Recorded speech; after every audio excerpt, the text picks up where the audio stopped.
As you wish. Steady as stone.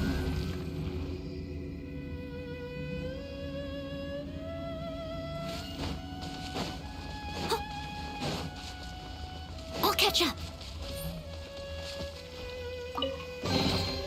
All in a day's work.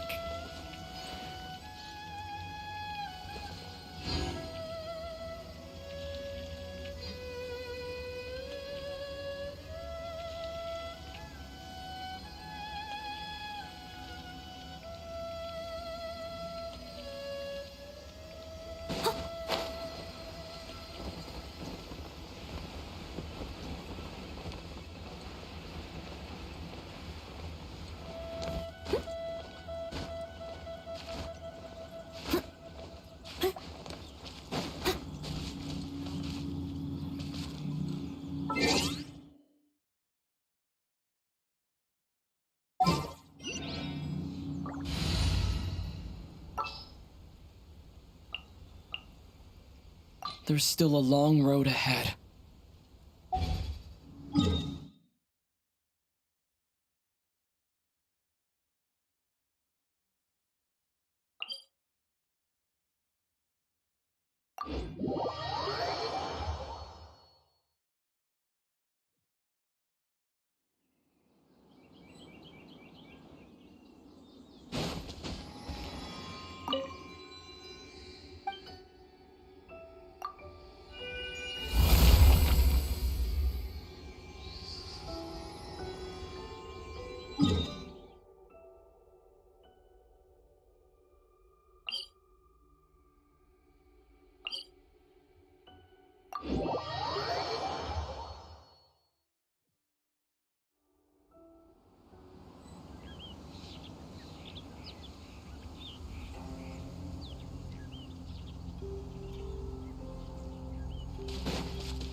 Oh, so sorry.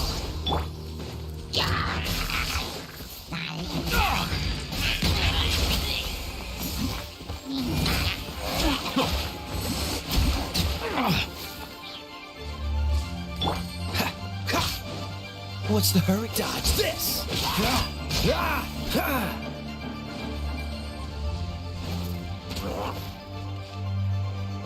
Freeze! Silence!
Let the mighty be humbled.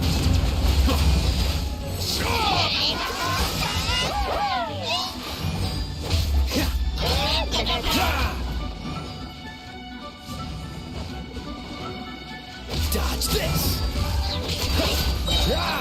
Don't get frostbite. Settle down. Freeze!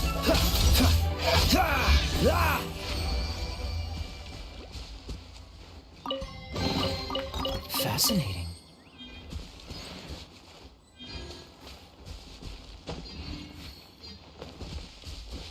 What's the hurry?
Since this is the right place, it must have something to do with the Jade Chamber.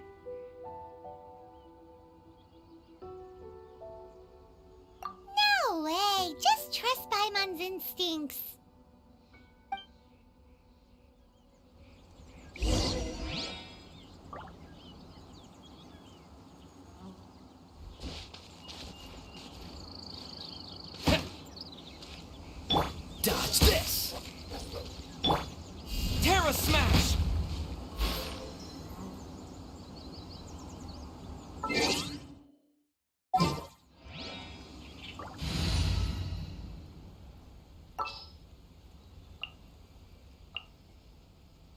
Been a while since I've limbered up.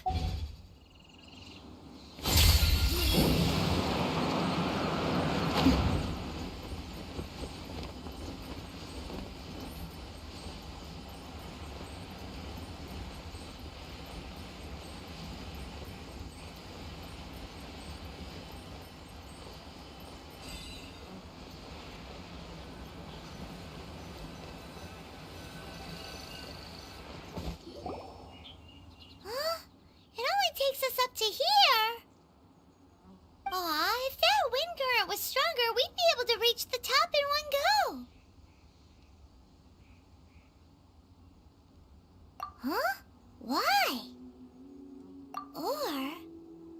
Oh, Paimon gets it. If it was a secret, Ganyu wouldn't have let us try to find it ourselves, right? Alright, let's follow your plan. Then we can... Oh. Hang on a moment. Look down there. Looks like we've gotten close to the Guizhong Ballista. Paimon has a new idea. Why don't we shoot you up to the Jade Chamber using the ballista? Oh, right. This method does seem a bit unsafe. Oh, that's right. Now that you mention it, we could use the Guizhong Ballista to see if there's another way up nearby.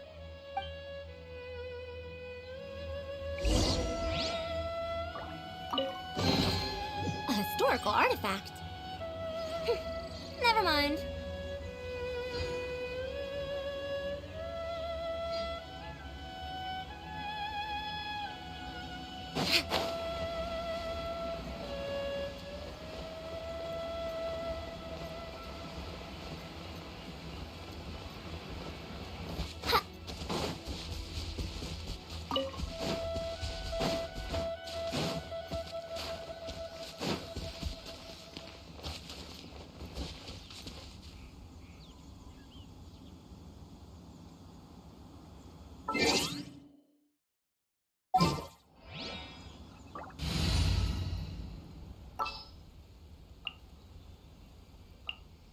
Anything you need delivered?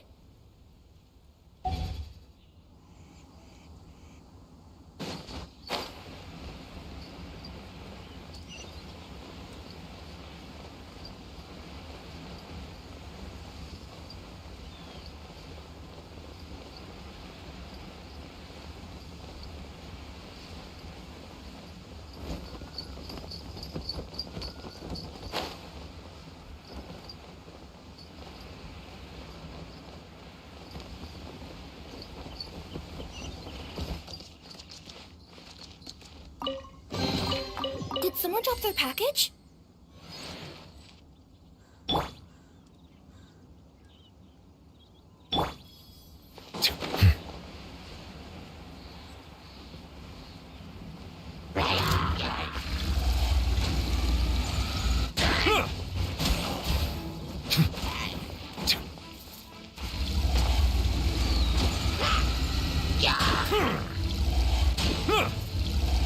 Be not perturbed. I am unscathed.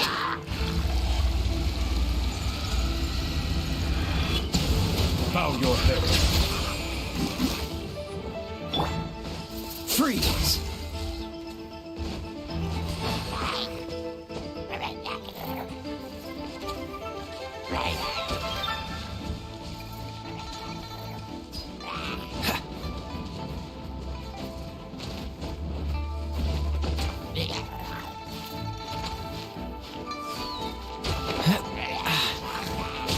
Dodge this!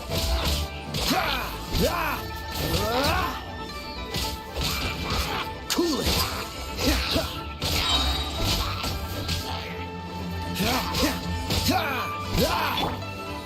Silence!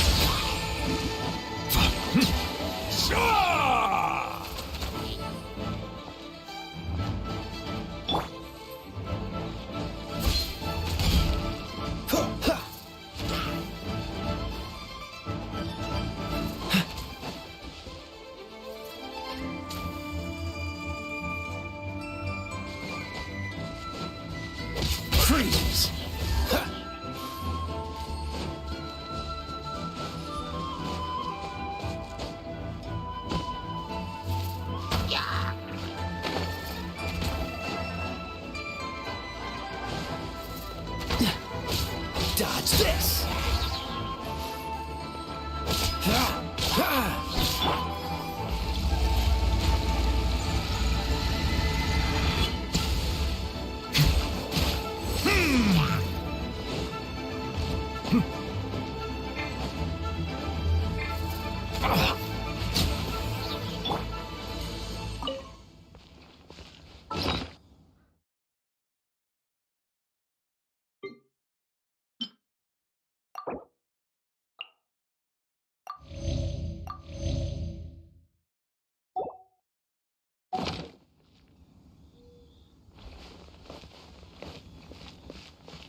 Halt! Who trespasses on these hallowed grounds?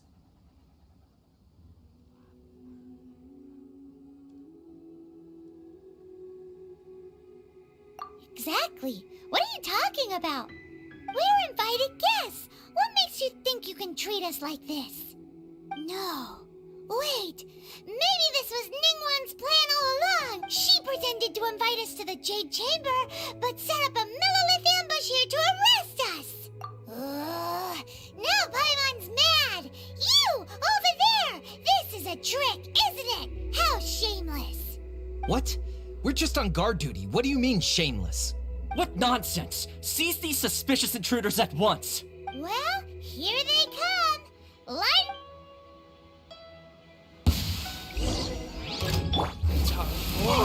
Retribution! This moment will be frozen in time. Be sanctified.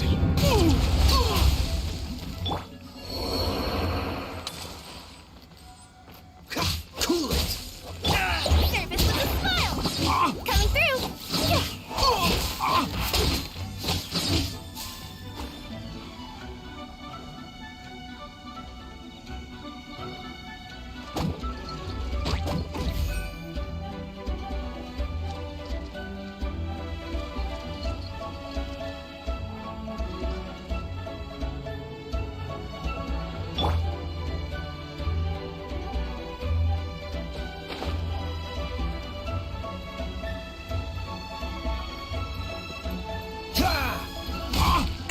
Tactical! Attack that.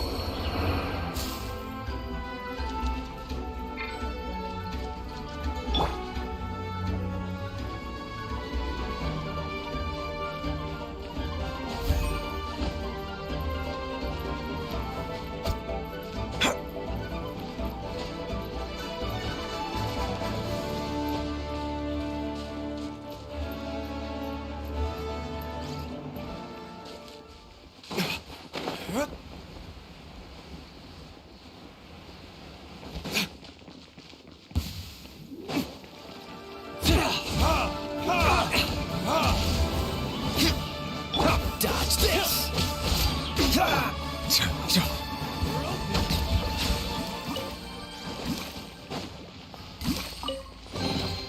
Abandoned property belongs to whoever finds it first. So, it's...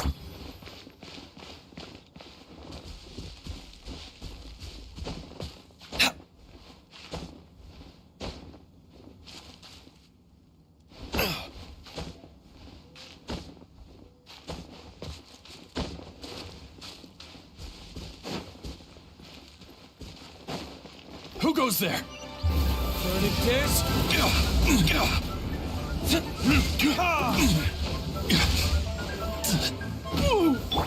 Freeze! Coming through. Take this! Nice delivery. Oh, so sorry.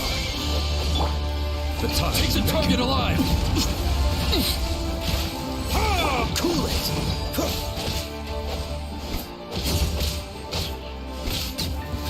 To arms! Freeze!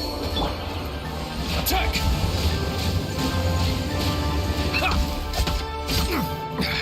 There's a tip.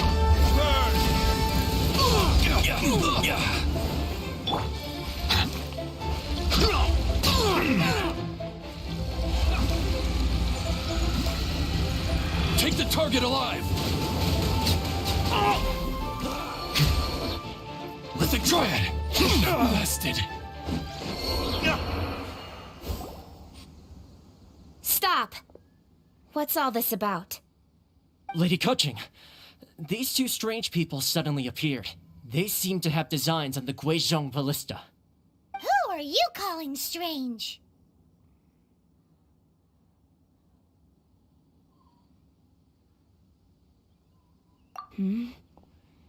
You want to go to the Jade Chamber? Who are you? We're invited guests here to look for the Liyue Qixing. Who are you? Well, as it happens, I am one of the Liyue Qixing. Oh, I'm Kuching, the Yuheng of the Qixing. I know of you, traveler. You're Ningguang's guests, yes? Didn't expect to meet you here in the mountains. wow. Paimon didn't think we'd meet some super rich big shot out here in the middle of nowhere either. The Guizhong Ballista in Tianheng Pass has long been in disrepair, and yet it was fixed in a single night. I came here to investigate that occurrence. These Millilith are just here to guard the scene, not to arrest anyone. So this was all a misunderstanding? But Anyway, for a mortal to be able to repair an Adepti mechanism is quite the mystery, even to the Qixing. that was... Huh? Oh, right. So, Lady Yuheng, might you have any idea why Lady Tianquan invited us to go to the Jade Chamber? Just call me Kuching. I'd say that Ningguang's purpose is to request that the savior of Mondstadt take a more neutral stance. Or at least, to not wholly side with the Adepti. We're not taking sides. We spoke with the Adepti. They want to protect Liyue as well. When you say protect, you're referring to their sanctimonious arrogance, aren't you? Huh? You are mortals, and thus under their protection. There was no way they would have regarded you as someone with the ability to assassinate a god. Naturally, they would also regard Ningguang's locking down the area, questioning the citizenry, and pursuit of the assassin to be pointless work. Perhaps they even wonder if there might be a cover-up. I'll say it like it is. They're underestimating us. Well, you've got a point there. Still, this is the first time Paimon's seen a person from Liyue who doesn't respect the gods or the Adepti. Should I respect the shallow sense of time and condescension to mortals that has caused them to delay in moving against us, Qixing? Forget it. I shouldn't speak of them this way. This skepticism is mine alone, and Ningguang does not share it. Either way, I will admit that the actions of the Adepti this time were quite restrained. Rex Lapis's death is indeed an extraordinary circumstance. But to think that they would call for a council of Adepti rather than come down here directly. How surprisingly civilized of them. Well, for Ningguang, she would talk anything and everything out if she could. But I doubt we can do that here. The time of the Adepti has long passed. If even the Liyue Qixing don't want to face that truth, then what future is there for Liyue? Another super bold statement. I'll stop here. Honestly, I hadn't intended to say so much. But you're a good listener, traveler. You should both be off to the Jade Chamber. Don't be late now. Ningguang's schedule is packed to the gills all the way till next year. The cream of Liyue's mercantile crop all see ascending to the Jade Chamber as the greatest honor. Each brings rich gifts as they visit, all to curry a little favor with Ningguang. Favor? But... Wait, that's right! Greeting gifts are a staple of Liyue's culture. We need to get one. Not to curry favor or anything, just to respect Liyue's culture. All right. You can decide on your greeting gift yourselves. Let me tell you how to get to the Jade Chamber first. You didn't actually have to come to Mount Tianheng. Go back to Liyue Harbor. Find a guide at the Yuehai Pavilion, and... well then. May we meet again, traveler. Well, that Yuheng may not respect the gods, but Paimon thinks she's a pretty cool person. So, what should we give to Ningguang when we see her? Oh, right! Paimon dreamed of an amazing snack last night! Sugar-frosted slime! Paimon has a feeling that it would be perfect for a super rich person like Ningguang. Why don't we go with that for a gift? Nope! But Paimon's sure that we just need to make it with some boom shakalaka. Let's go gather ingredients. Time waits for no one, and neither will our riches.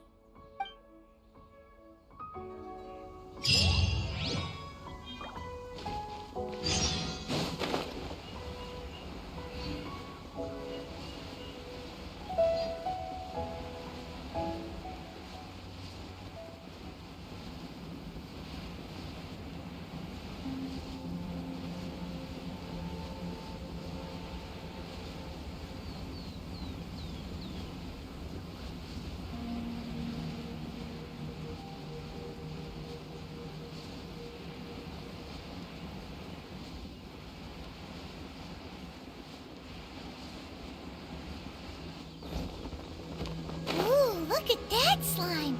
It looks crystal clear! And very delicious! That's the one! Freeze! This moment will be frozen in time. Dodge this!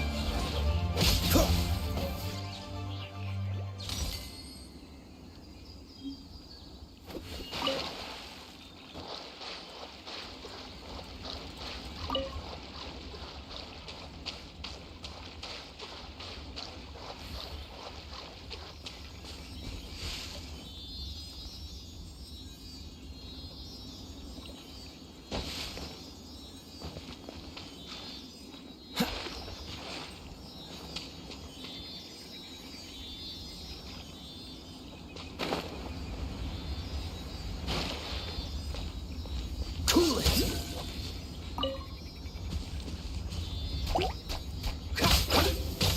Dodge this!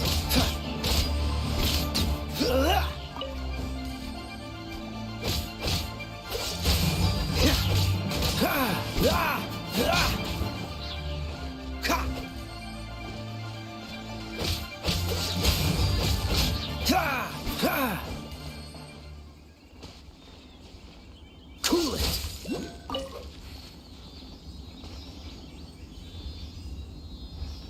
Freeze!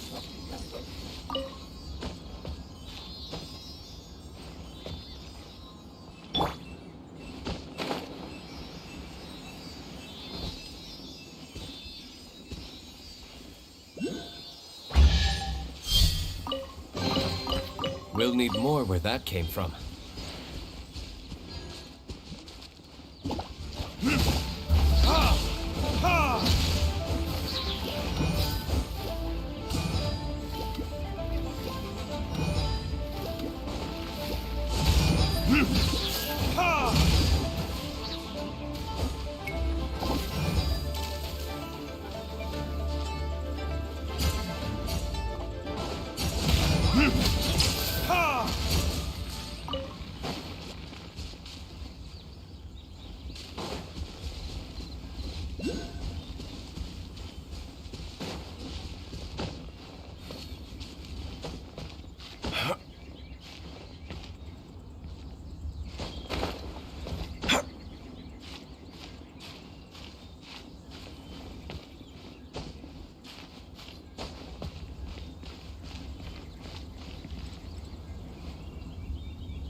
I see through you!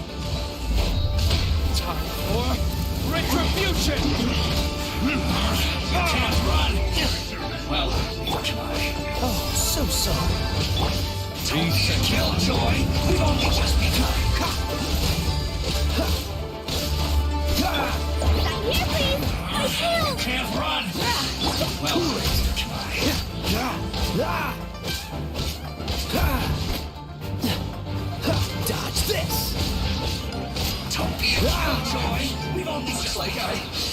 too far.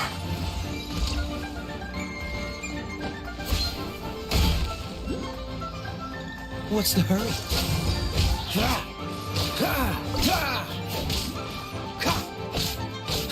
Freeze!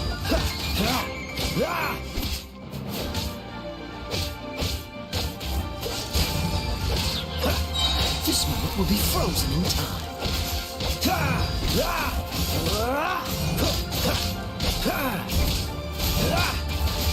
Dodge this!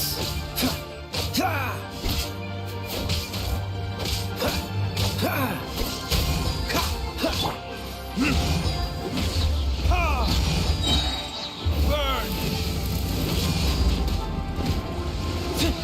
Freeze!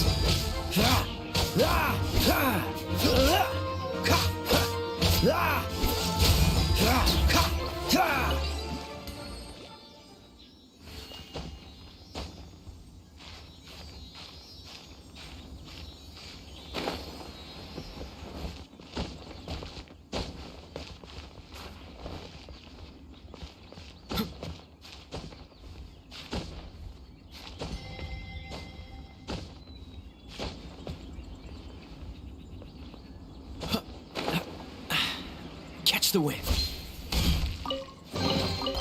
How fortunate.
I suppose this will do.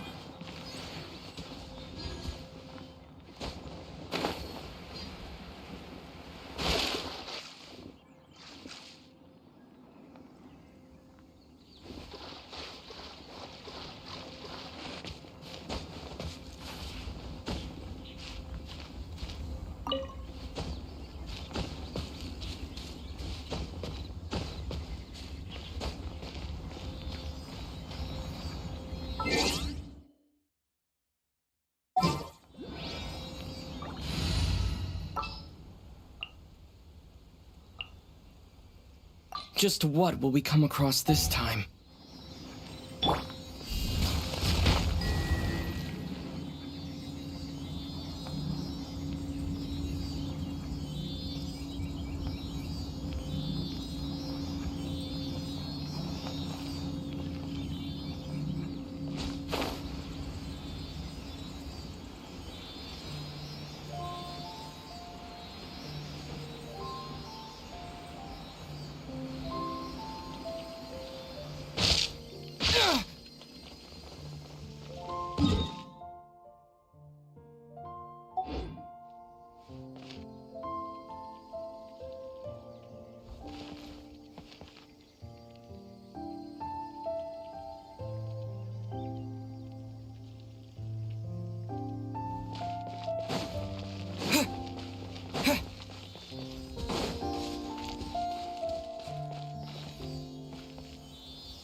so sorry. Dodge this.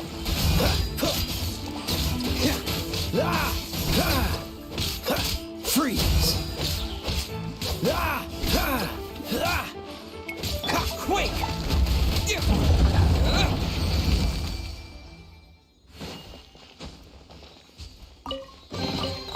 I'll keep this close.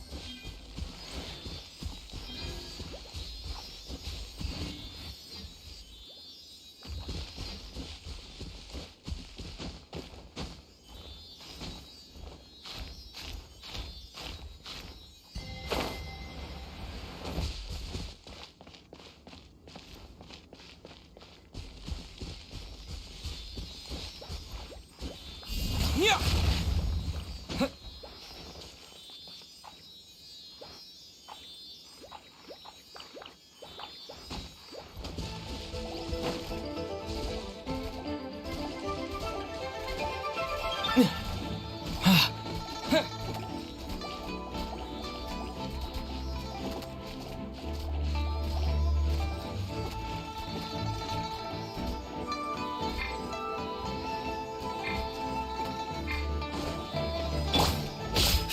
Dodge this.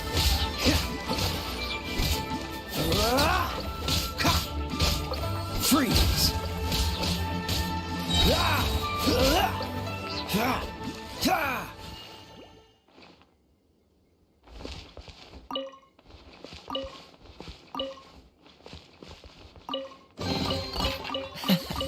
Quite the find.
Fascinating.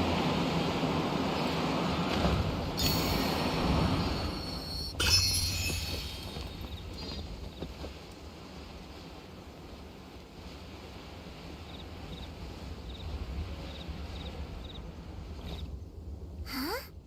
Is it just Paimon? Or is there a sweet fragrance in the air? Huh? Did you hear that?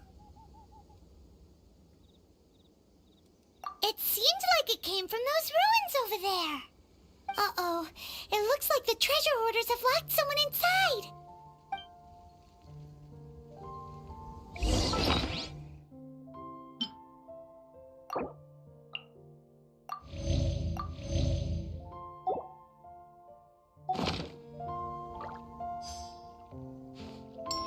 Don't get frostbite. Let the mighty be humbled. Cool it.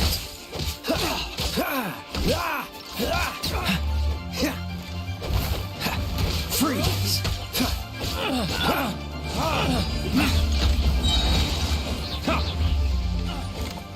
Verdict is...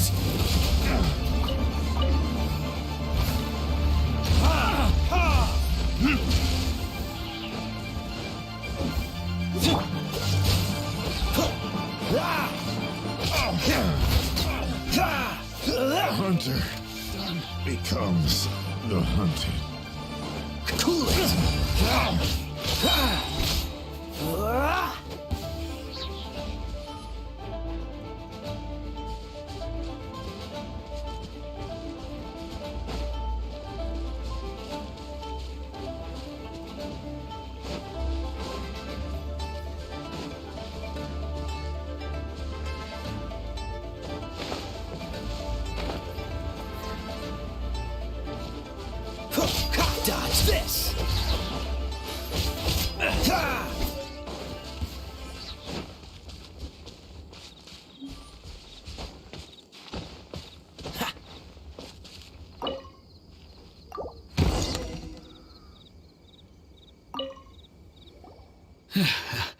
Thank you for your help, kind travelers.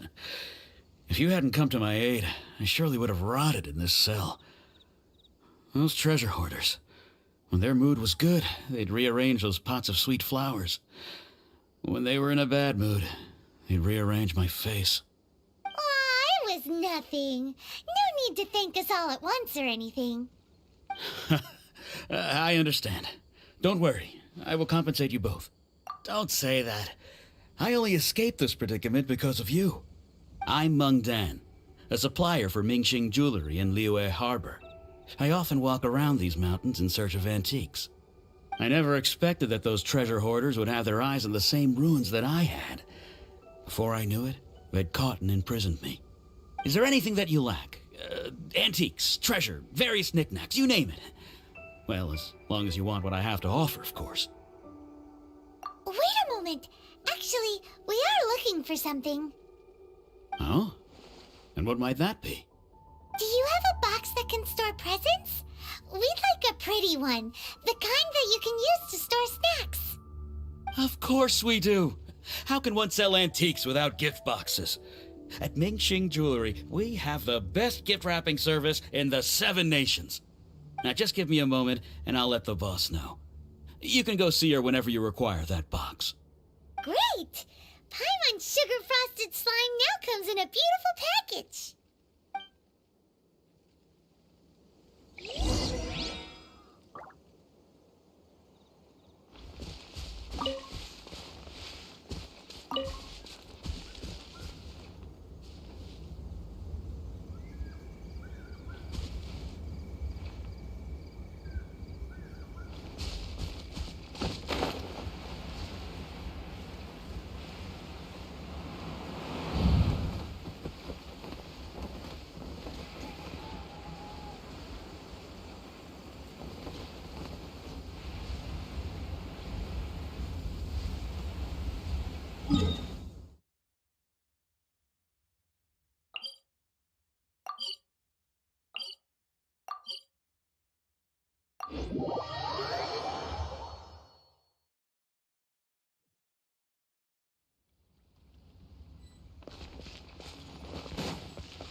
Told us that we could get a nice and shiny box from your store.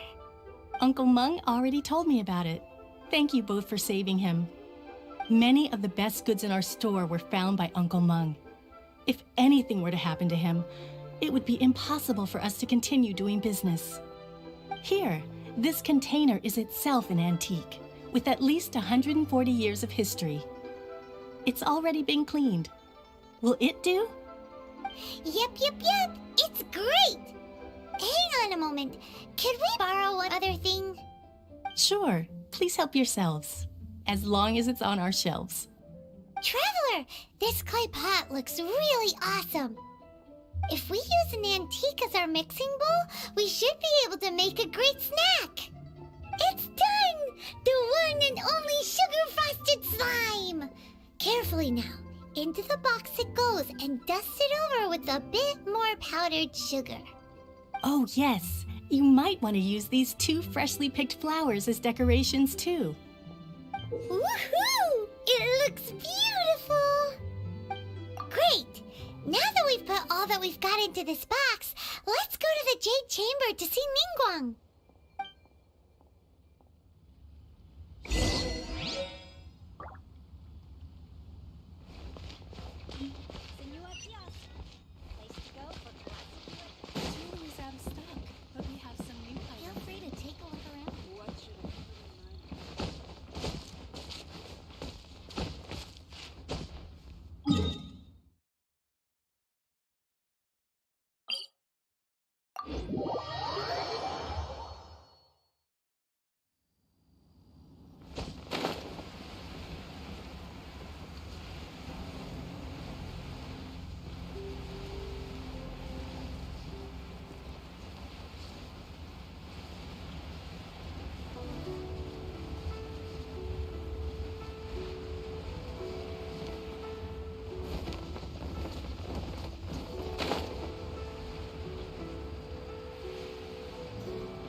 the clouds may darken and light turn to gloom. According to Kuching, this is what we should say.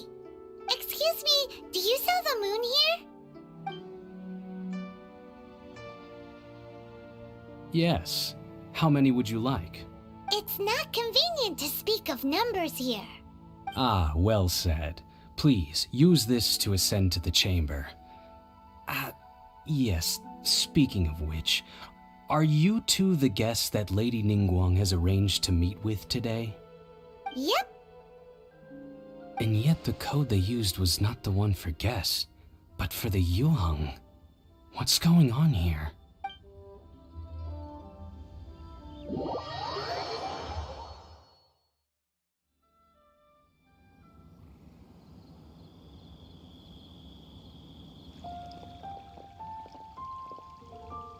I've been waiting for you, returnee from Joyun Karst. It's Ningguang! Since this is our first meeting, we've prepared a gift. I hope you like it. Oh, for me. You have my thanks. It seems that I have made things difficult for you, considering that you were supposed to be my guests.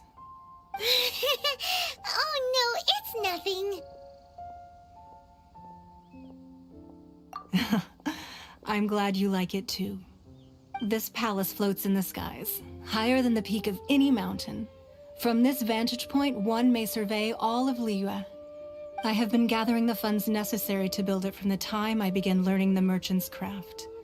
And since becoming the Tianquan, I have spared no effort in hiring the best craftsmen to constantly extend it. At first, it was but the size of one room. Now, it is large enough to blot out the moon in the skies above Liyue. One day, I believe it will overshadow all 7 nations. Not many from outside Liyue earn the right to ascend to the Jade Chamber. But I have been in correspondence with the acting Grand Master of the Knights of Favonius, who spoke highly of you. As such, I have been putting eyes and ears out ever since you reached Liyue. What? And I finally got wind of your movements when you were on the way to Wangshu Inn. Wait, was Vergoldet one of your people? Just Vergoldet? No. Everyone at Wangshu Inn is one of ours. At the Guizhang Ballista, yes? You weren't peeking on us from the skies the whole time, were you? I fear that peeking would have been a little difficult from this altitude. Our eyes and ears are more than sufficient. You two are very interesting people, after all. It would be natural to take an interest. Well, I wouldn't expect you to trust us, considering that you have had far more interactions with the Adepti. The reason I invited you here was to clear up some misunderstandings.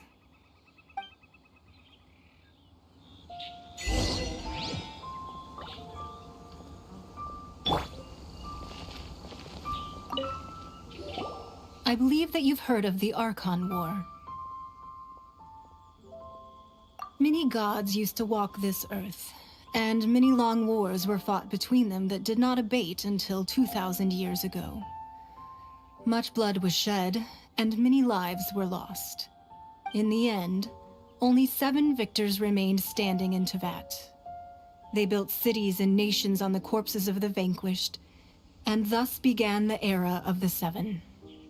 You can see Goyun Stone Forest from here, I trust. It is no natural rock formation. Those are giant spears of rock hurled by Rex Lapis during the war. Beneath the spears lie those cast down by Rex Lapis in those days, gods that failed to seize the title of Archon.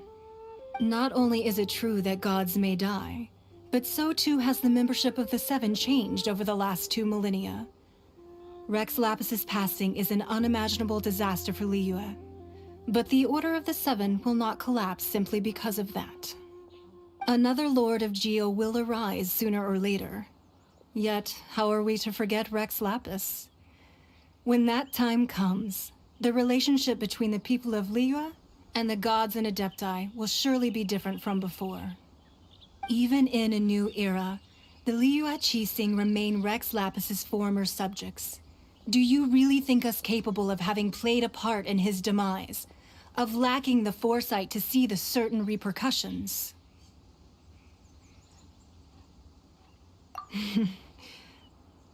That day at Yujing Terrace, it was also very sudden. Even I was caught completely off guard. You were there, you no doubt saw. But our enemy has long lain hidden within the harbor. If we do not act against them now, they will surely gain the upper hand. Hiding the Exuvia was a necessary maneuver to take the initiative back, to play the spider while our foes scurry about. Who's this enemy you're talking about? What do you think, traveler? Huh? What are you two talking about? Well answered. Huh? The scenery out here is fine indeed, but the wind is a little strong. Our preparations to receive guests within are complete, so please, this way.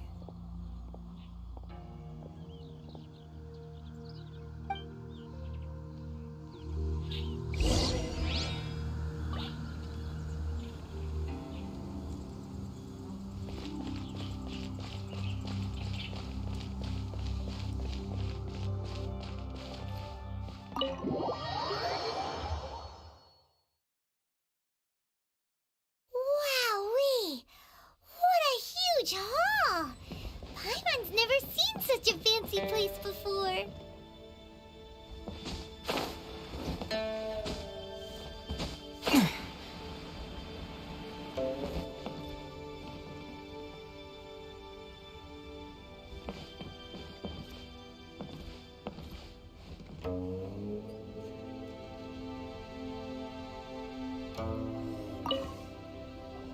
Be at ease, you two.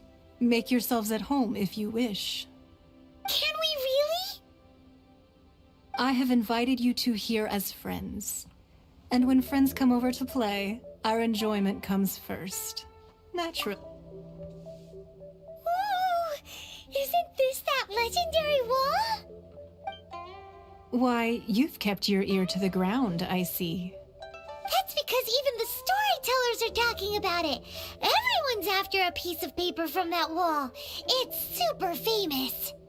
That's because that wall records Leo's secrets. Merchants have always been attracted to secrets. But the secrets of the mercantile world are of no interest to you, are they, traveler? You're rather special, really, and I think you're quite aware of that. If possible, I'd like to have your trust. But if you were to choose the more trustworthy person between myself and Kuching...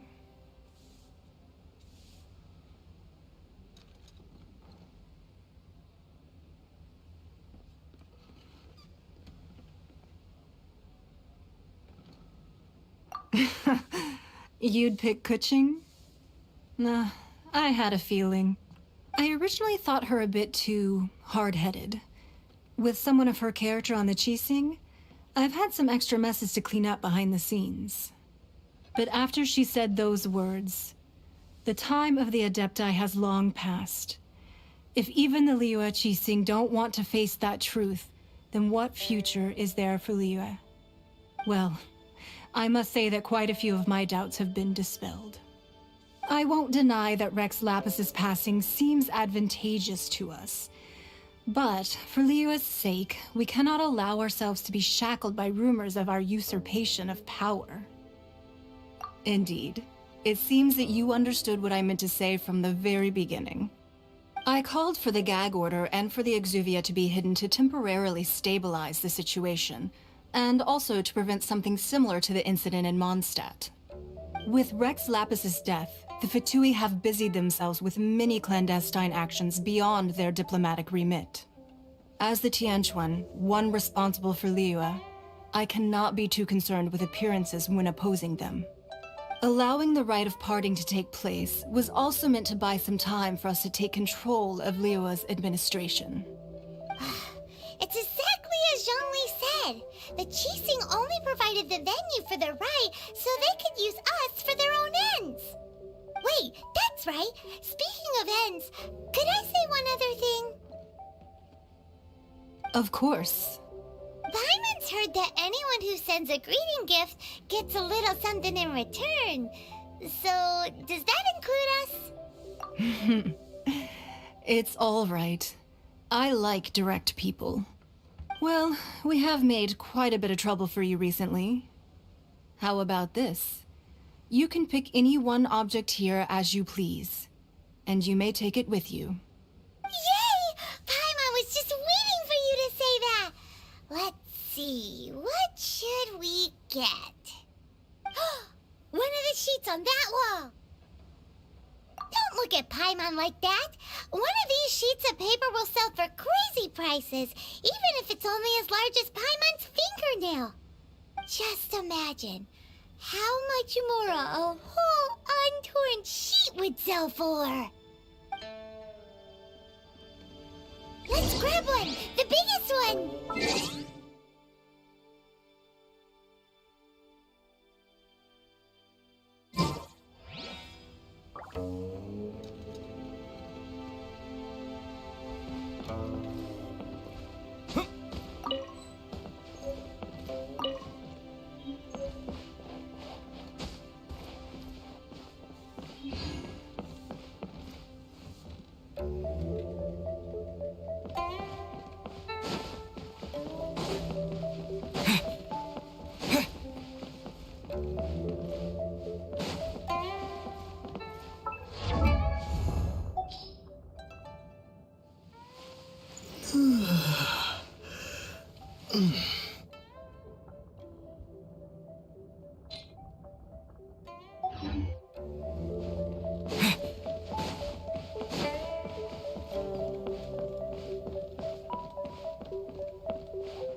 Easy search. The biggest sheet is right up there in the most obvious spot.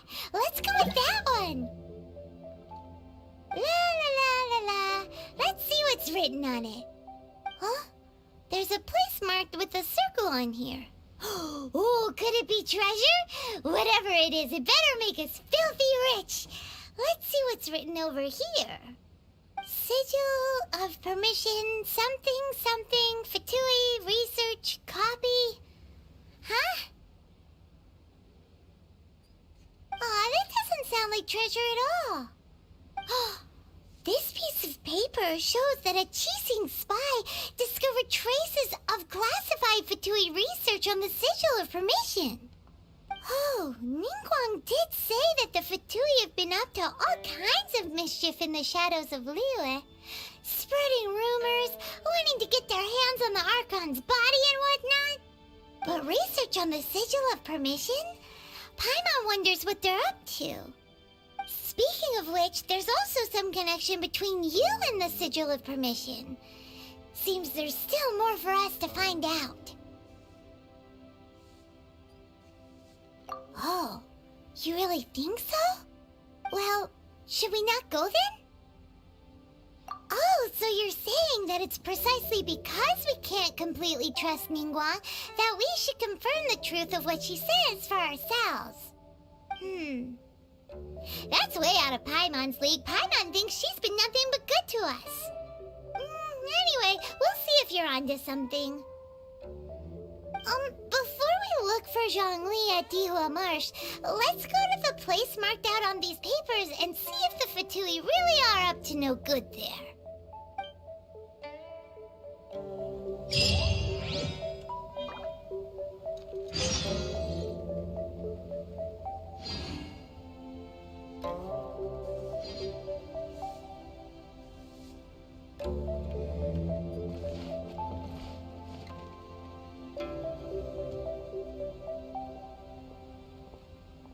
Sorry, anything business related is confidential.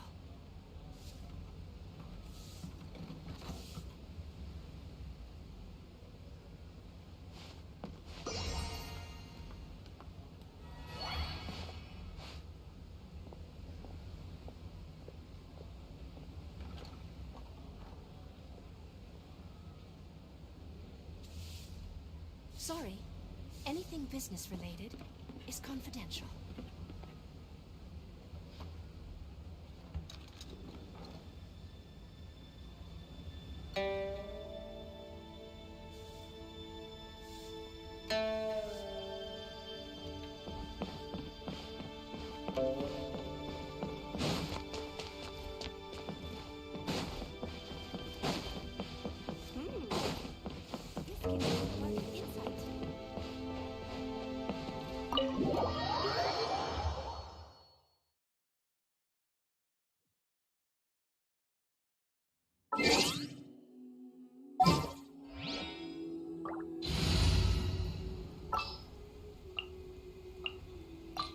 All expenses paid travel? Count me in.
Yep. Hop. Yep.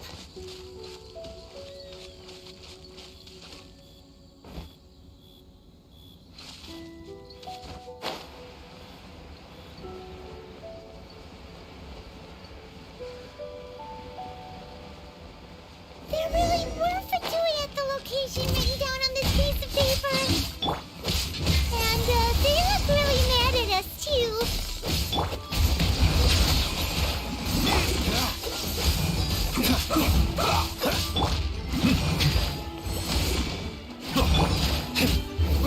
Freshness preserved. Found your head. Freeze! Chill to the bone. This is bad. Time to fight back, I suppose. I'm not done. The times beckon.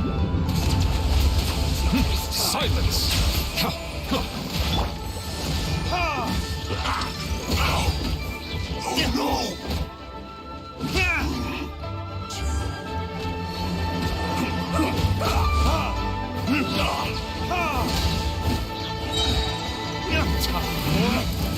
Retribution!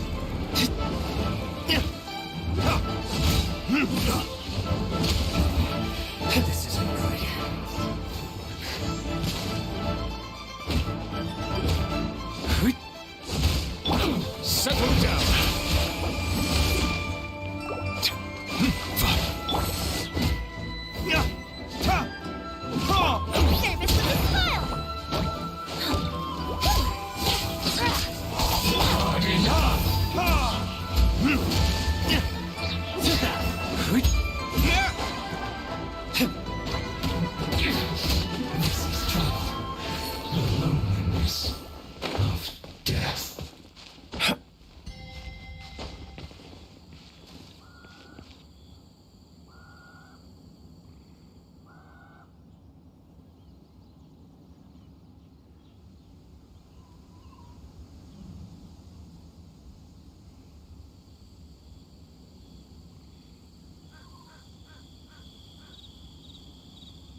Been a while since I've limbered up. Too late for regrets.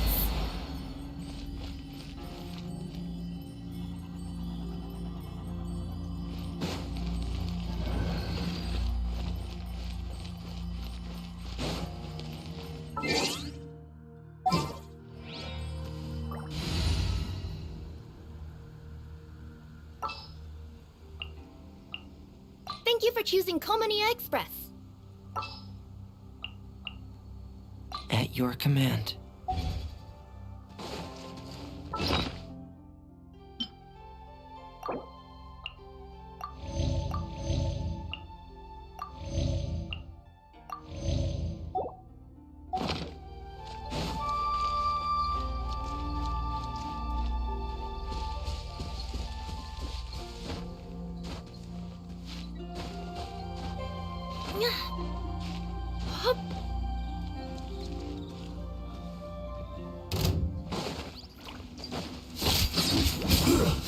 Shouldn't get careless. Verdict is... Yep.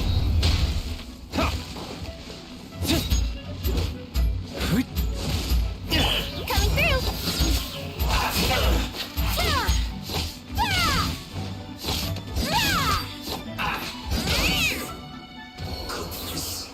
Through.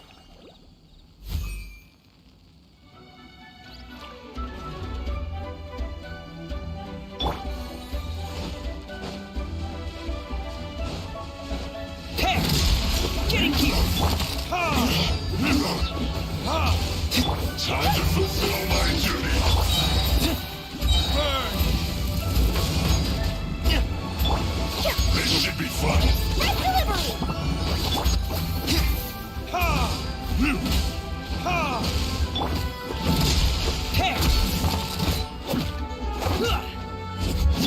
Be sanctified. Not breaking a sweat. Frost is coming! Tear!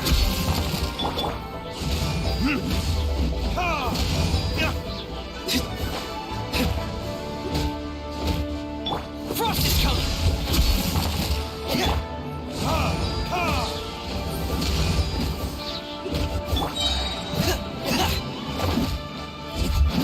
Getting here!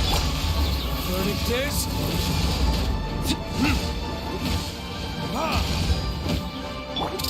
Tear! Getting here!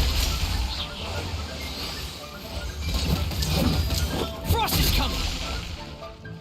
My duty at an end.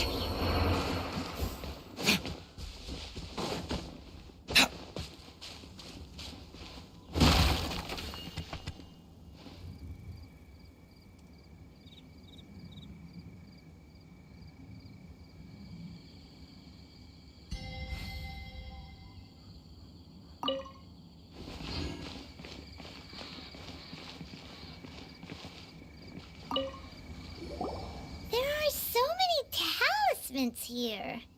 And some stacks of blank paper, too. What are they for? Paimon's seen this pattern before, but where? Oh, Paimon knows! It looks just like the sigil of permission the child gave you. But how did a relic of the Adepti end up in the hands of someone like Child? Oh, that's right. Cloud Retainer said that when the Lord of Geo created the Sigil of Permission, it wasn't to be used as some old relic. Talismans like that were once used in the Archon War to channel divine powers. Maybe the Fatui are copying the Sigil of Permission in hopes of achieving a similar effect. Being able to channel divine power in battle? Whew. That sounds pretty dangerous.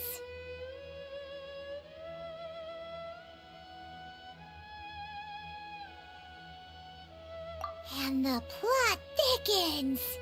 We'll need to keep an eye on Child, that's for sure. Alright, that's enough sticking around here. We gotta go meet up with Zhongli soon. The last stop on our rite of parting preparations tour is Dihua Marsh. Let's go! Paimon hates being late.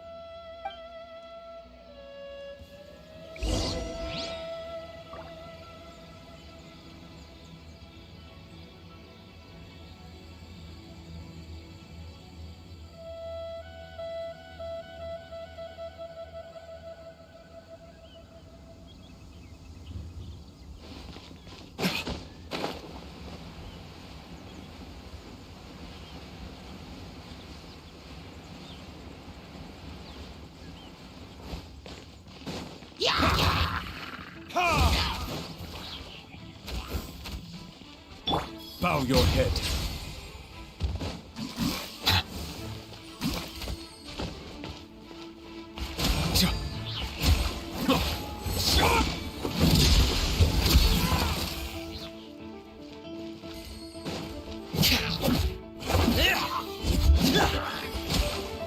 Silence!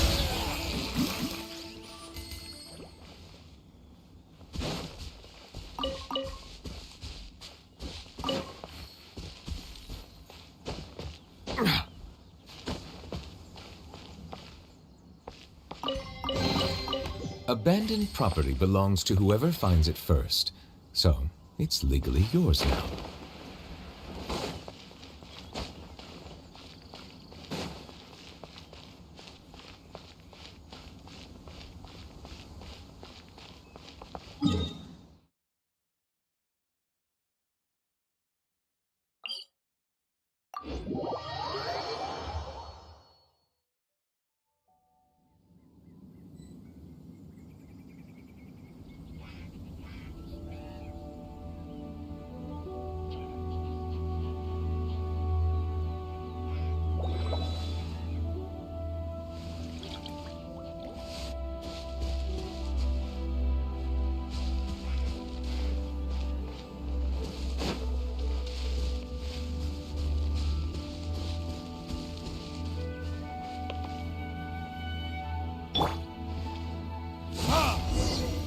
There's no end to this. Another test subject.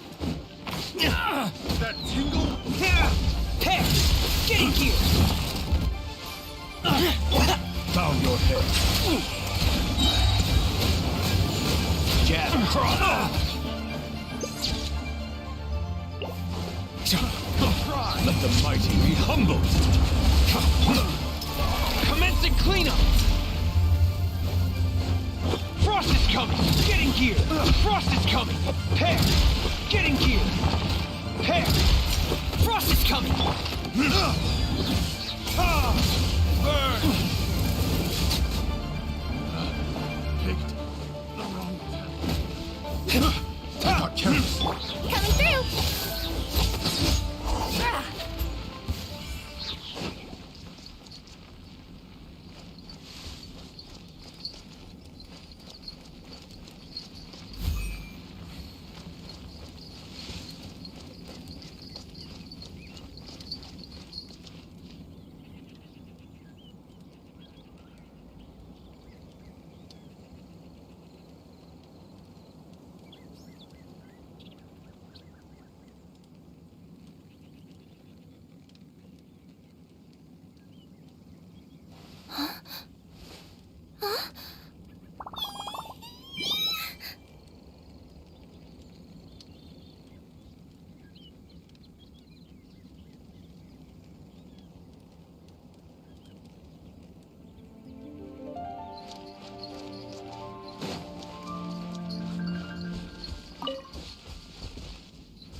Right on time.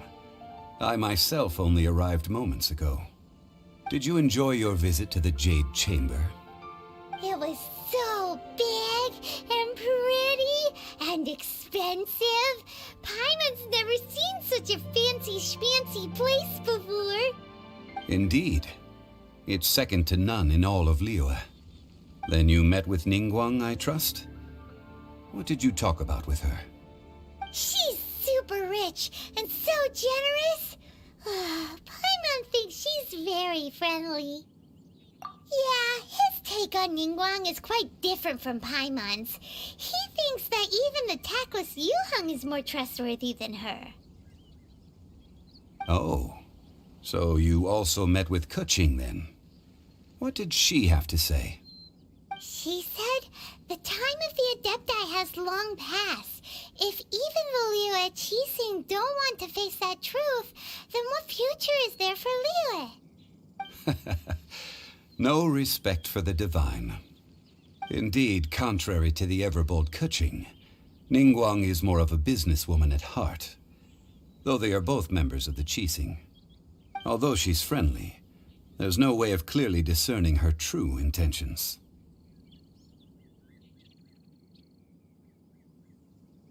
Yes, she has only relied on herself to rise to her current position. No ordinary person could ever achieve that. It's said that she's the one behind the constant expansion of the Jade Chamber. It's the second most important thing to her. Even if she ever gave up the position of Tianquan, she would never give up the Jade Chamber. The Jade Chamber is only second. What's the most important thing to her then? Why, Mora, of course.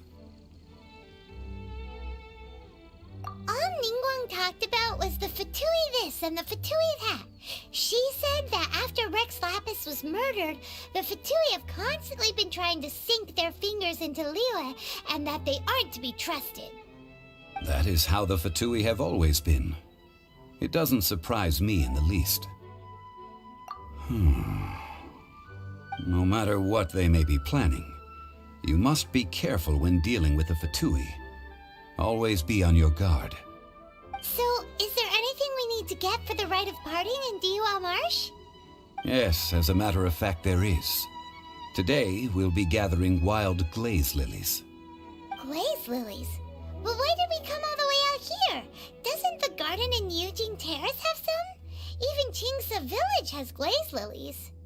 Oh, right! Paimon remembers that Madame Ping is always tending to flowers. Maybe we could ask her. No. Those lilies have all been gardened by people. They won't do it all. Dihua Marsh used to be full of glaze lilies. It is a sort of joyful flower that listens to human song. Before the Archon War, Dihua Marsh was all dry land and fertile soil. But the war caused landslides, and the land was flooded, turning it into the marsh you see now. Nearly all the glaze lilies were wiped out. Of course, there are some kinds of flowers that have been preserved and gardened by people in the city. But very few people know that glaze lilies may still be found in the wild. Wild glaze lilies have the strongest fragrance. If we want to follow the true tradition of the rite of parting, we must grind up the wild lilies and place the powder in a censer of everlasting incense. But I'll need your assistance in gathering these flowers.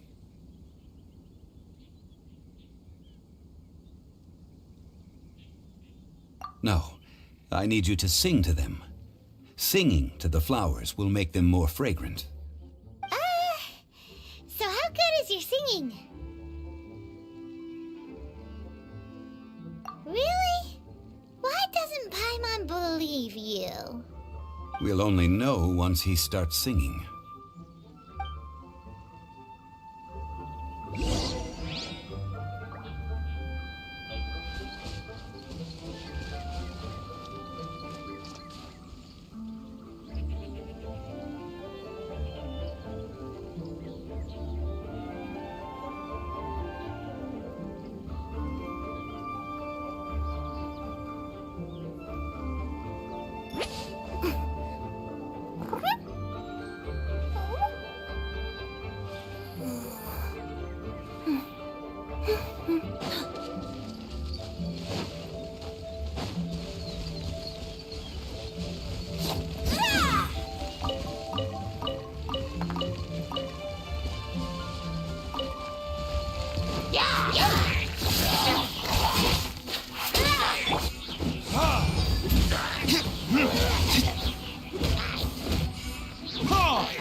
Been a while since I've limbered up.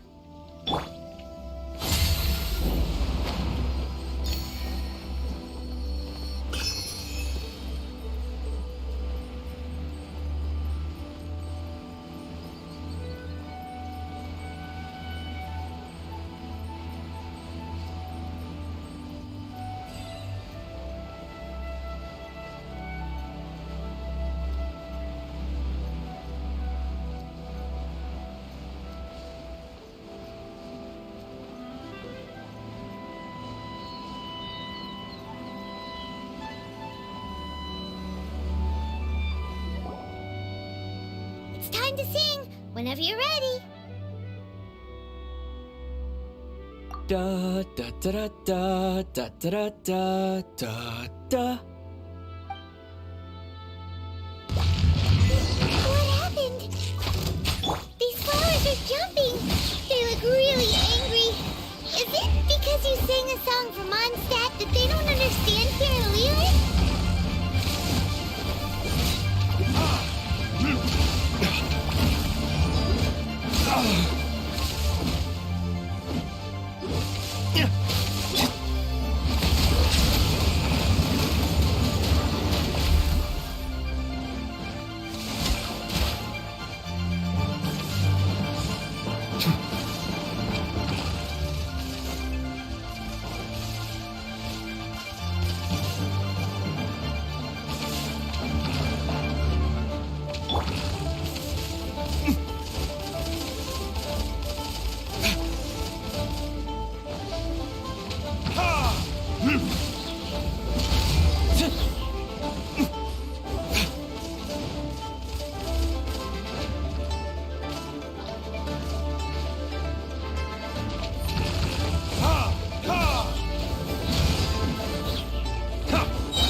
Be sanctified.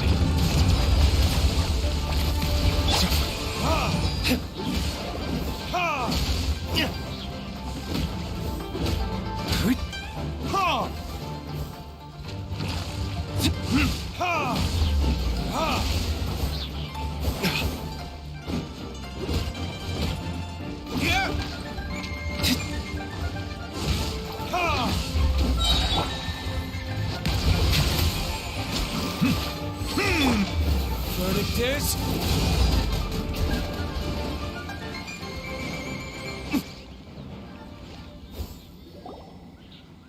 Those weren't glaze lilies. Glaze lilies wouldn't hit people.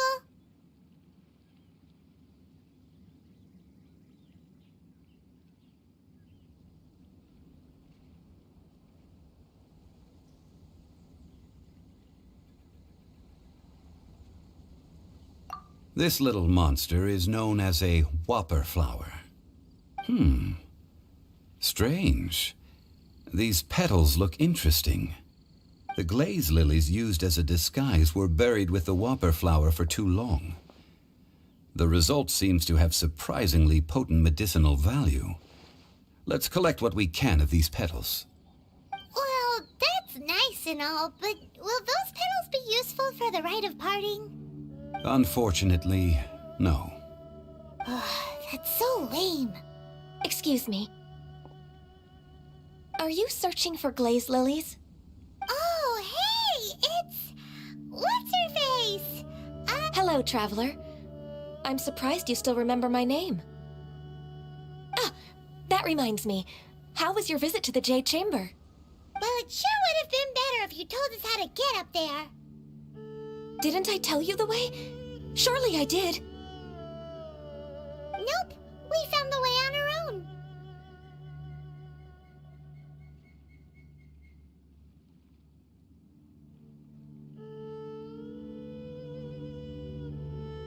Oh, I see. Uh-oh. I guess I really did forget to tell them. Something seems a little off about Ganyu. She's acting different from the first time we met. Where's her serious attitude now? Well, I met you at that time as an emissary of the Tianquan. But now, I am simply out on a stroll to see the flowers.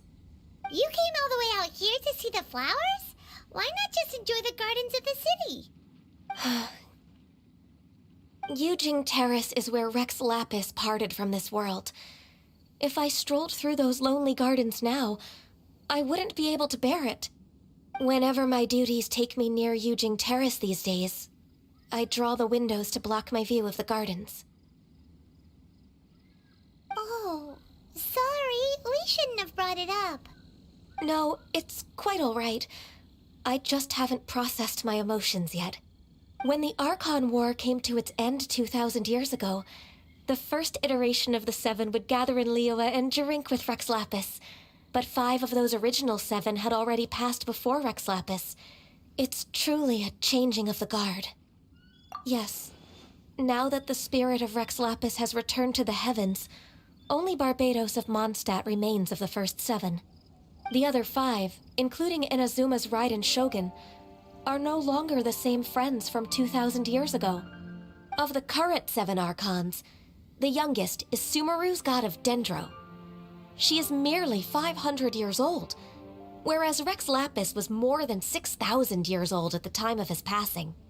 This means that Liyue had been under Rex Lapis's rule from the moment it was first founded 3,700 years ago. The city has never had to bid farewell to its deity. So what do you think of this farewell? Huh? This is a little sudden. As a mortal, I've never dared to imagine a Liyue without Rex Lapis. But as an Adeptus, I think I will eventually come to grips with reality. Since Rex Lapis has passed, the time of Liyue's contract with the gods and Adepti has now reached its end. Huh? Did you just say, as an Adeptus? Yes, I am a mix of human and Chilean. Adeptus blood flows through my veins. I fought for Rex Lapis and the city of Liyue during the Archon War. After the war ended, I signed a contract with Rex Lapis and took the position as secretary for the Qixing. I've continued those duties to this very day. Well, let's save that conversation for another day. You say that you are here looking for glaze lilies? I also know where wild glaze lilies can be found. See, I've just picked one myself.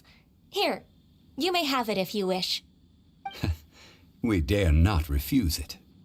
Oh, so did you sing a song before you picked the lily? Indeed, I did. I know this tradition well. In fact, I sang a local Liyue ballad to it. Wow, so you really know your stuff, too.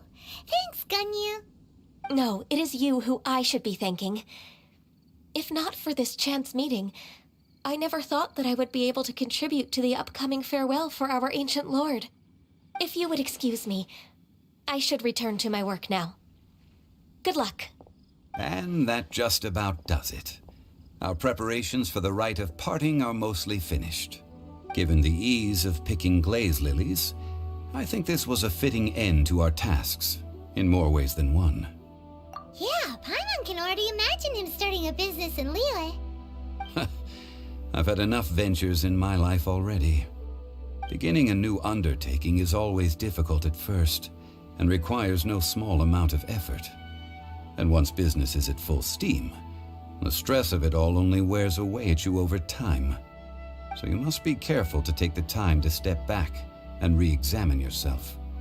If left unchecked, the wear and tear on your heart may go well past mending. Wow. See? Zhongli sounds like he's already seen it all. Alright, I think it's about time we head back to Liyue Harbor now.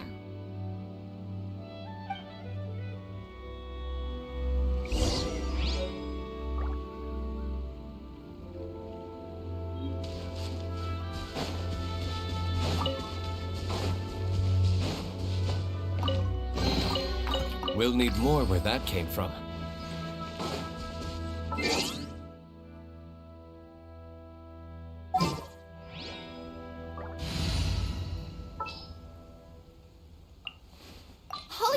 paid travel?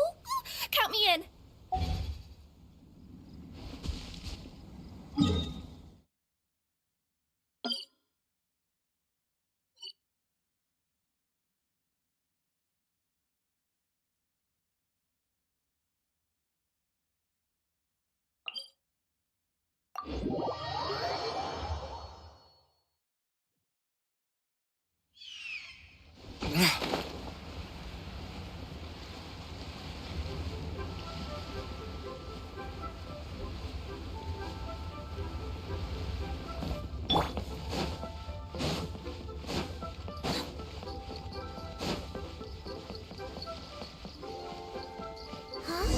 What happened?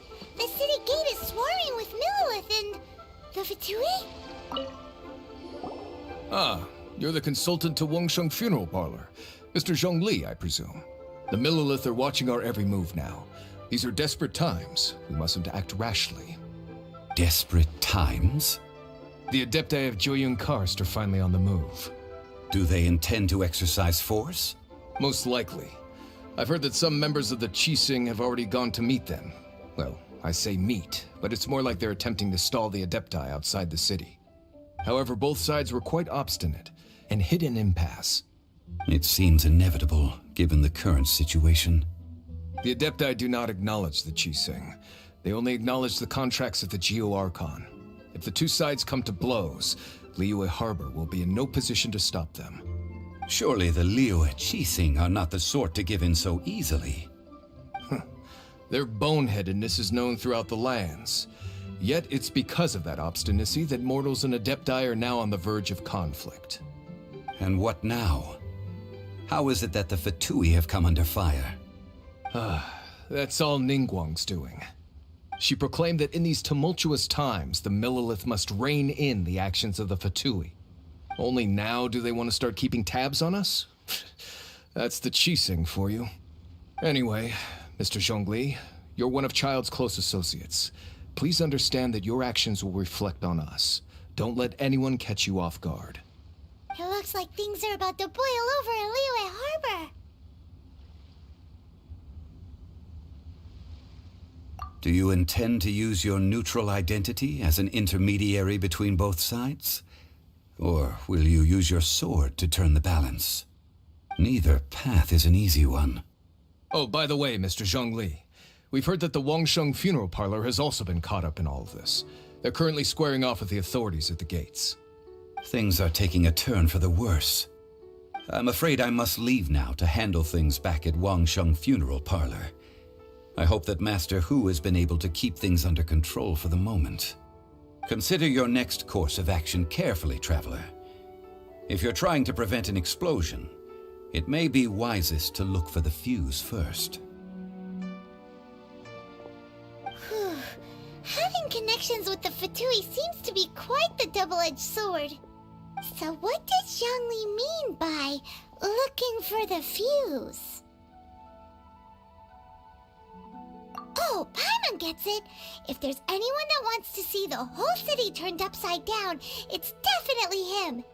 He must be waiting for the moment when no one is watching to do something really bad. But where could we find him now? Where would he go at a time like this?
Yep.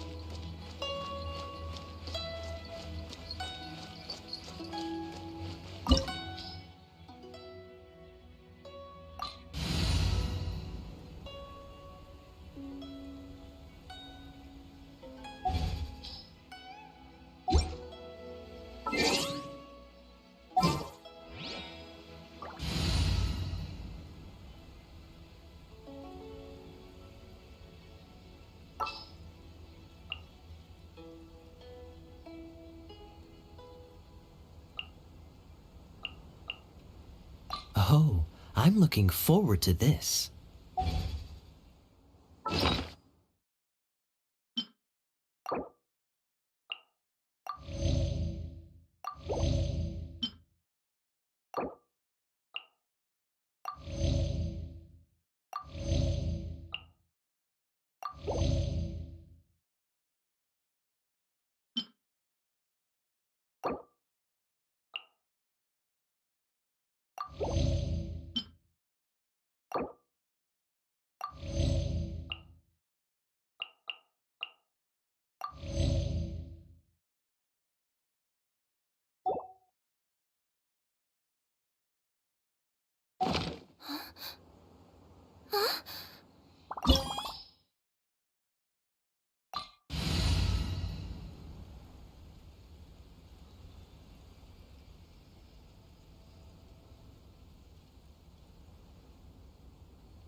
Wow! This is the Golden House? It looked impressive enough from the outside, but who would have guessed that it was even fancier on the inside? And so full of Mora. This is where all of Tibet's Mora is minted, right? In that case, maybe they won't notice if a few Mora go missing.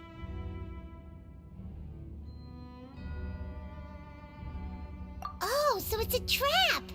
Tricky, tricky. Good thing Paimon's got you here. But even if we can't take any, we can still have a closer look, right? Or better yet, take a nap on top of a mountain of Mora. It's like a dream come true. Oh, right. Back to business. It's quiet. Too quiet. Surely someone's gotta be guarding something as important as the Exuvia. Huh? Look! What happened here?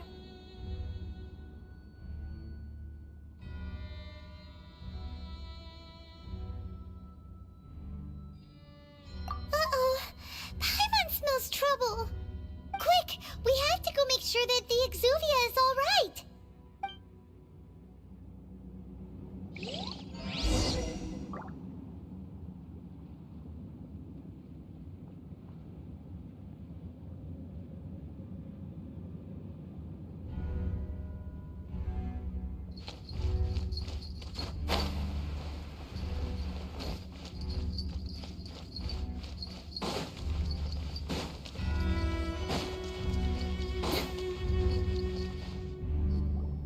You've already fulfilled your task as guides, so why do you still linger here?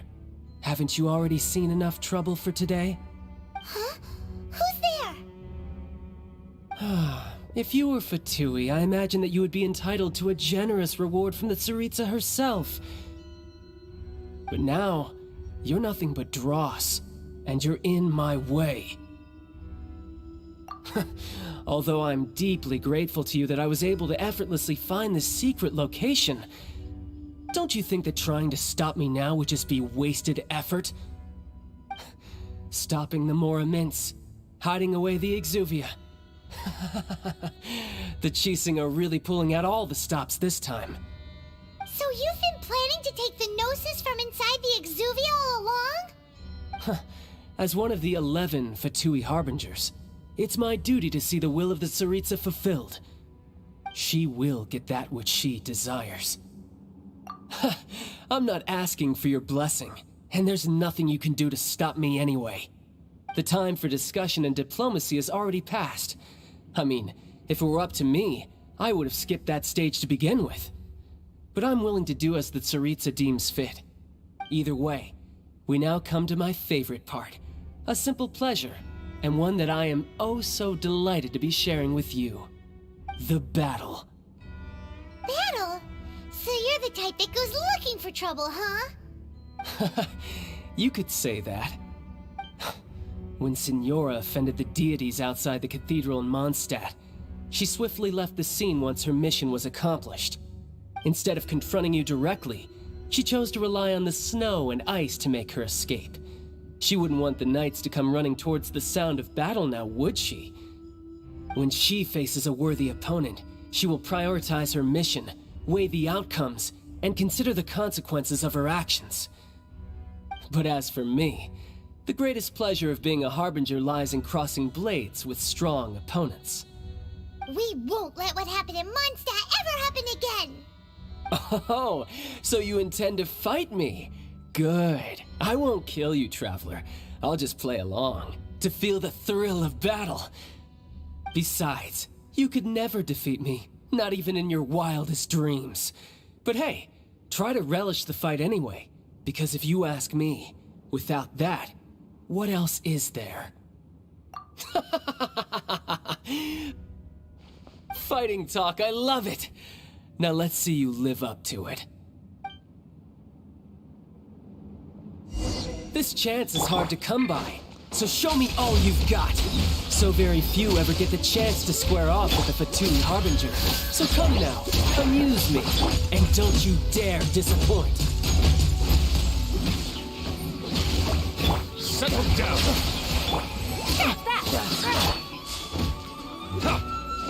Dodge this.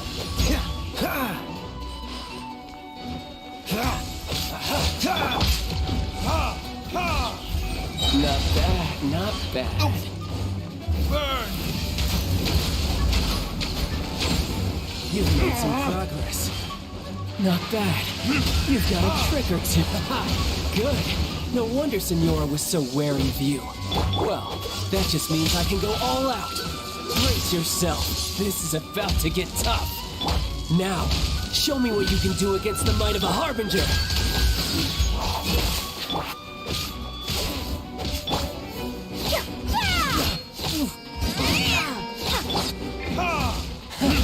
You've got some skills.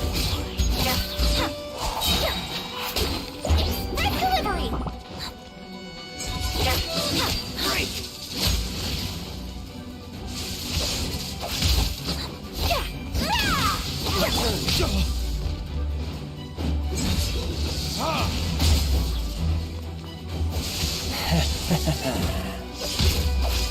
Raging tide! Dodge this! Don't get frostbite. No use hiding back there. Let the mighty be humble.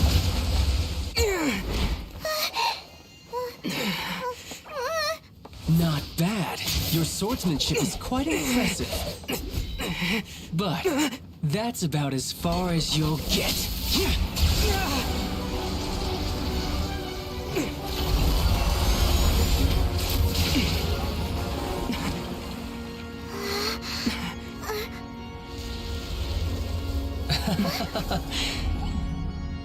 Didn't think you had that card hidden up your sleeve.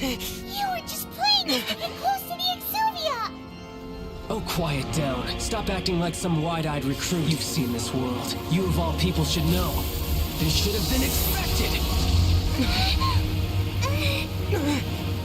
Well then, I'll be taking Morax's Gnosis now. Huh? I see. Well, this is most unexpected. You beat me to it, didn't you?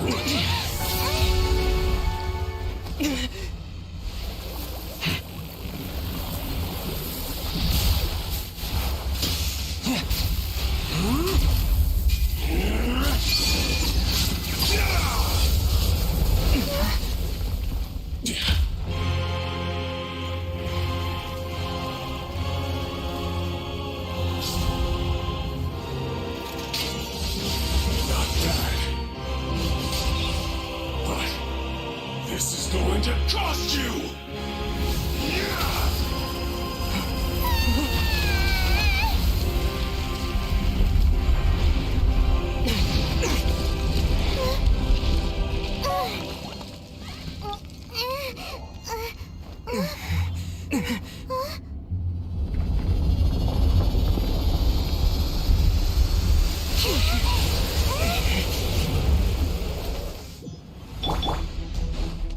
got to the Gnosis ahead of me, didn't you? Did you simply move faster? Or did you leak the information regarding the Golden House to me on purpose? No matter. Hand the Gnosis over, now! Don't make me take it from you! We didn't take it! Freeze! Bow your head. Dodge this! Don't push your luck.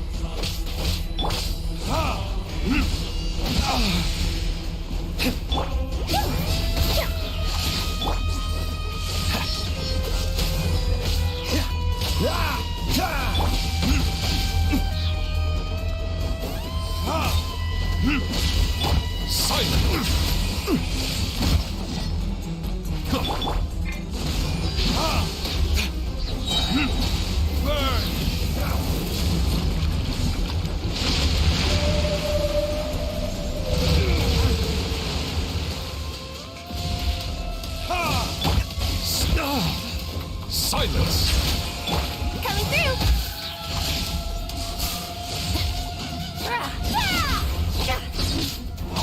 Cool it!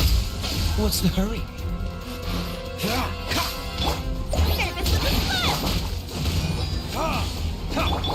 Settle down!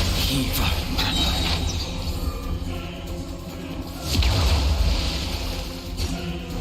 The tide's beckoning. Oh, so sorry.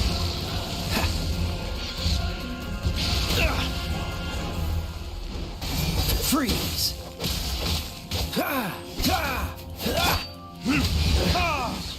Some you win, and some you lose.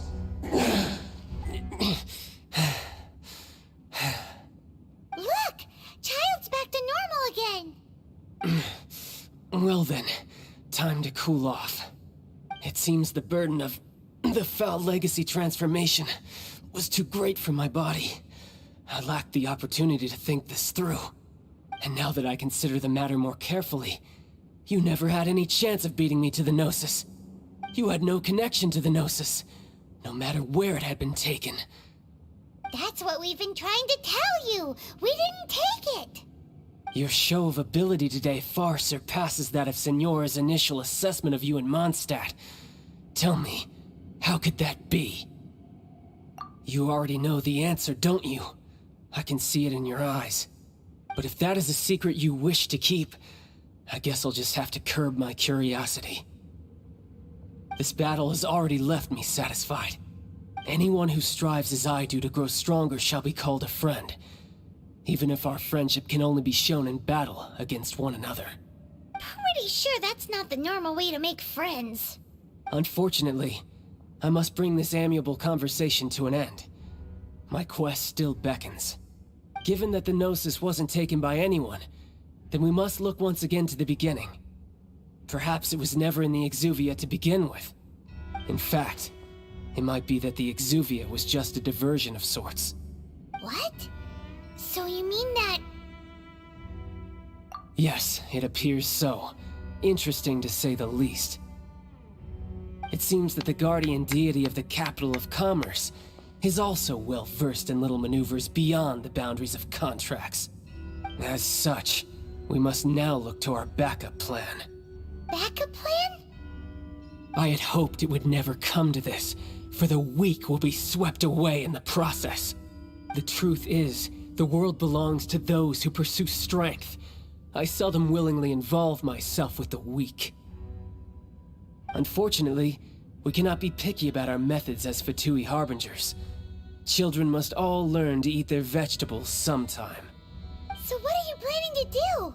I will awaken the god that lies dormant beneath Guyon's stone forest. A god? Osial, overlord of the Vortex, who was defeated by Morax, the Geo-Archon in the Archon War, and who has remained pinned beneath the waves by the Geo-Archon's stone spears ever since. If such an ancient god were to be unleashed upon Liyue Harbor, defenseless without the protection of its deity. Do you think the cunning Rex Lapis would just stand aloof and watch the ensuing destruction? But the Archon War ended 2,000 years ago. How can an ancient god appear in a world now overseen by the Seven? Simple. I've already prepared the means to awaken it. Hey, those are sigils of permission! Oh, Paimon remembers now. The Fatui have been researching them. Indeed. The one that was given to you was just a byproduct of our research. With the power of so many sigils of permission concentrated in one place, along with that which was bestowed upon me as a harbinger by our Tsaritsa, breaking the subduing might of the Geo-Archon spears for a time should be no obstacle. Using the powers of ancient gods in such a situation fails to interest me, and is largely against my principles. But knowing that such an action will not only force the Geo-Archon to show its hand, but you as well, that makes matters a little more intriguing.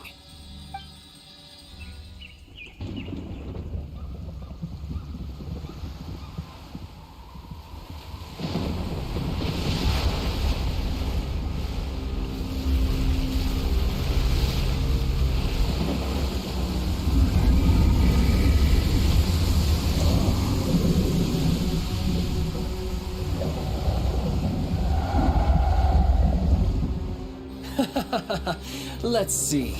Will the nation that has lost its deity be swallowed up by an ancient malice once more? If you wish to drown together with the people of Liyue, you're free to stay and enjoy the show. Huh? He's already gone. That guy is fast. What's going on?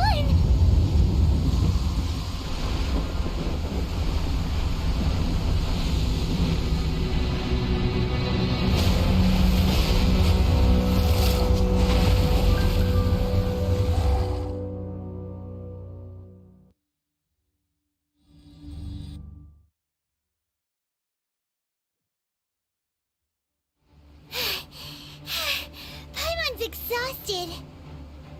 If we hadn't happened to see the Jade Chamber flying over just as we came out of the Golden House, we really wouldn't have known which way to go. Did we make it in time? Is the Overlord of the Vortex still in the sea? It hasn't destroyed Liyue yet, has it? What are you doing here? Huh? Hold on. It's the Adepti. What are you doing on the Jade Chamber? Paimon thought you were arguing with the Qixing. Is the fighting over? Faced with a calamity of such magnitude, we have agreed to put our differences aside for now and unite against this common enemy. Oh, Paimon gets it. So how do you plan to defend Liyue? Just seeing this Overlord of the Vortex guy puts a pit in Paimon's tummy, even from all the way out here. It's not just you. We've got new Millilith recruits who can't even stand at attention without shaking. The force of an ancient god's presence seems to be too much for ordinary people to handle. Which is why we must stop that monster before it gets any closer to Liyue Harbor. So the Archon War was fought 2,000 years ago against enemies like that thing? Now that's scary. So will the power of the Qixing, Millilith, and Adepti gathered here be enough to stop that god? We've already discussed this together, and our conclusion is... not necessarily. What? But all of you are supposed to be the guardians of Liyue. Can't you think of something? One certainly could. Huh? The Qixing did once research the matter of the Guizhong Ballista when it piqued their fancy. And as fate would have it, one who did craft the Guizhong Ballista with one's own hands is here. For what could you mortals ever learn of Adepti mechanisms? Yet, it would take one, but a little tinkering to turn this ballista into an engine of war beyond your wildest thoughts. I suppose this is one blessing from the Adepti that we should be thankful for. So be it. We shall use the upgraded Guizhong Ballista to fight off that god. All the Adepti here can lend their strength to man it. We haven't a moment to spare. Our battle begins now. Yep.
The 3 Adepti are manning the Guizhong Ballista.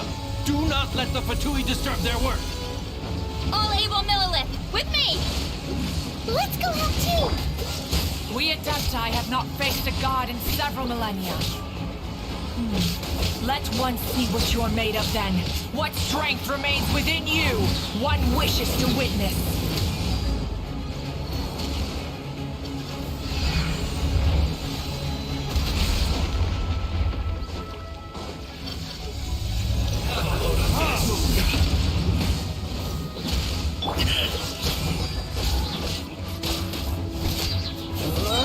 This moment will be frozen in time.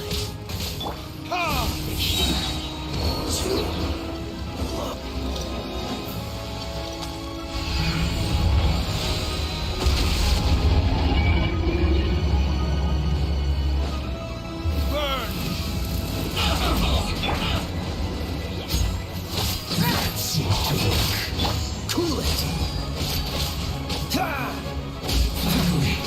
Some quiet. Freeze. Looks like I just went too far.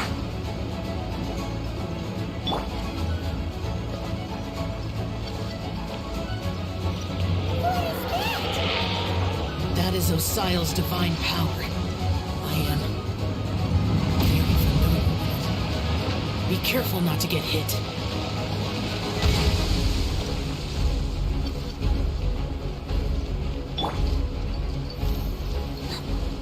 The Fatui! Their attacks are unrelenting! How daring. Snezhnai's diplomats will answer for this afterward. Every last one.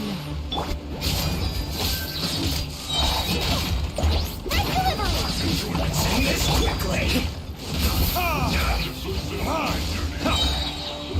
Verdict is? Stay right. The ancient god's attacking again!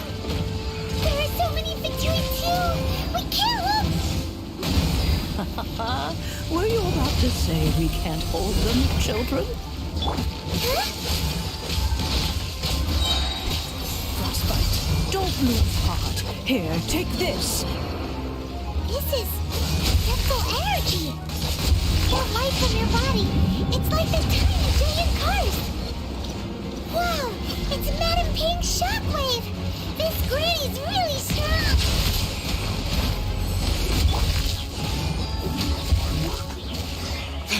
You're not going anywhere. Freeze! Bow your head. Looks like I went too far.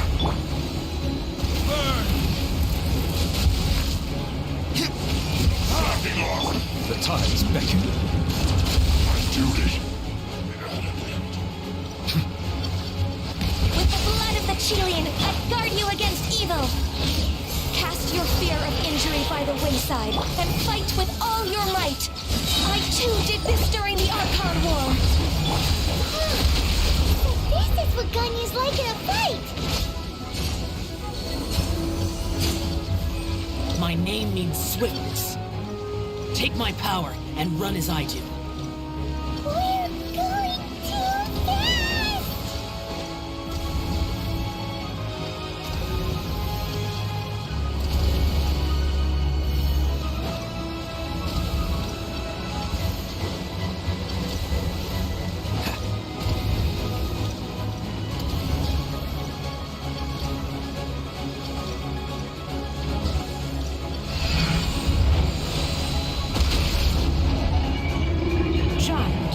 Strong in body and spirit. Perhaps you can withstand 3 forms of adeptal energy at once. This will hurt a little. Please bear with us. Once you've adapted, try to use it in battle. Let the mighty be humbled. I guess this is it. You're back into time for retribution! Freeze! What's the hurry? Oh, so sorry.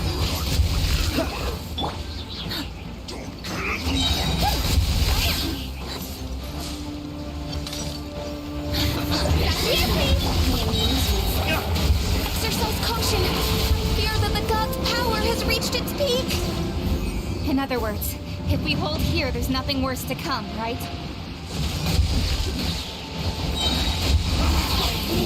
Like retribution! Be sanctified.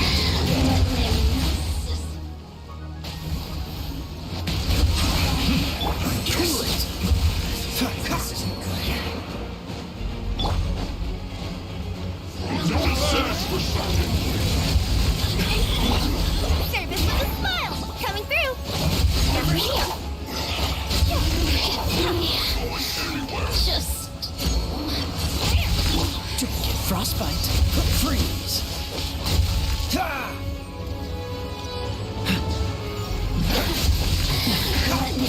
Dodge this.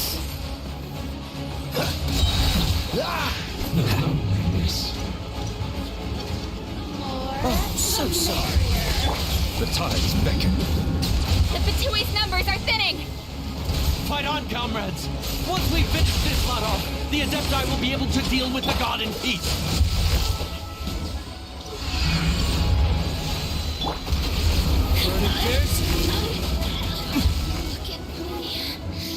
Just...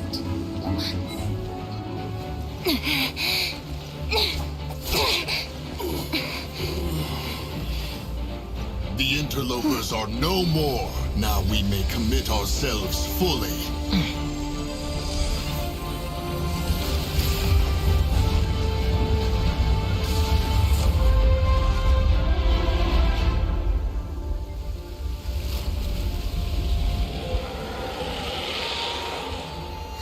It's working! We just need to keep this up!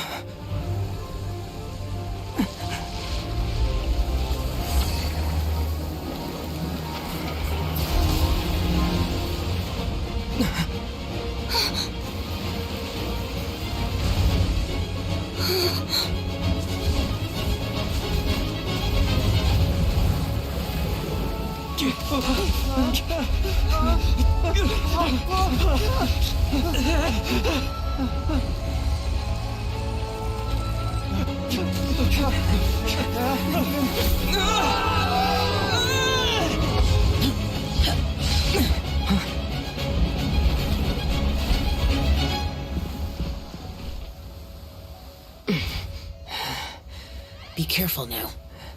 The Guizhong Ballista is destroyed. Without its covering fire, retaliation shall be difficult. But the Jade Chamber is our last line of defense. We can't give another inch, no matter what. I have another idea.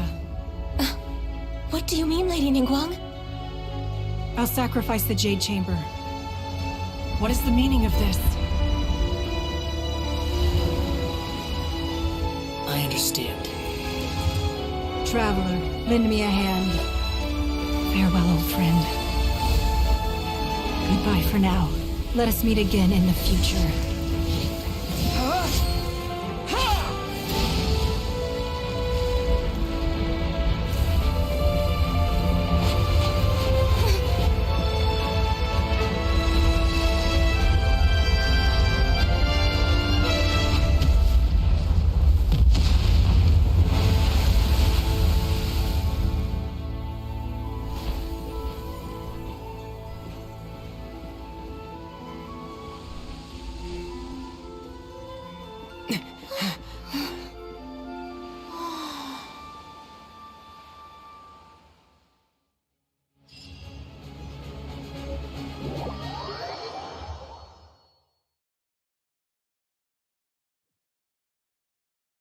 Is it finally over? The ominous aura of that monster has indeed begun to fade.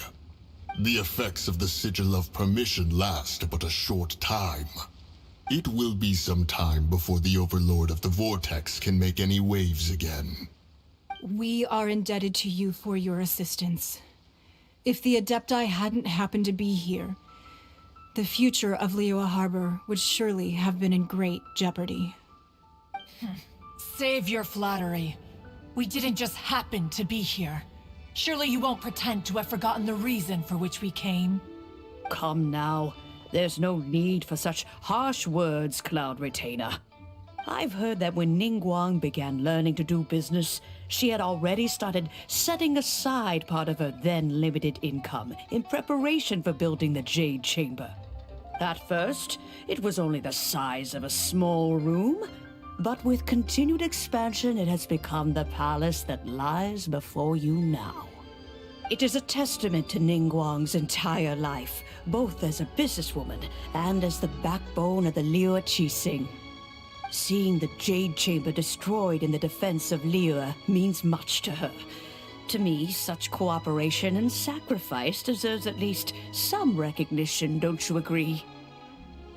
Well, I was really hoping you would say that such sacrifice could at least be used as some leverage in our negotiations. Thank you all for hearing me out. We know very well why the Adepti came here today. But please forgive us. We cannot yield to your wishes. Oh? 3,700 years. According to our records, the Adepti signed a contract with Rex Lapis to protect Liyue 3,700 years ago. Even to this very day, Liyue and its lands have stood the test of time, immovable as stone, just as it was thousands of years before. This is truly no small feat. But that does not mean that the Liyue of today is the same city as it was all those years ago. Do not merely cast your protective gaze upon the land. Instead, focus your sights on our city and each of the citizens that dwell within it. Are you questioning our means of protecting Liyue? I mean no offense. I simply hope that our Adepti forebears would see Liyue in a new light. Forebears, you say? One doubts you would be fit to be part of such a lineage. This morning, Rex Lapis appeared to me in a dream. What? In the dream, I yearned to tell him that we Qixing, though mortal, are equally bound to the contract. Each passing generation of the Qixing leaves many things of value to be inherited by the next generation. I also thought to tell him how the past generations of Qixing had strove under his rule to survive in our mortal world, establishing a network of contracts which has since come to be known as trade. But I dared not speak. I could only gaze at him in silence until the moment I awoke. Oh, Ningguang. Yet another perspective. What are you trying to say, Outlander?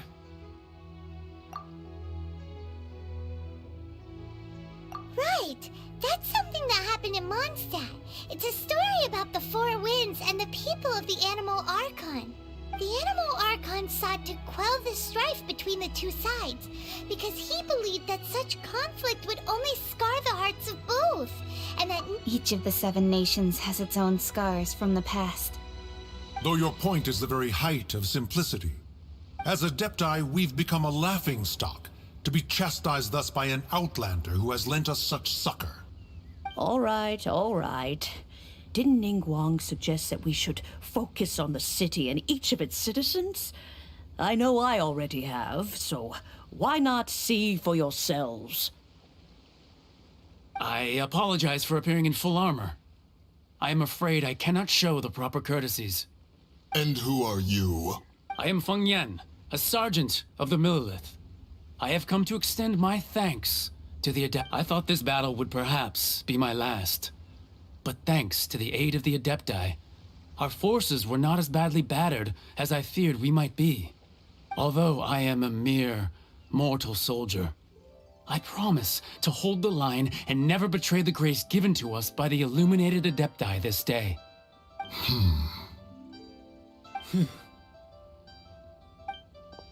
Huh? Why does everyone look so down? Didn't we just beat that big monster? Weren't you frightened, dear? It was quite the predicament. I wasn't afraid. All the strong Millelith guards were there, and those powerful heroes with their visions were there. Everyone was there. When danger is near, everyone always protects me. And the rest of the time, they make fun toys and tasty snacks and loads of things that make the harbor so pretty. Thanks for protecting Liyue Harbor. Please come visit us for the next lantern rite. Unfortunately, we wouldn't be able to participate. Huh? Because we are Adepti. Oh, okay. It must be hard being an Adeptus. Aww. You see, this is what Liyue is like today. The country of contracts is grateful to the Adepti for their protection, but it is no longer necessary for the city to rely on the Adepti's power to solve every little niggling matter. Although their blood is weak, there is still strength to be found in those we call mortals. The time of contracts between gods and Liyue has long since passed. Now is the time of contracts between Liyue and its people. Seeing the port around us now, it is hard not to feel a bit out of place. Wouldn't you say so, Cloud Retainer? Your line of inquiry is askew.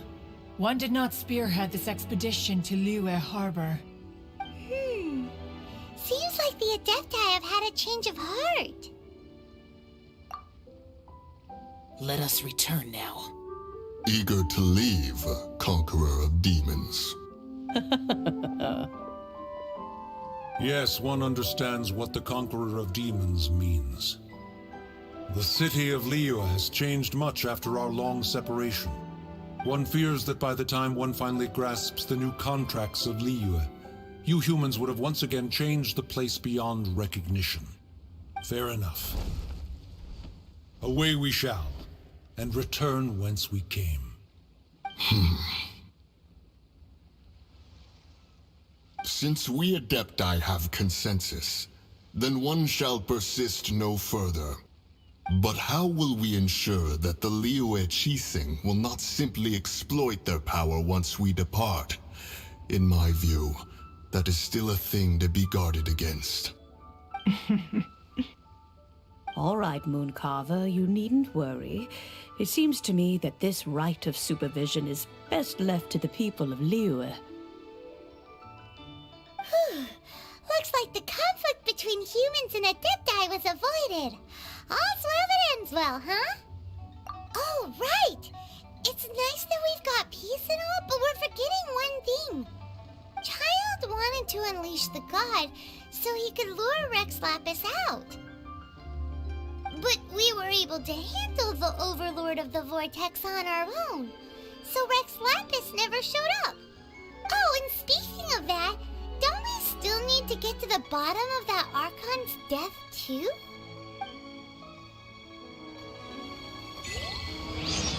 Paimon doesn't get it. But isn't the strongest lead we have the Adeptiless Rite of Parting that we're organizing? No idea where Zhang Li's gone. Let's ask for him at Wangshen Funeral Parlor.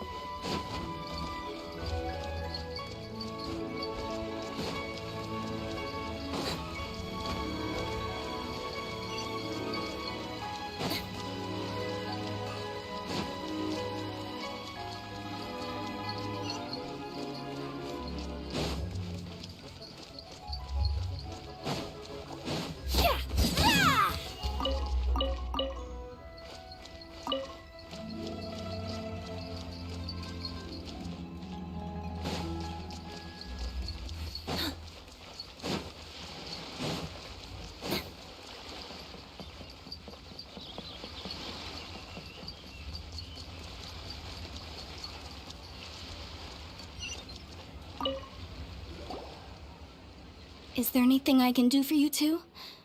I'm afraid that Wangsheng funeral parlor isn't in the best state to receive guests.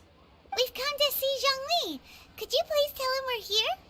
Unfortunately, Zhongli isn't here at the moment. It seems he went to Northland Bank. Doesn't the Northland Bank belong to the Fatui? Last time we saw Zhongli was before we went to the Golden House. Do you think he doesn't know about the attack on Liyue? Visiting the Fatui at a time like this could only mean more trouble. We had better go and make sure that everything is okay.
You call this cooperation between Harbingers?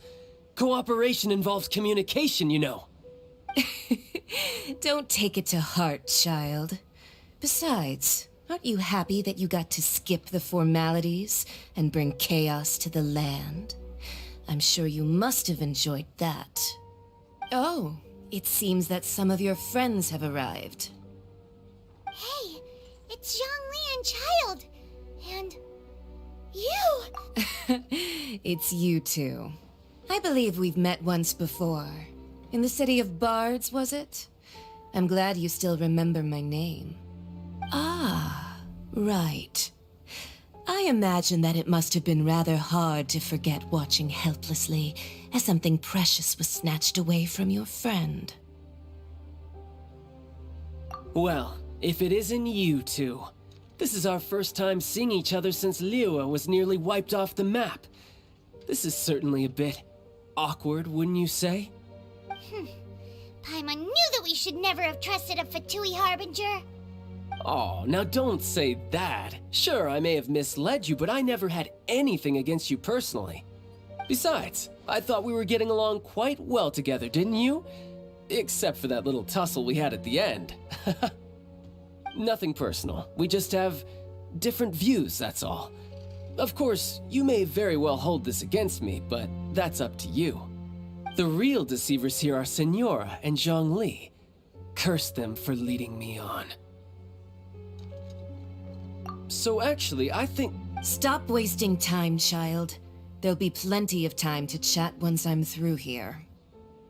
You remember the agreement, Morax. Now, if you would be so kind. The Gnosis, please.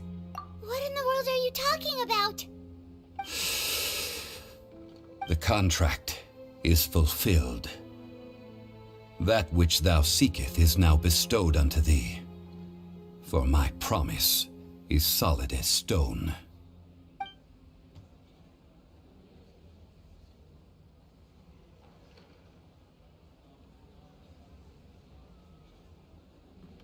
How sanctimonious. What? So you're the Lord of Chiao? No, wait.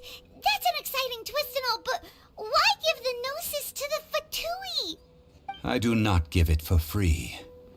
I give it as agreed upon in the contract. For it is a matter solely between the Tsaritsa and I. Yeah, you don't think you went a little bit too far with that whole fake death thing? Everyone was preparing the ceremony for you and splat! This big dragon falls out of the sky and all of Liyue goes into an uproar. Talk about a disaster. Gathering all the forces that had been bubbling behind the scenes, and then stirring them together in a pot that was bound to boil over. That's what he wanted to see, am I right? Wait, Perhaps it's best that I explain. As you know, I've dwelt upon this world for more than 6,000 years. It is now 3,700 years ago that I founded Liyue together with the Adepti. Even boulders that can withstand whirlpools will erode with the passing of time. I kept convincing myself that cracks had not begun to form, and that the end of my time had not yet come. Until one drizzly day, as I was strolling along the harbor, I heard a merchant tell one of his workers, "You've finished your duties. Go ahead and call it a day." I stood motionless among the crowds, asking myself, have I already finished my duties? Oh, Zhongli. But as I began to consider relinquishing my divine role, I soon discovered that many reasons still remained to not hastily depart. Was Liyue, the city I had dwelt in for so long, already prepared to enter its next age? So I feigned my own death, and gathered the cast of Child, the Adepti, and the Liyue Qixing to play their roles together on the stage that was Liyue. That's right, which is why I continued to safeguard the Gnosis until now. So you mean that if the chaos ever reached the point of no return, you would simply appear and use your divine powers to bring Liyue back under control? Of course, and it would have been all too easy for him too. Just as a child quickly matures after losing their parents, so has Liyue matured when faced with the death of its deity. In the end, the resolution to all that has transpired was even more satisfactory than I could have hoped for. Take the Adepti, for instance. Owing to their years of seclusion, they were the least informed. Yet when faced with a crisis, they commendably showed the greatest amount of restraint possible. Not only did they manage to cooperate with the Qixing, but in the end, they even made efforts to understand the hearts of the people. Credit is also due to Signora, the emissary dispatched by the Cryo-Archon to fulfill our contract. At my request, she kept everything she knew in strict confidence. This despite the eavesdropping ears of her colleague, Child.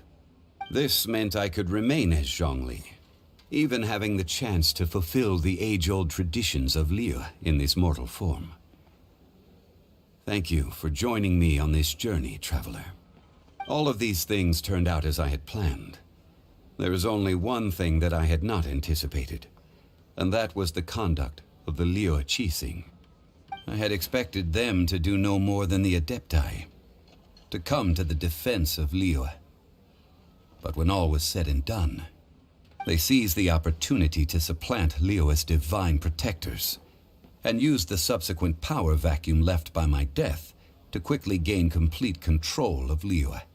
Huh? That doesn't sound good at all. On the contrary, I think it is excellent. I had always feared that it was too soon for them to take over from me. And it was also that which I longed for the most. As such, this is the best parting gift anyone could have given this god of old. Hey, what about me? Doesn't anyone feel the least bit of remorse for deceiving me? You've practically kept me in the dark! I think that thanks would be more appropriate. You certainly played no small part in all of this, wreaking havoc and turning the city upside down. The Lord of Geo ought to thank you for your performance, if anything. If you hadn't created the pressure of a battle between mortals, Adepti, and a god, the lump of coal resting in the hands of the Geo-Archon, Liyue would never have been able to become a dazzling diamond of a city. Huh? Just whose side are you on, mocking me like that? Are you itching for a fight?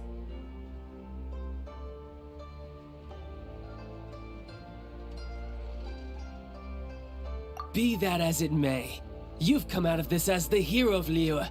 I, on the other hand, will be forever prescribed as a disturber of the peace, no? Well then, with the Gnosis in my possession, I have no use for such idle chatter. We should return to Zapolyarny Palace and seek an audience with Her Majesty, the Tsaritsa. Come, child. Fine. I'll meet you there later. I'm not sharing a boat with the likes of you. Do as you wish.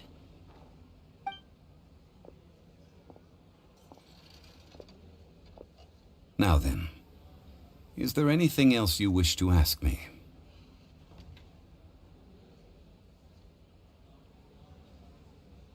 Right! As Zhongli always told us, a good trade is a fair trade. Paimon has no idea what could be a good trade for a Gnosis. Realistically speaking, there is no such thing. Huh? However, I am the god of contracts.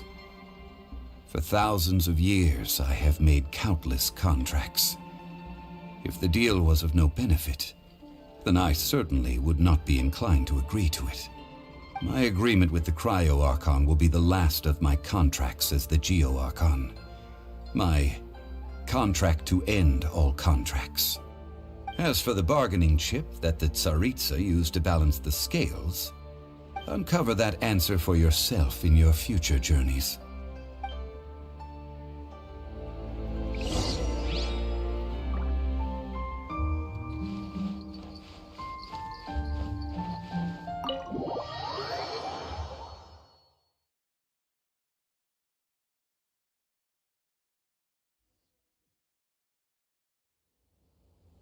Today's the day of the rite of parting. Although the star of the show is fake, we've spent so much time trying to organize it, it would be a real shame not to go there now.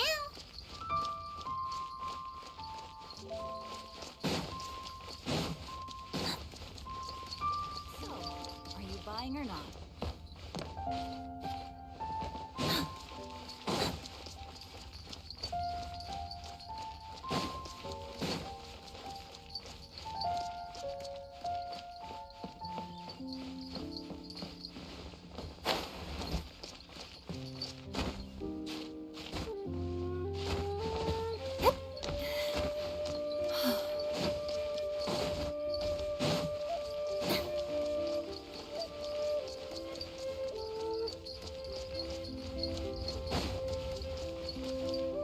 Well, since we're going through with this rite of parting, I guess it means that those rumors hit the nail on the head.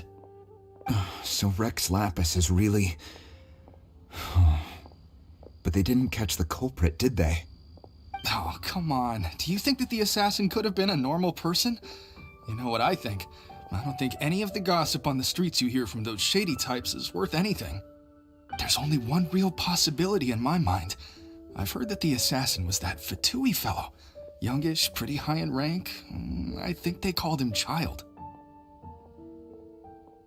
The Fatui? They certainly are very suspicious. Who knows what those greedy, crooked folks... Shh! Lower your voice. If the Fatui catch you in their sights, Rex Lapis won't be around to protect you this time.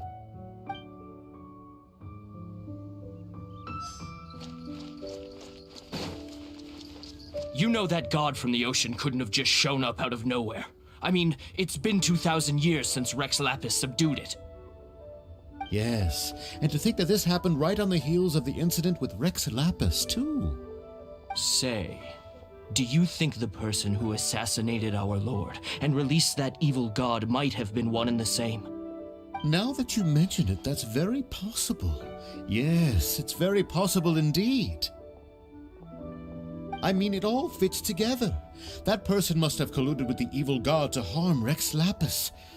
Oh, that wicked, black-hearted scoundrel. Still, what sort of supernatural prowess must this person possess to be able to do such things? I have never heard of such a person in all my years. Ah, forget it. Guessing's no use to us. Look, the Millilith over there looks like he's about to make an announcement. Let's hear what the Ministry of Civil Affairs has to say first.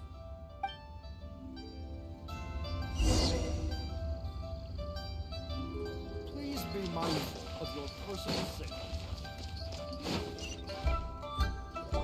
Hear ye all! The Chising's words. Though a dragon soars ageless as the mountains, it too must return to dust. This is common knowledge. Gods and Adepti live glorious lives, but both light and shadow have their season. So too must they face divinely appointed trials. Rumors and hearsay abound on the streets that Rex Lapis was murdered. Now, let the truth be revealed. Having been thwarted in his trial, Rex Lapis's soul has recouped the celestial heights. He beseeches the people of Liyue to grieve not and to let not their hearts be saddened. Nor are they to believe street-born rumors or indulge in baseless speculation.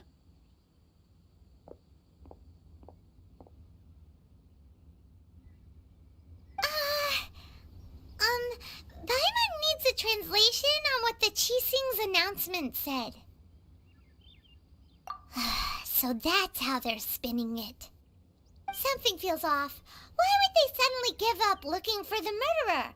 Not to mention how this excuse sounds like something they just made up on the spot. Could the Qixing already have known that Rex Lapis wasn't dead? But Zhongli said that neither they nor the Adepti knew anything. Did Zhongli tell them in secret after his gnosis changed hands?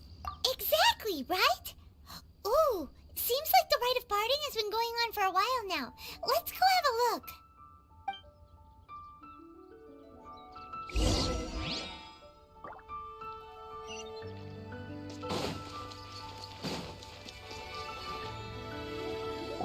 Look, it's Ningguang and Keqing. Are they saying something? Are their speeches over? As said previously, Rex Lapis's soul returning to the heavens is the end of the contract. And it is also the end of an era. 3,700 years of contracts burnt and reduced to ash. We, the people of Liyue, were indeed prosperous. But blinded by our prosperity, we forgot that time can be pitiless.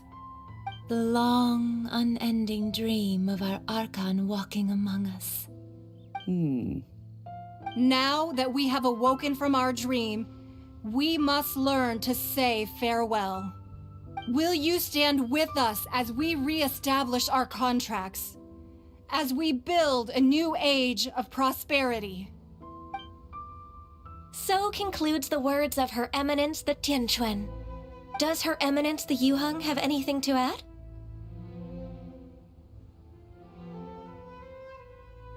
Huh? Is she looking this way? Traveler. Yikes! She really is looking our way! Is that the traveler who they say defeated the ancient god? So young. The Liyue Qixing always repay their debts. And as you have heard, our eyes see far and our reach is long. Name your price. You deserve that much. Whoa!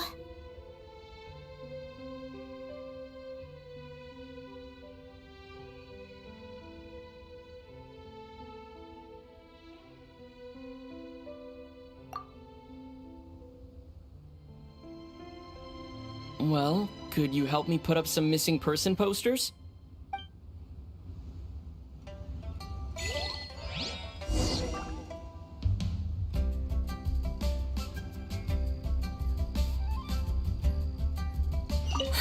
And to think I'd put my best perfume on before coming here, thinking you'd like it. But it seems as if those perfumes really were meant to be offered to Rex Lapis. Well, that's fine. Suffer no rivals in love, they say. And that's 3 gone in 1 stroke.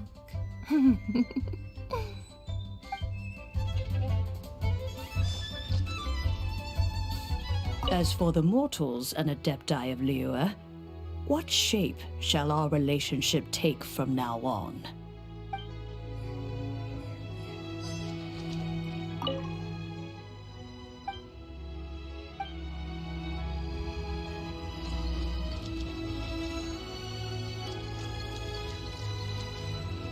Roping you in was possibly the most masterful move we could have made. I believe that future generations will say so too when our deeds come up for their review.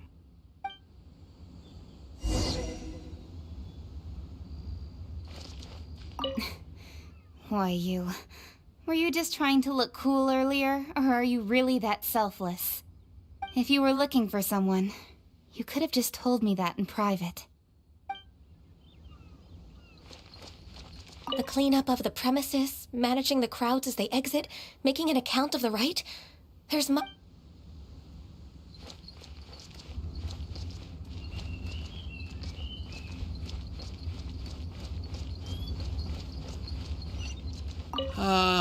Rex Lapis. Oh, Rex Lapis. Now that I think about it, if everyone's of the same mind as me, perhaps mementos for Rex Lapis might be the best short-term business opportunity.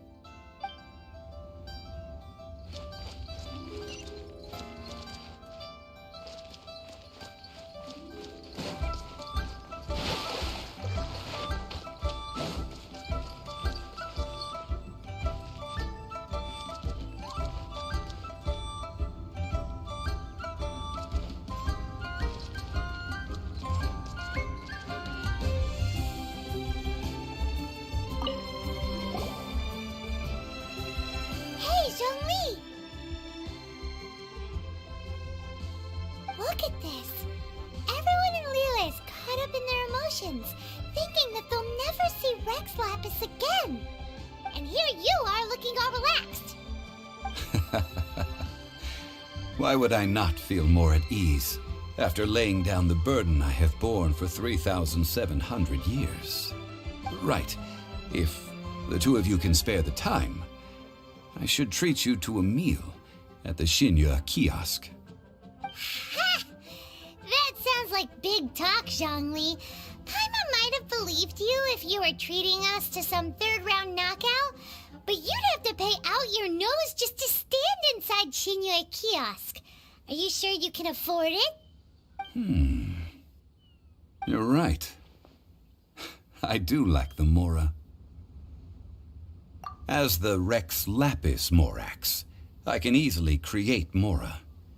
But since I have chosen to walk this earth as the mortal Zhongli, I should abide by the same rules that mortals do. When I was journeying with you, though I still had the Gnosis in hand, I knew that I must soon retire from my role as an Archon, so I had to rehearse a little for my new life. Oh, no wonder! Paimon gets it now. You didn't look at the price tags when we were spending because you've never had to. But since you weren't used to not being able to just make more Mora as and when you wanted to, you had to try becoming a parasite to society who lives off of other people's credit. Well, we were only spending Fatui money. You don't have to say it like that. In the City of Commerce, we do not merely exchange money or goods. We also exchange knowledge, memories, and foresight, as well as positions, roles, and lives. The Archon Morax could never experience life as the true mortal Zhongli could, no matter how many times he descended to be with his people. I must thank you for that. I will treasure the memories that I made as Zhongli, traveling the streets of Liyue with you. That is true. But there is no journey that does not end. No meetings without partings. Paimon thinks that we should make a move and continue our search for the Seven. I fear that continuing your journey may be difficult. The nation that neighbors Liyue by sea, Inazuma, is presently closed. Yes, the nation has been closed by order of its deity, the Electro-Archon Ball. And just as the people of Liyue preferred to call me Rex Lapis, she too goes by another name among locals in Inazuma. Paimon thinks we've heard that one before. Raiden? That is the case. And since Raiden is also the Shogun of Inazuma, people call her the Raiden Shogun.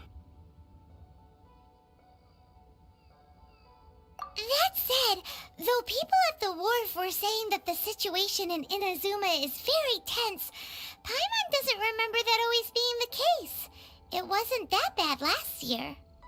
Zhongli, since you're Rex Lapis, shouldn't you know something about what's happening there? Just how did Inazuma become a closed nation? It's because of visions. Visions? When faced with circumstances beyond their control, humans often bemoan their lack of power. But if a person shows true strength of will at a desperate and fateful moment in their life, the gods will look upon them with favor. This is what visions are. Magical foci bestowed upon those who have been acknowledged by the gods. Uh-huh. That's how people in Teyvat see it. But starting from last year, the Raiden Shogun began promulgating the Vision Hunt Decree. Vision Hunt Decree? Yes. It was an order to seize all visions within Inazuma's borders, and to inlay them upon the hands of the statue of the omnipresent god. They want to seize visions. But why? Aren't visions blessings from the gods? I should think that in the Raiden Shogun's eyes, it is precisely because they are divine blessings that they should be under the sole dominion of divinity. Whoa, that's harsh. The Anemo Archon is the god of freedom, and the Geo Archon is the god of contracts. For her part, the Raiden Shogun is the god of eternity. It seems as though she has finally decided to eliminate any unstable elements that could pose a threat to her eternal realm. The fact that even I, the oldest of the seven, have now passed away, will only strengthen her resolve to pursue eternity.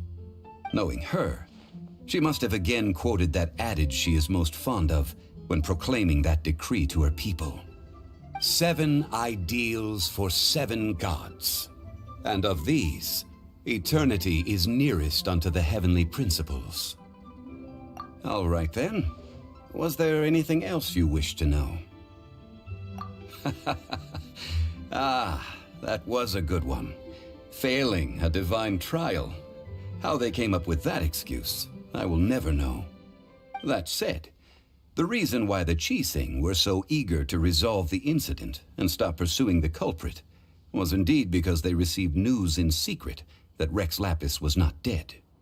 I hinted as much to the Adepti as well. How did I accomplish that, you ask? Have you ever heard of this particularly convenient Adepti art known as gifting dreams and visions? All right then. Was there anything else you wish to know? Yeah, about that. Before the Qixing made their announcement, we listened to a lot of people talking on the way. Most of them put the blame for everything on Child. These are indeed false accusations. But it remains undeniably true that Child did send people to the Jade Chamber to prevent the Adepti and the Qixing from defeating the ancient god. I've heard that Ningguang is busy milking that for all it's worth on the foreign relations front at the moment, browbeating the envoys of the Fatui. Ha! Those poor Snezhnayan diplomats. If it were not for Child's exalted position as a harbinger, I'm certain that they would have shifted all the blame to him and called for his dismissal by now. All right then. Was there anything else you wish to know? The time of the Adepti has long passed. If even the Liyue Qixing don't want to face that truth, then what future is there for Liyue? Kuching is absolutely right in saying this. Now, though I did laud Ningguang's desire for power, believing this to be a good thing, and thought as a matter of course that she must have been behind the Qixing's plan to take governing power over Liyue from the hands of the gods and Adepti. Could the original person who brought up the idea of seizing power have been... All right then. Was there anything else you wish to know? That's right. Zhongli, now that you don't have your gnosis, what's going to happen to all the Mora in Teyvat? Since Morax is dead, are they all just gonna disappear? Also, isn't the Golden House the only mint in the entire continent? Will it even continue to work? The Mora present now will not vanish. But the Golden House will indeed have to cease operations for a lengthy period of time, since creating Mora requires the use of the Geo-Archon's power. This is terrible! We're all about to run out of Mora! The world is coming to an end! Yes, this is indeed a major issue from a financial standpoint. Well, I suppose we'll just leave such troublesome matters to the Liyue Qixing to debate. Then, did you at least set some private funds aside for yourself? Oh, a private fund. This does seem like a good, logical, common-sense idea. It's a shame. What's a shame? It's a shame that I didn't think of it at the time. All right, then. Was there anything else you wished to know?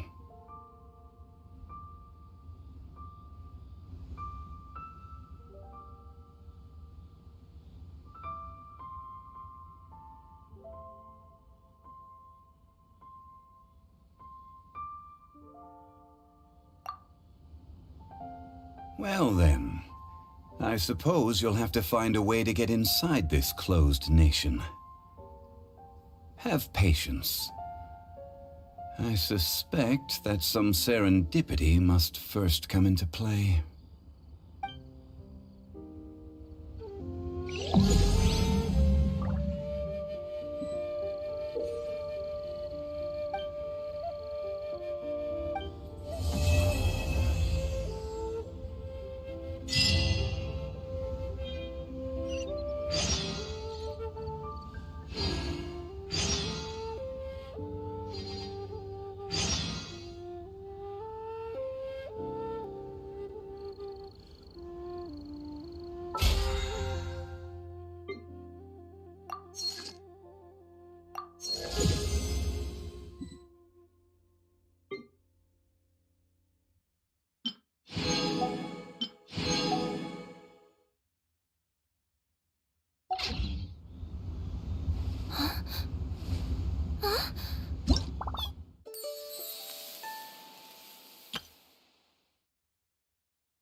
I've never seen half the stuff in here before.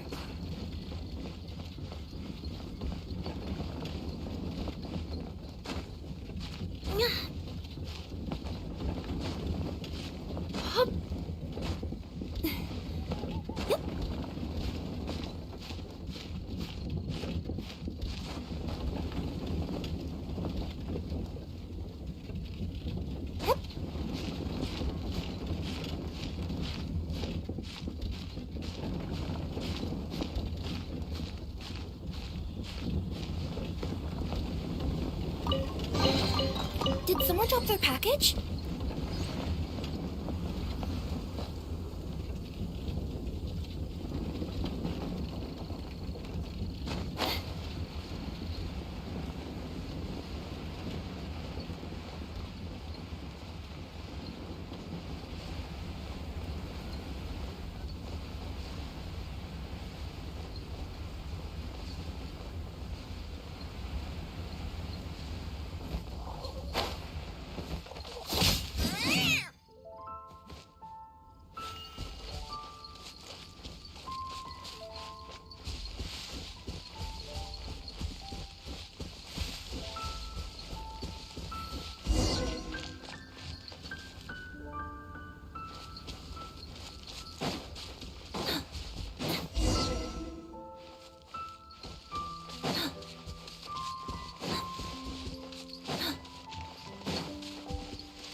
hunting and Maybe I'm game not preserve. cut out to be a huntsman.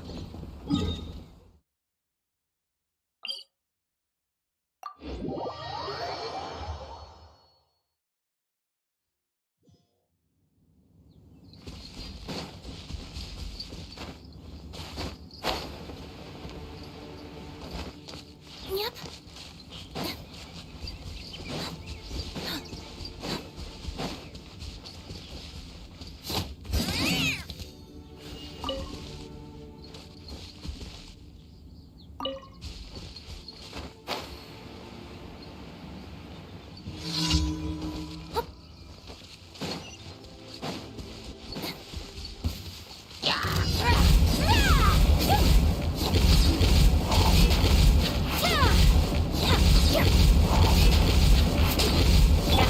Time for retribution! Ha! Ha!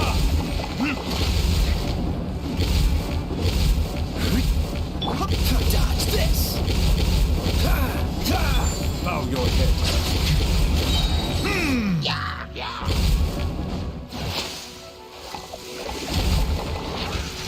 Let the mighty be humble. Service with a smile! That's that!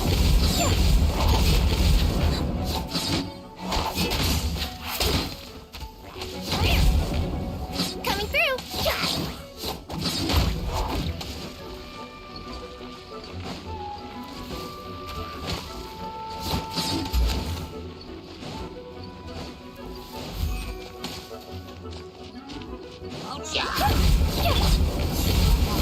Cool it.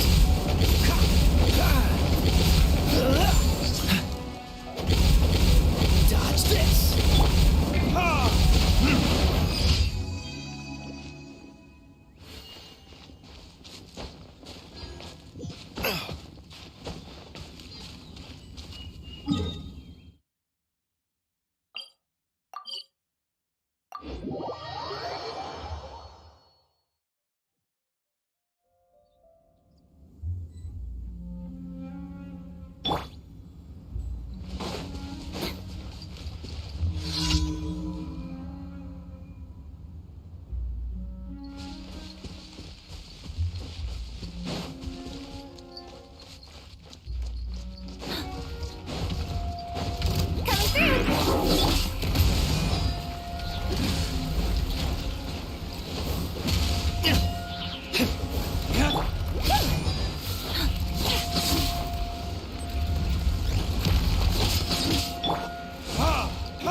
Freeze!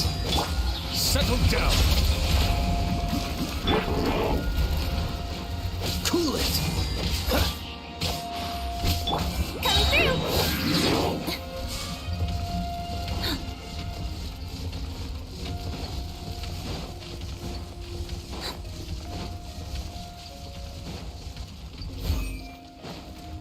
Sign here, please!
Traveler, please, over here. It has been a while since you joined the Adventurers Guild. Are your adventures going smoothly? Is that so? Apart from your own skills, reliable teammates are also indispensable when adventuring. Another person to count on is always good after all. But recruiting such dependable companions is no easy matter, is it? Yep, and it's even harder to get a guide as good as Paimon.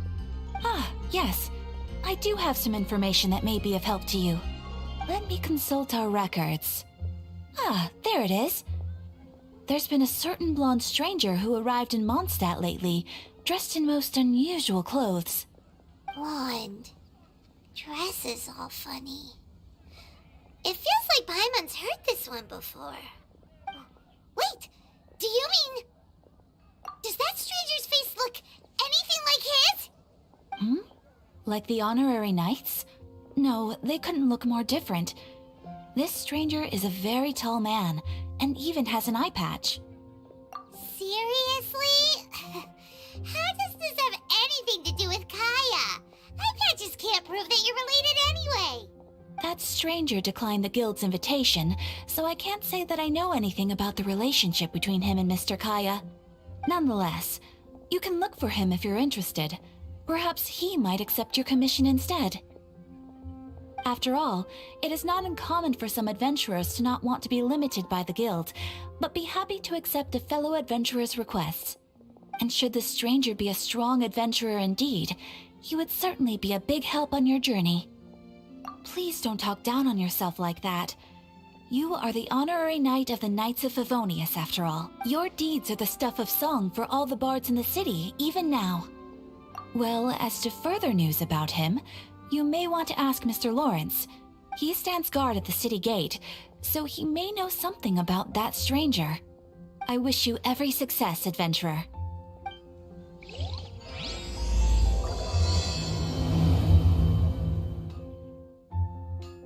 Ad Astra Abyssosk.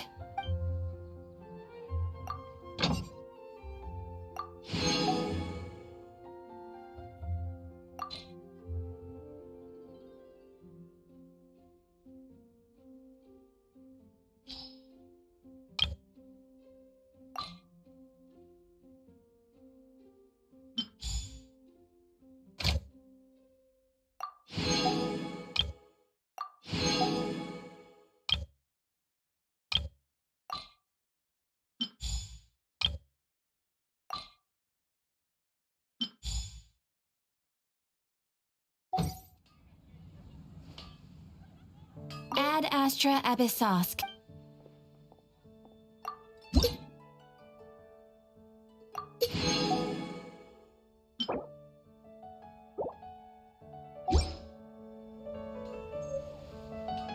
Ad Astra Abyssosk.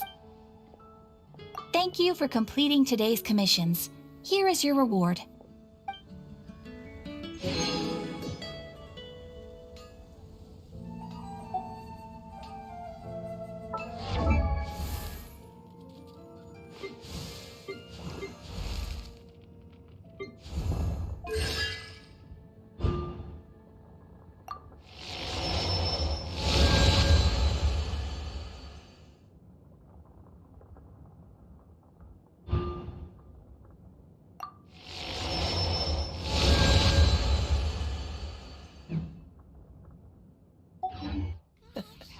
Seems all the other knights already have their hands full.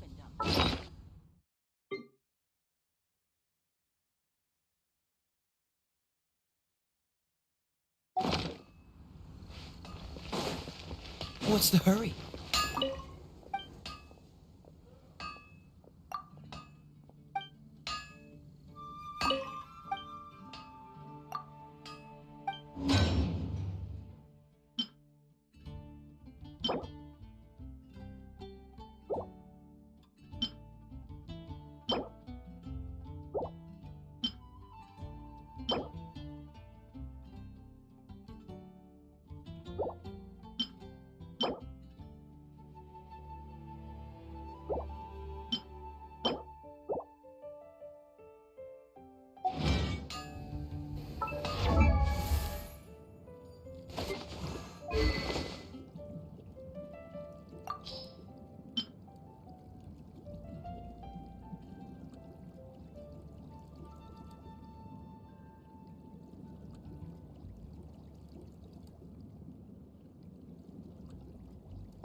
my strength still fails me. Take your pick. You'll find no second-rate items at Wagner's.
So sorry.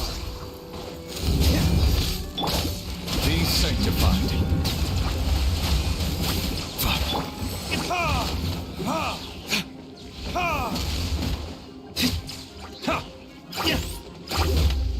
Cool it.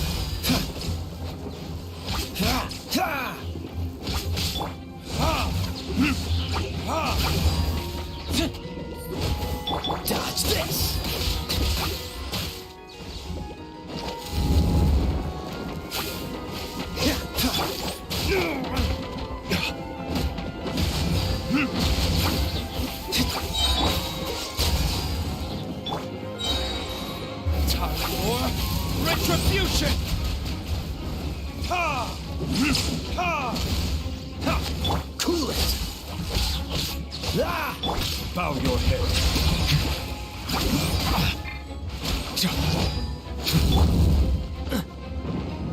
What's the... Freeze!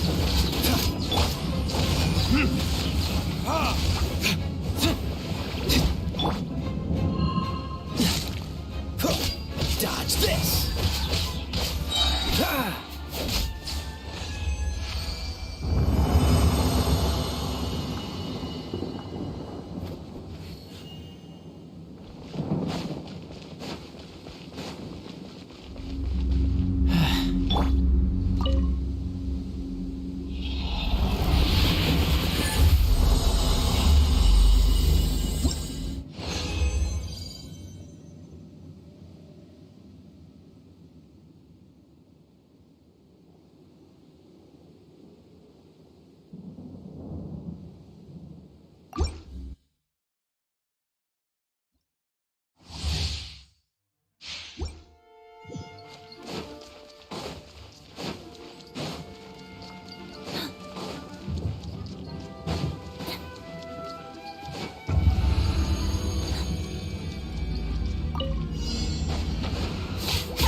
Frostbite.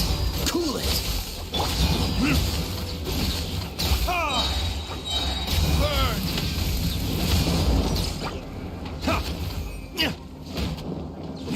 Freeze.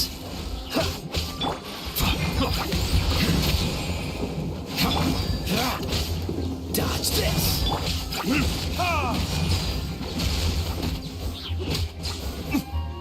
Let the mighty be humbled. Settle down. Cool it.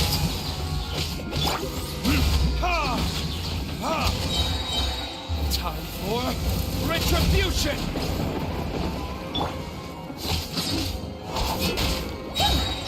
Here, please.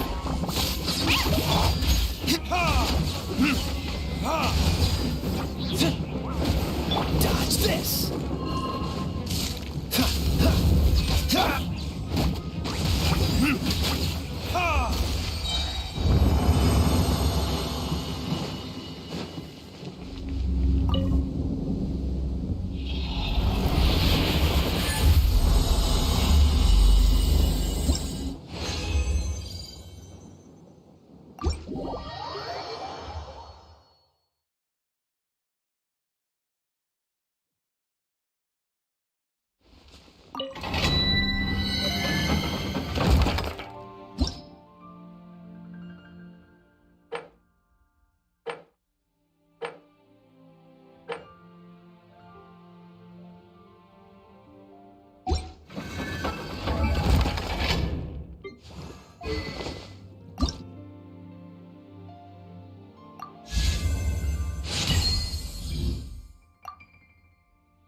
You should really bring the nut.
so sorry.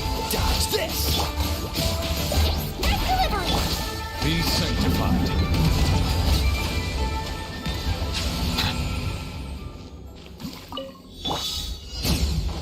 Time for retribution.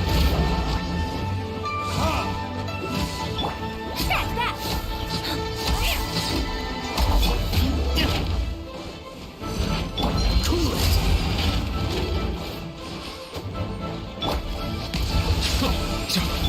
Dodge this.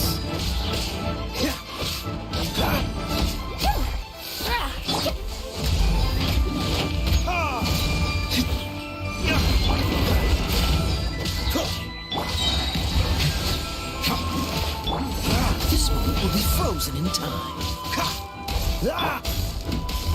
Verdict is...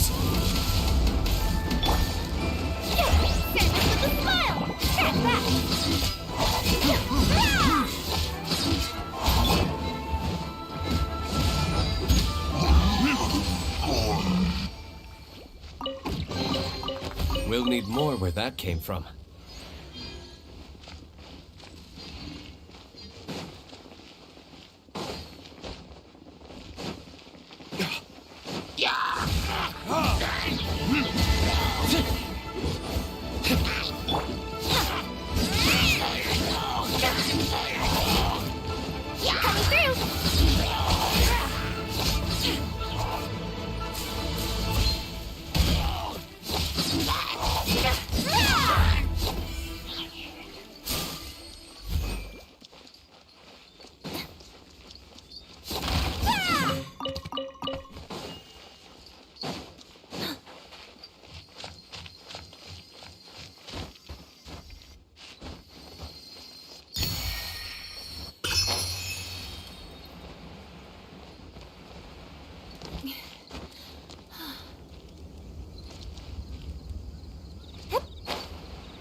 So cold.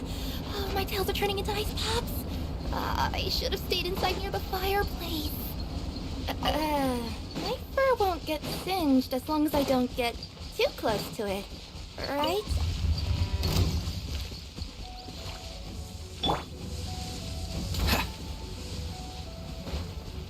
Freeze! That's that! Sign here, please!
Let the mighty be humble. Dodge this!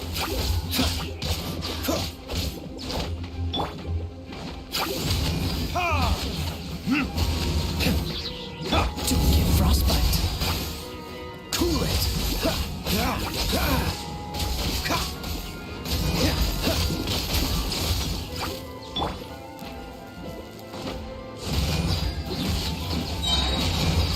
Time for retribution!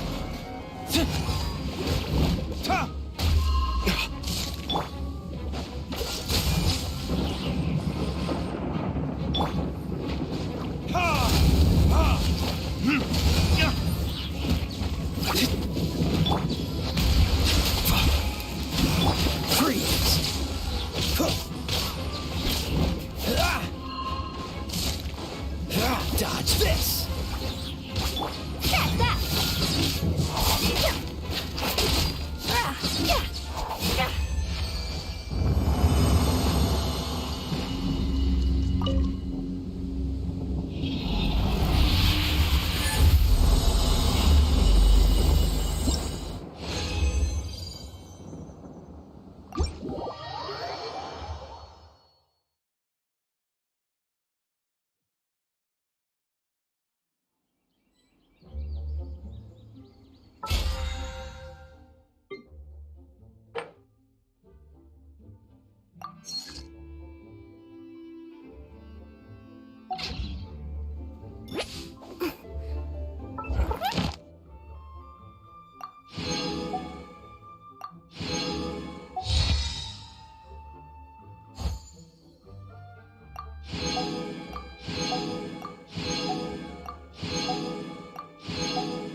The tides beckon.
I have gathered everyone here today to make an important announcement.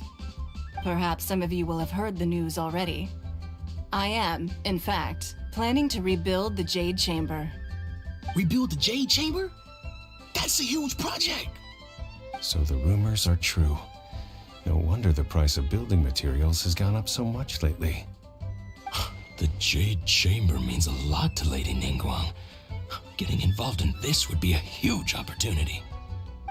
Lady Ningguang, is there any way we can be of service? Patience. Since the news made it out a few days ago, I have already had many people contacting me to declare an interest in joining the project. Nevertheless, I do have a few matters I should like to entrust to you here today. The building site has been chosen, and most of the materials have been assembled. 3 key items are, however, still outstanding.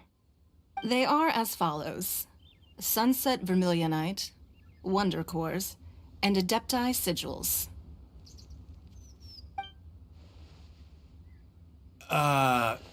Excuse my ignorance, Lady Ningguang. I'm familiar enough with Plostrite, but I've never even heard of those other 2. Only sufficiently large pieces of Plostrite, or specifically Vermilionite, may earn themselves the Sunset moniker. This stone is what allows the Jade Chamber to float. Wonder Cores, meanwhile, are the central components of the mechanical structure of the Jade Chamber. Adepti Sigils serve as a means of integrating the mechanical devices with Adepti art. They are as indispensable as the mechanical core itself.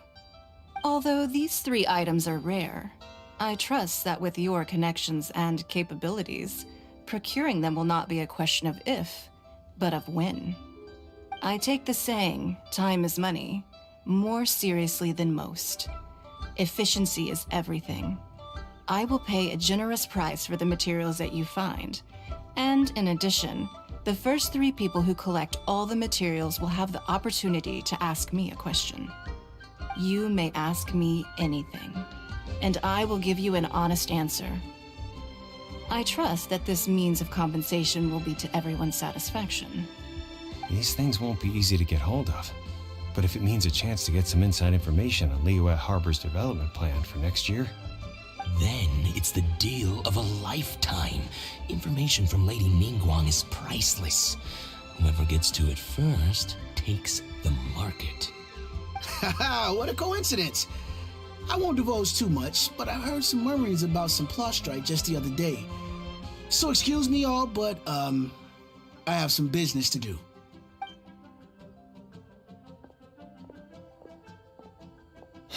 No. We'd better move quickly, or this opportunity will be snatched away from us. Ningguang's rebuilding the Jade Chamber? This is a huge deal! Let's get involved! So you heard my announcement, did you? What do you think? Interested? Yes. Providing the question pertains to something I am knowledgeable about. Really? Ooh, then Paimon will ask you about how to run a business. Then we'll never be short of Mora ever again. Of course. But how much information I share with you will depend on your performance. The construction of the Jade Chamber requires a great deal of space. The abandoned mine outside the Golden House has been selected as the building site. Once you have collected the materials, please take them there. I have other business to attend to now. Otherwise, I would gladly escort you to the site in person. When you do arrive, please seek out my secretary. Remember, this is a race against the clock. A rare opportunity presents itself to you. Do not let somebody else snatch it from your grasp. Ningguang seems super busy. Come on, we'd better get going. First, we gotta get out of Eugene Terrace. Huh? Look! It seems like there's something kind of fishy going on over there. Ma'am, you seem like an eminent and distinguished young lady to me. I can see that you're easily gonna win this procurement contest Lady Ningguang has set up. As it happens, we have some information about the materials that I really think might interest you. Come on, let's find somewhere a little more private, and we can get down to brass tacks. No, I don't need it. Don't be like that. Hey, come on, don't go! Why don't you stand there after her? Oh, right, yeah.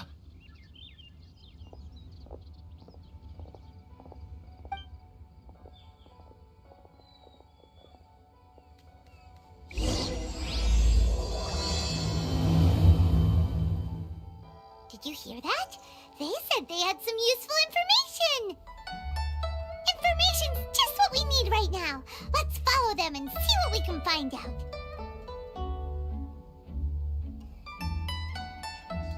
Let me see...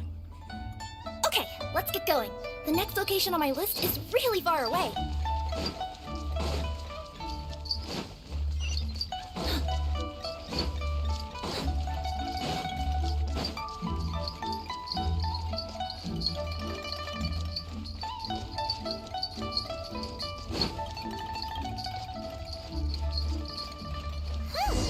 They're not here. Let's keep looking.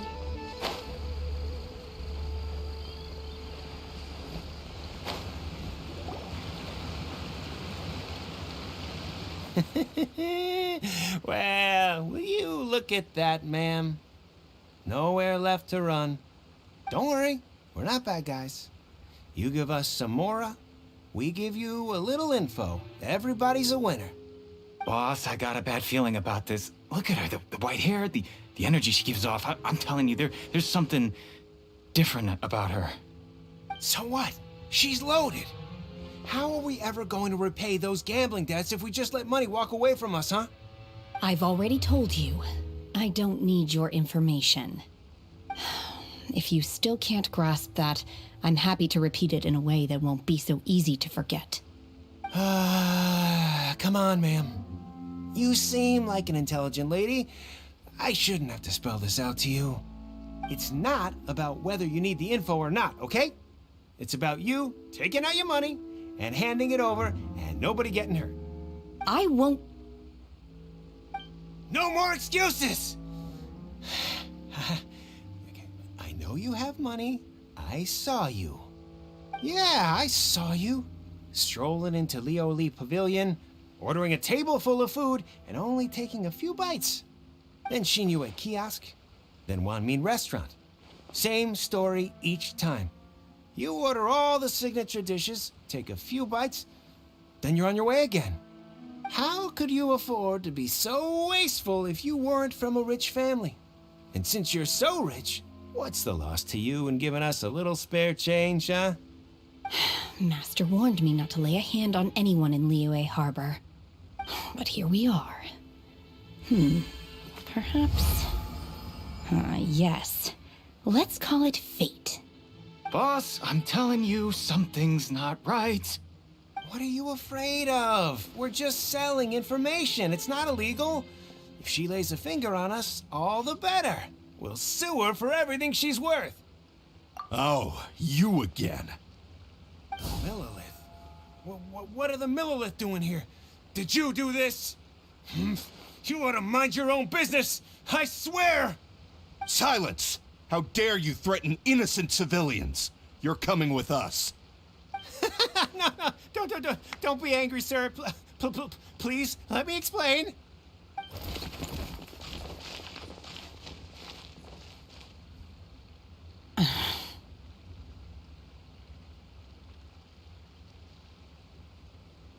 Shenhe.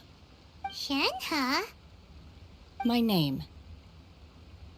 Oh, so your name's Shenhe. Paimon's name is, well, Paimon. And this is Paimon's travel buddy. Oh, I've heard about you two before.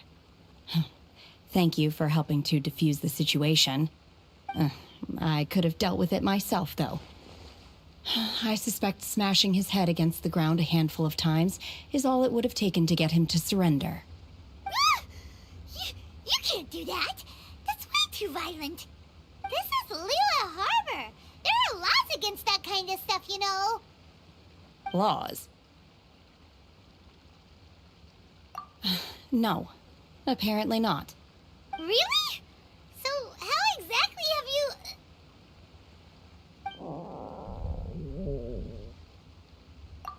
That would be my stomach growling.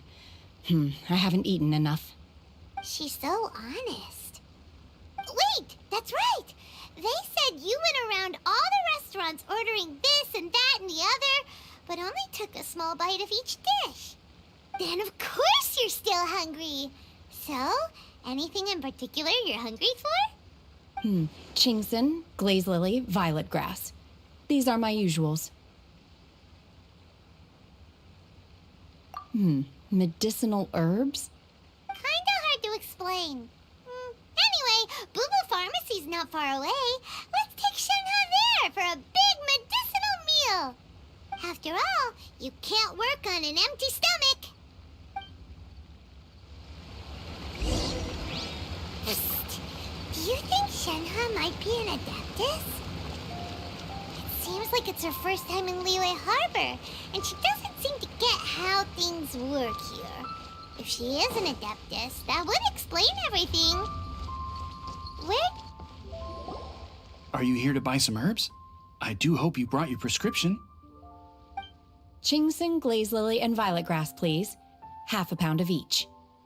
What kind of prescription is this? Sounds more like a lunch order. Oh, here you go. That's everything we have in stock. Thank you. She's really eating them!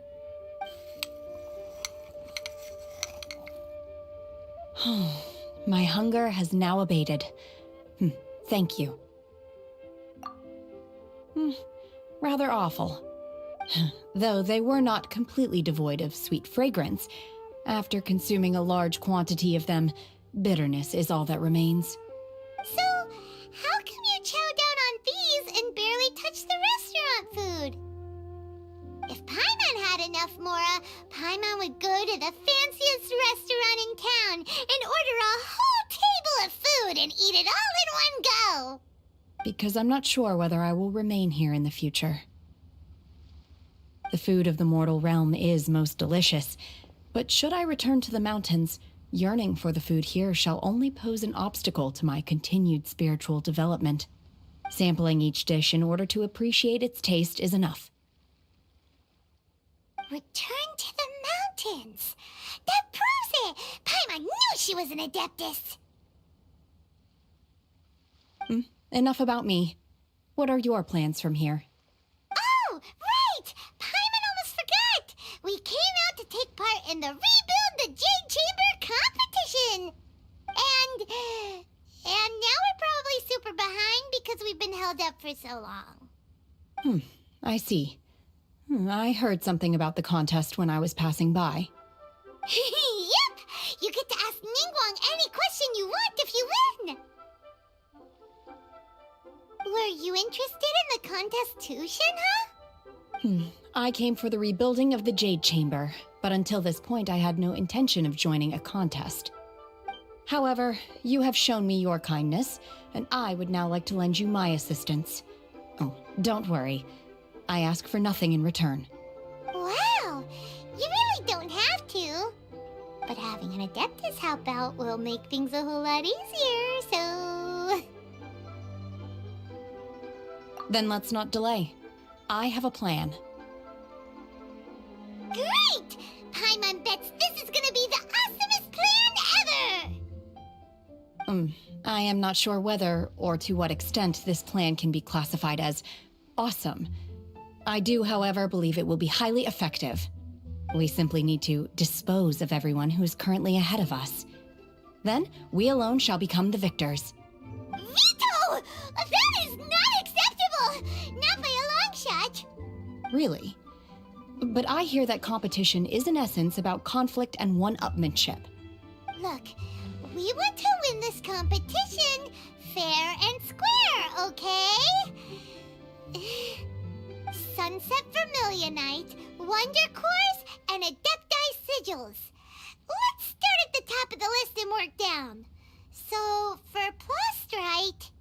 I was wondering who I could hear arguing over there. So, it's you. Baishu? What are you doing out here?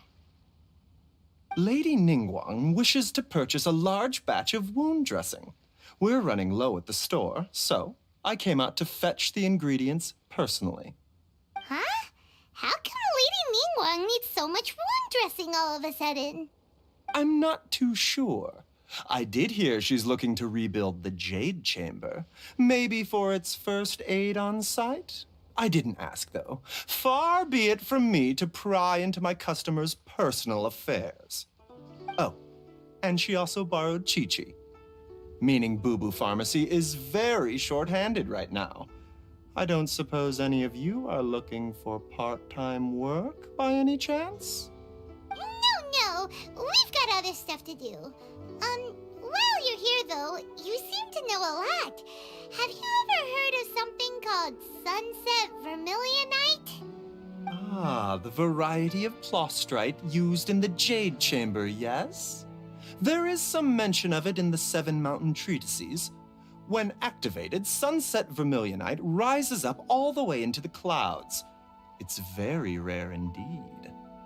As far as the records show, virtually all Sunset Vermilionite in existence has been mined and taken possession of.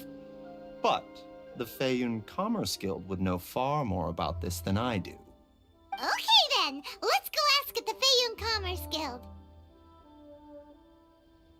Thanks, Baiju. You're quite welcome. Good luck to you all. And if there's anything further you need from me, just come to the Boo Boo Pharmacy.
I wonder what's inside this package.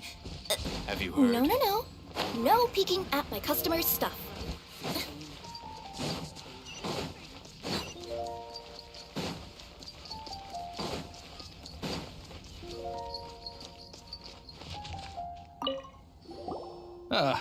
Honorary knight.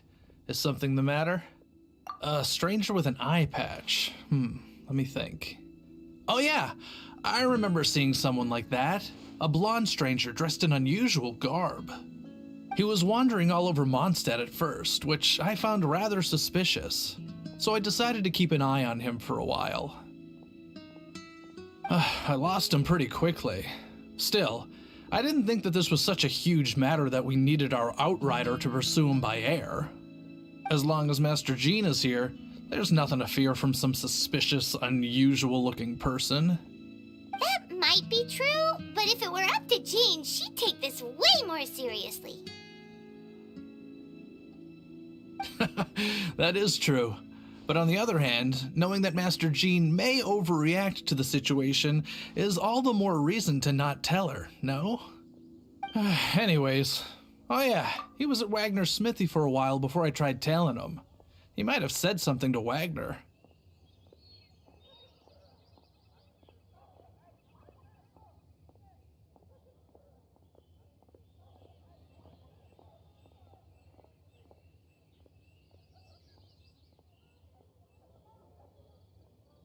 You should go ask him. Maybe he has more news about our stranger.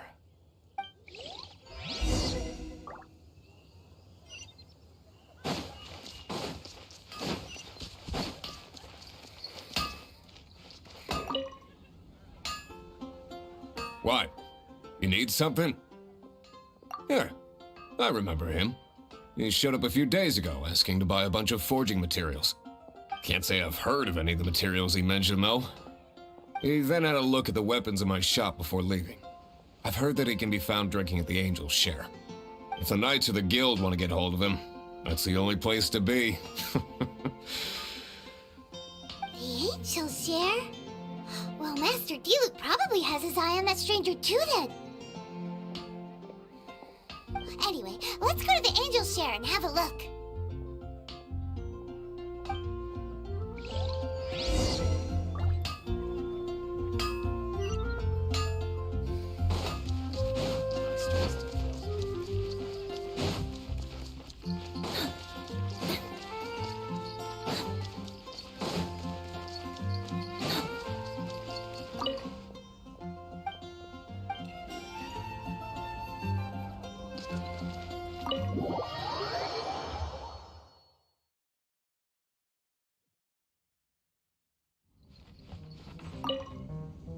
What will it be? Grape juice or apple cider? Hey, Charles! Have you seen a blonde stranger who wears an eye patch around here by any chance? That I have. He comes here every night. Just a drink, though. Doesn't order anything else. He even sometimes mixes his own drinks after he orders them. I don't know anything else about him, but from his selections and mixes, I'd say that he's quite the connoisseur. And what's Master Diluc's opinion? Why, I just gave it to you. Quite the connoisseur. Investigating everything as always. Guess that's Diluc for you. If you're looking for that gentleman, he ordered some new bottle of wine in advance yesterday. So there's too many raucous patrons on the first floor, so if you want to wait, best to go to the second.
Even if you are a close friend. Another.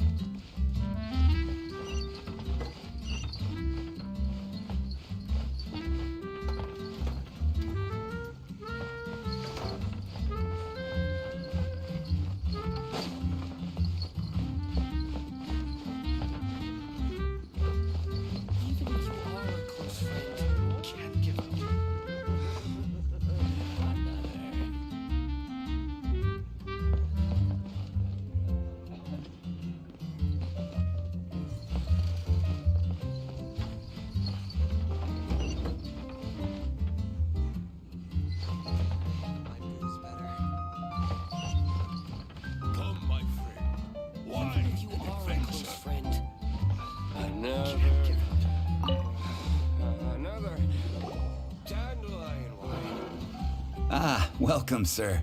The wine that you previously ordered is here. He's really here? Let's go downstairs and have a look.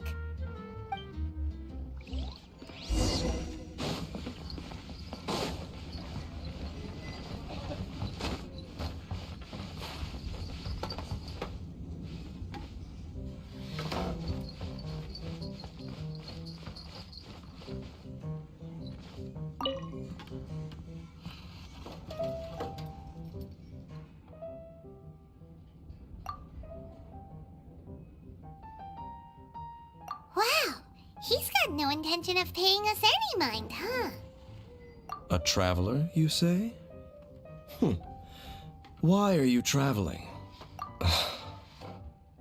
Well, that's as good a reason as any. Sit down over there, then. So, guess we've broken the ice. What a weird guy. That little one beside you.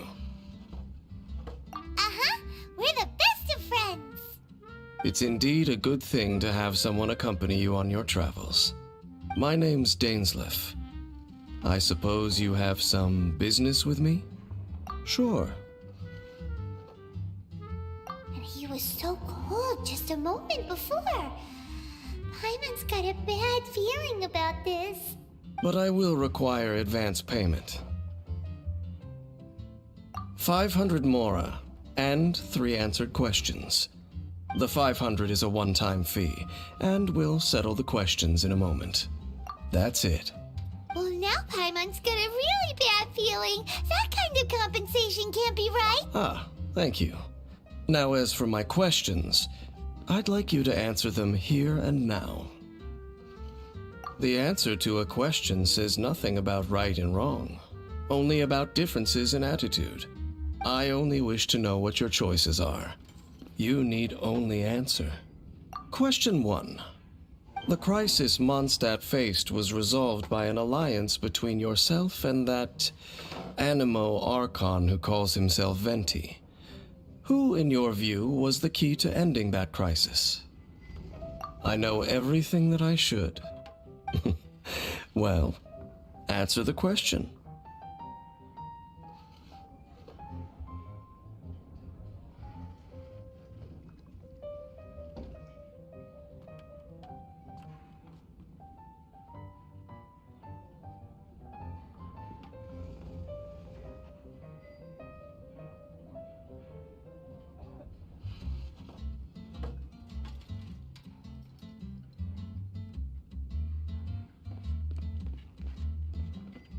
Is that your answer? I see. Question number 2. Rex Lapis, who has defended Liyue Harbor for millennia on end, used his gnosis to lay down a contract to end all contracts, of which the stipulations are still unknown. Who do you think will defend Liyue Harbor in the future, now that they've lost their deity?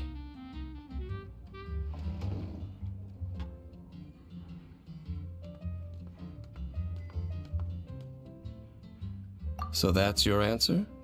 Now for my final question. This world has people who gained visions and those who did not. Which of the two do you think hold more importance in the eyes of the gods?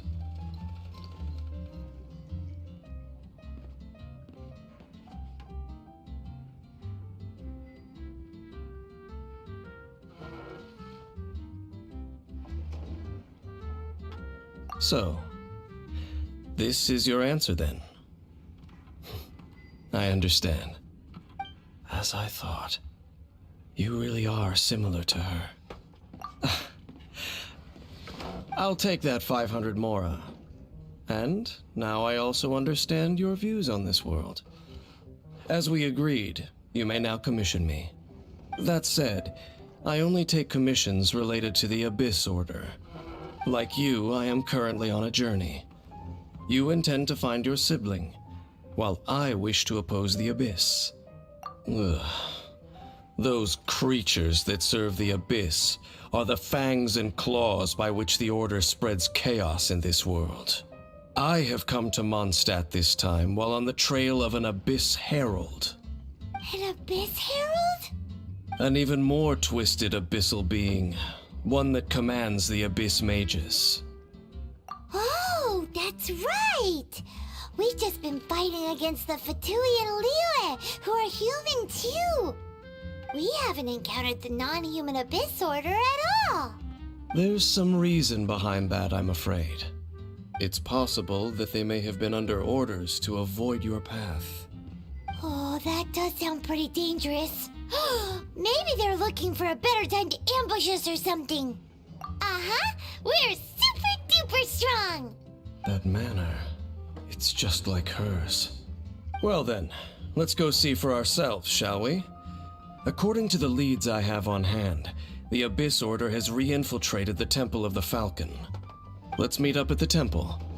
Perhaps your questions about the Abyss will be answered there.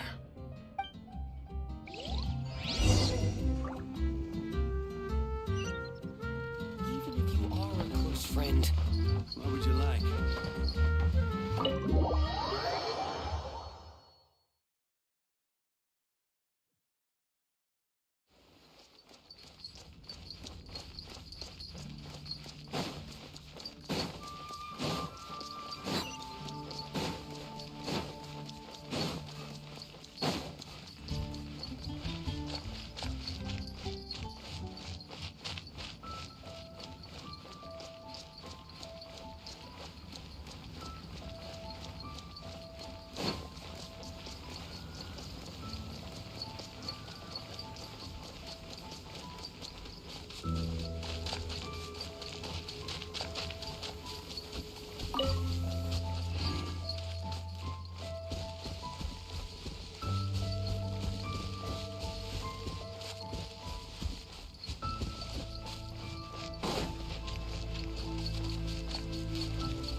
This abandoned temple does bear some marks of the Abyss, the Falcon of the West. Though it can soar in the wind, it ultimately does naught but hover under the light of the gods. Oh, it's nothing. Let's head inside.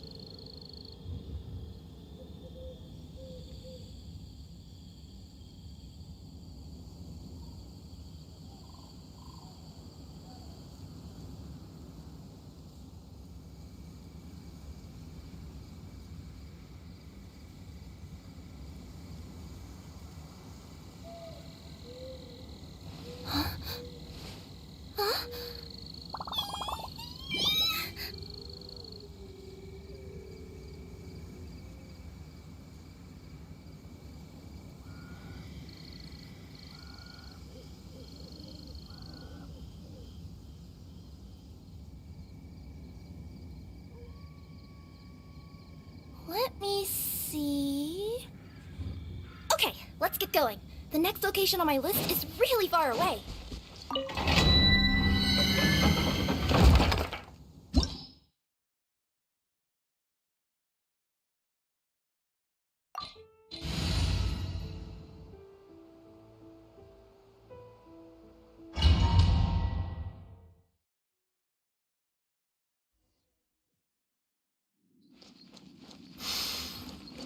The scent of the abyss is getting stronger. It's not far now. Wonders what the abyss worlds look like. Do they look something like the abyss mages? Let's head further in first. If we do see that creature, that'll spare me the explanation either way.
Don't get frostbite.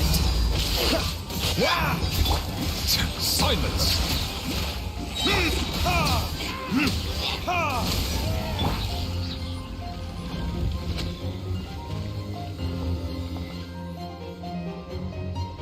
Bow your head. Cool it.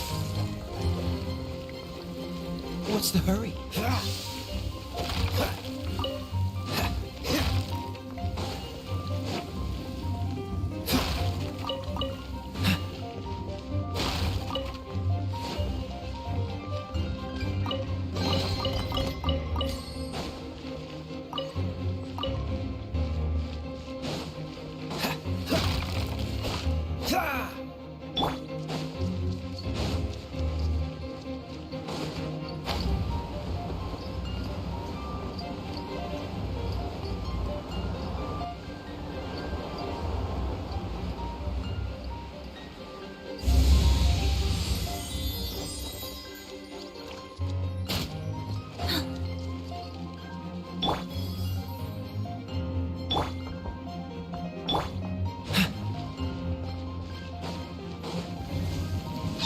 Dodge this. Be sanctified.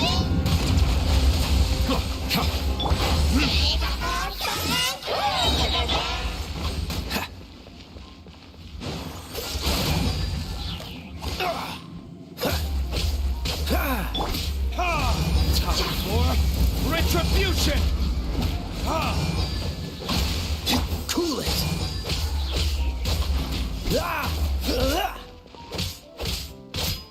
Dodge this. Service with a smile.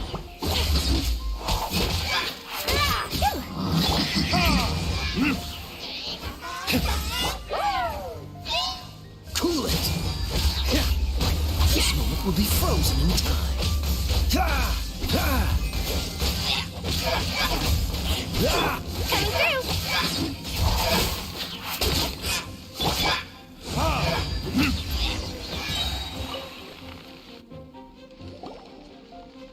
Just a few abyss mages? Seems like that herald might have already left. The abyss. It is chaos, and it is also destruction. It is a morass of inconceivable madness that encroaches upon this world's very foundations. That is why even the Dragon of the East a servant of a deity, was unable to resist its corrosive powers. And the creatures of the abyss desire nothing less than the overthrow of a world ruled by the archons. You seem to know a lot about the Abyss, Dane. Well, we do have some history. I suppose that's as far as chit-chat goes. We should head to Wolvendom. Judging by the traces I'm following, their next appearance may be within the territory of that old wolf. Perhaps we may find our Abyss Herald there.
Well, we're in Wolfendom now. Think Dane's waiting for us up ahead? We should meet up with him quick, in case the wolves decide they don't like him.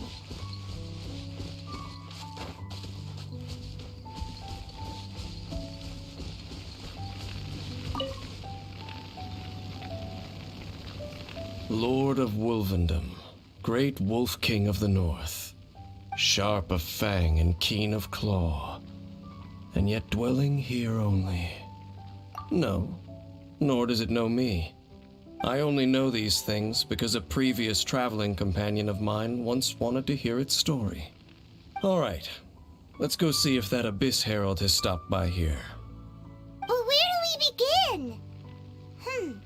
Are you standing here because of these strange bonfires, Dane? Indeed. See that, floating above the flames? It's an abyssal spell. Knowing what I do of the Order's habits, they've probably left similar marks behind elsewhere. Let's have a look nearby.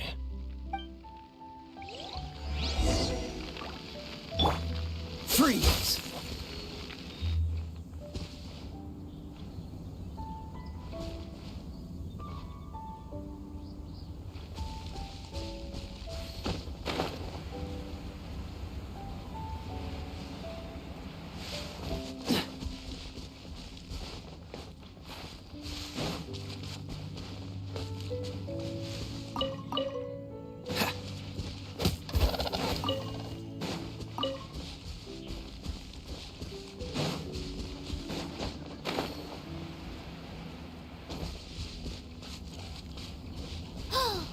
Do you think that those monsters by the bonfire are under the Abyss Order's control? Looks kind of scary. Let's beat them up first. Set them down. The tides beckon.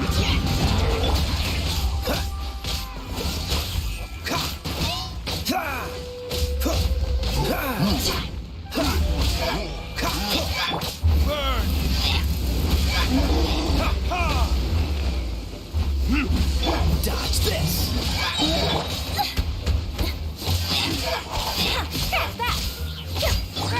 Oh, so sorry. Cool it! Whew, that's that. Let's go check out that bonfire.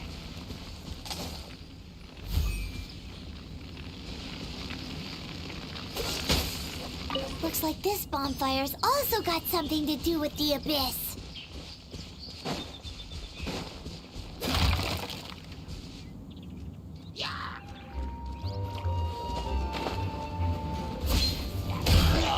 Freeze! Silence!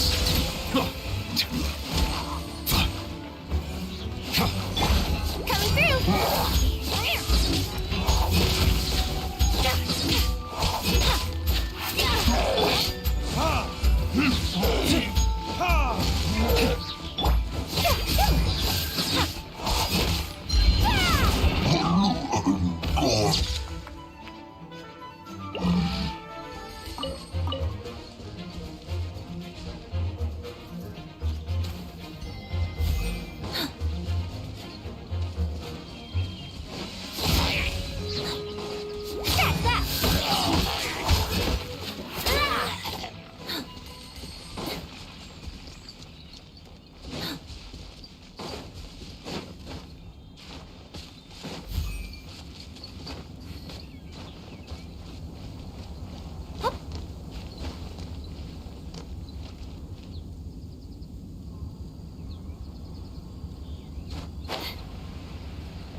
Did someone drop their package?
And there's another one of those bonfire spells. Looks like the Abyss really has been around here. Yikes! Where did these monsters pop out from? Let's clear them out, and quick!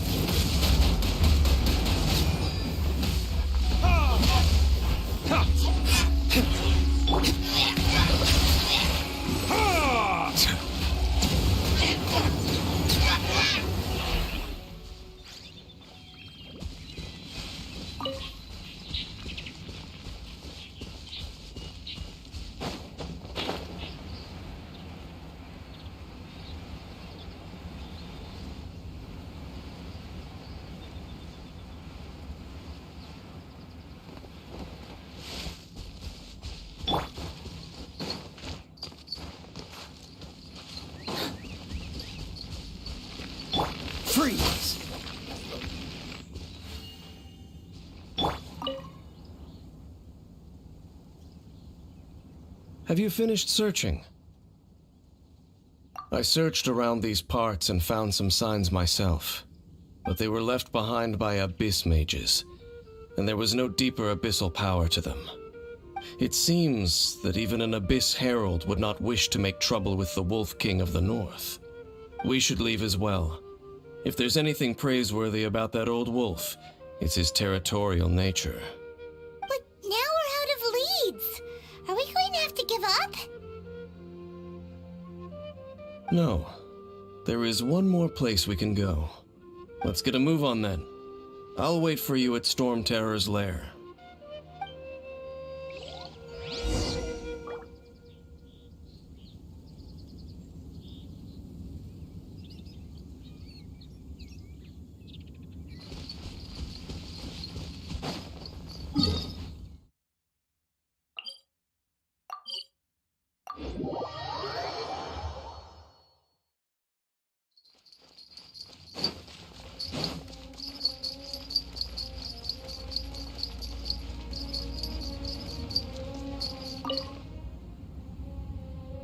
I've heard about what happened to you during Mondstadt's crisis. When you came, this place was known as Storm Terror's lair. But I suppose that this place is more lair than Storm Terror at this point. In fact, if my memory serves, this ruin has had largely nothing to do with that dragon for a long time. The first time I laid eyes upon the ruins of old Mondstadt, the dragon of the East had yet to fall, much less come to nest in this place. Huh? But Paimon remembers that Dvalin first got in trouble hundreds of years ago. Don't think too much about it. Do you remember the light actuators that once sealed this ruin? If the Abyss Order is interested in this location, then they will not neglect those mechanisms. Let's go see what the situation is at those light actuators.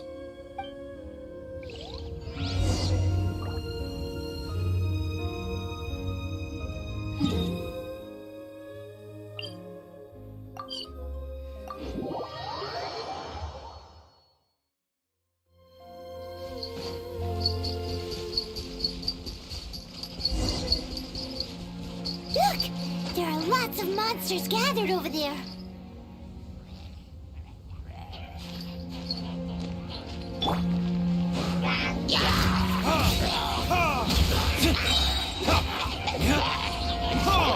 Sign here, please!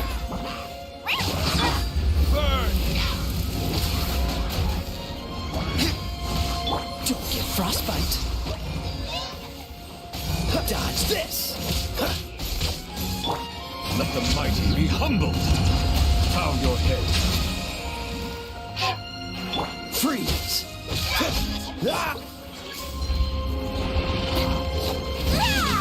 Coming through!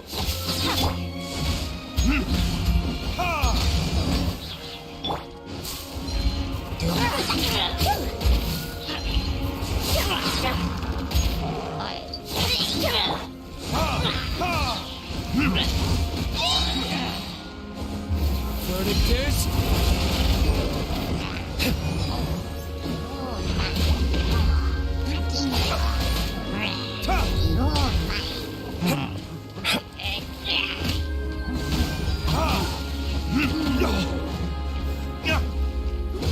Cool it.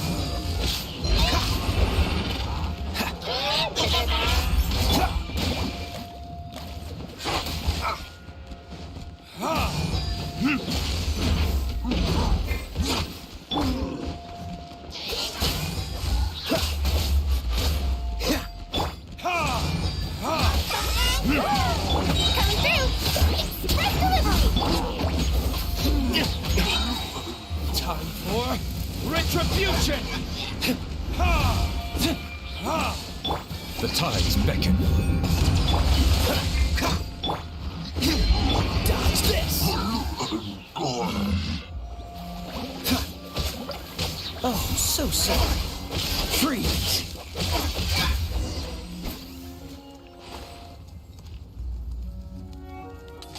Oh, so in the end, we still couldn't find that Abyss Herald. Bummer. I wouldn't call not having to gaze upon such a creature a shame exactly. Still, I do believe that you will come across one eventually. No, you're right. If it's a really powerful monster, it would be best to go around it. How good it would be if all perils one encounters in their journeys could simply be solved by going around them. Once upon a time, yes. I simply have experience from adventuring together with that traveling companion. You know, Dane, you keep talking about that person this and that person that. Where are they now, anyway? She no longer travels. I'm afraid that traveling can be too exhausting at times. Oh, is that how it is? Well, why are you traveling alone then? I still have some things left unfinished. Once they are done, I too will return home to rest. Yep, and it's good to have a home to come back to, isn't it? We camp out a lot when we travel. Hey, once you find your sibling, we should find a place to stay too, shouldn't we? Mondstadt's Fisherman's Toast is pretty tasty, but Liyue's Wanmin restaurant is great too. Either way, we should settle down in a place where there's good food. Home. Well, it won't be too late to think about where you stay once your journey reaches its end. While you're still traveling, you should...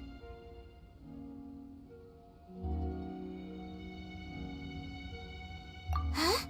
What's familiar? A familiar feeling, you say?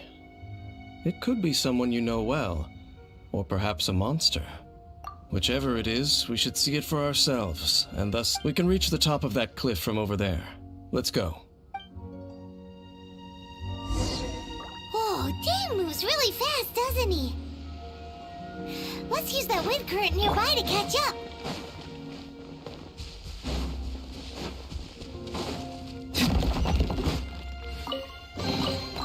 We'll need more where that came from.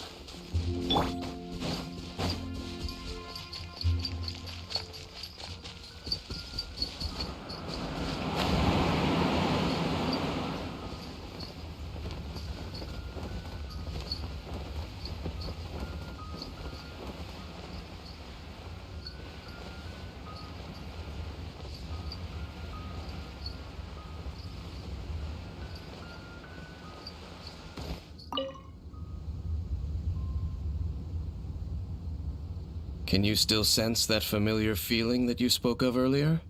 But it doesn't feel like there's anything around here. No monsters, no people, nothing. Indeed. There doesn't seem to be anything strange about this place. It doesn't look any different from the last time I was here. My traveling companion brought me here on our previous journey. So, Dane, what about you? What's your favorite place? Me? I no longer remember. I merely followed my traveling companion around on that journey. That's all there was to it. Huh?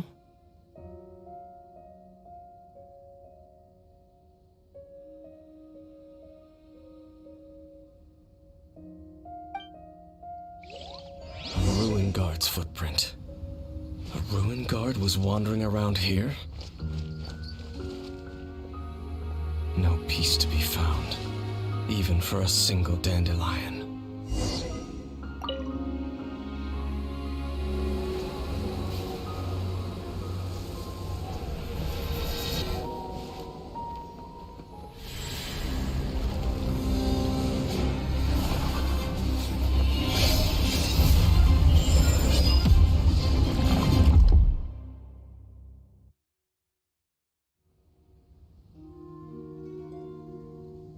What's gotten into you? You were just spacing out. Huh? You mean your sister? But how could that be? You only touched that dandelion for a second. Perhaps that dandelion bears some sort of scent that only you recognize. As for why, has it perhaps experienced something related to you? You're saying some real confusing stuff. Paimon doesn't get it at all. Do not rush. Vexation and anxiety are the enemy of rational thought. Your journey has only just begun, has it not? At least you now know that she is still on this world. At this time, the most important thing is the journey to find her itself. Yes, and this is something you must keep in mind as the meaning behind your journey. May you find your kin at the end of that journey. Well then, let us part ways here for now. Huh? You're leaving? Already? Only for now. Don't worry, we will meet again. After all, I did take 500 mora and those 3 answers you gave me.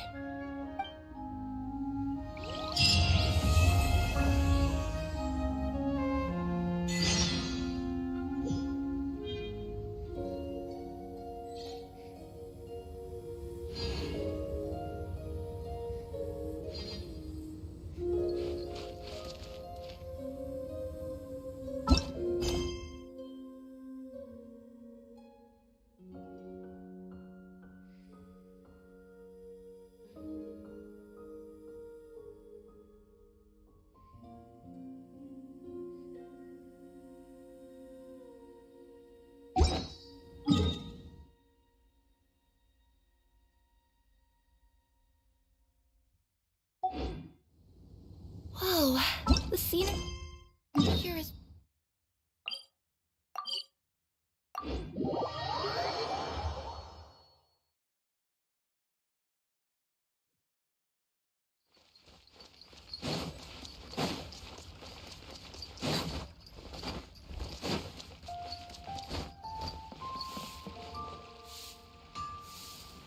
Oh, yes! Yes! They have the audacity to go after anything! The 7 dragons, gods.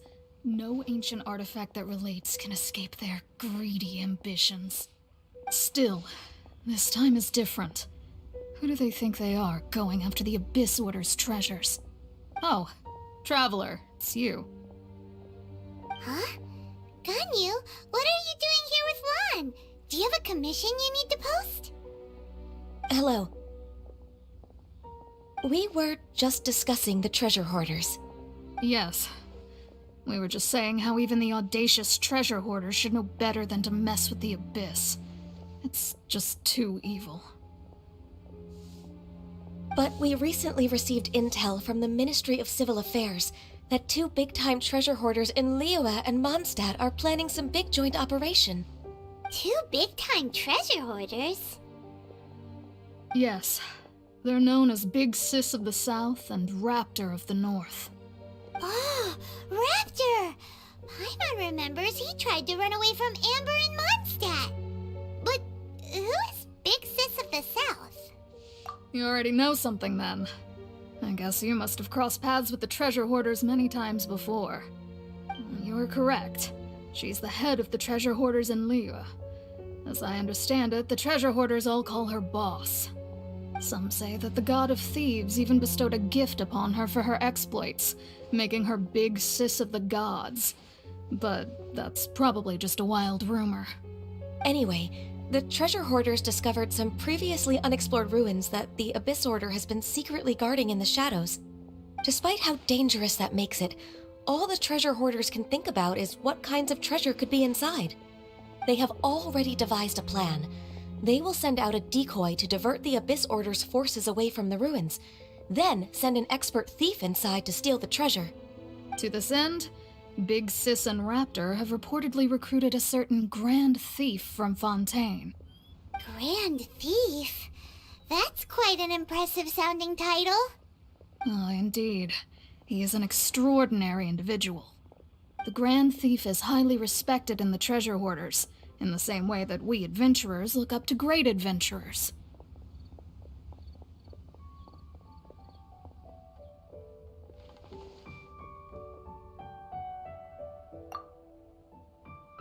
Ah, so you're familiar with the author of the Tevat Travel Guide, then? Correct. The Grand Thief is someone as renowned as her. So, despite being relative big-timers in Liyue and Mondstadt, Big Sis and Raptor had to put in a lot of work to convince a thief of his status to come and personally oversee this operation. With the major changes in Leola recently, the Ministry of Civil Affairs and the Millilith already have their hands full. They don't have any time to investigate rumors about treasure hoarder activity. But anything related to the Abyss makes me feel like there is some unknown danger lurking beneath the surface. So I decided to come to the Adventurers Guild to post a commission.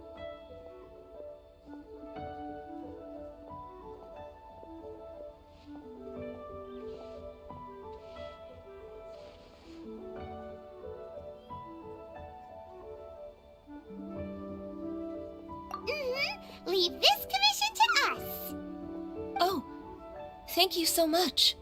Good to see this in the hands of a reliable guild member. Well then, good luck. The guild will take care of the details of this commission.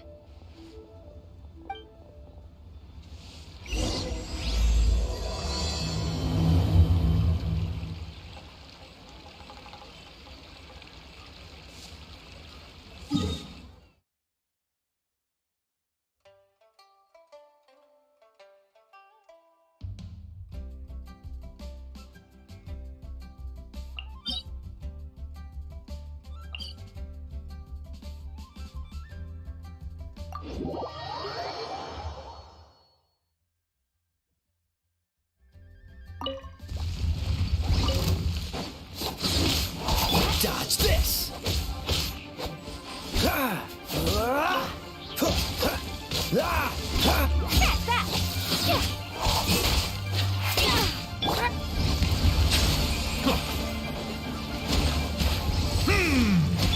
Freeze!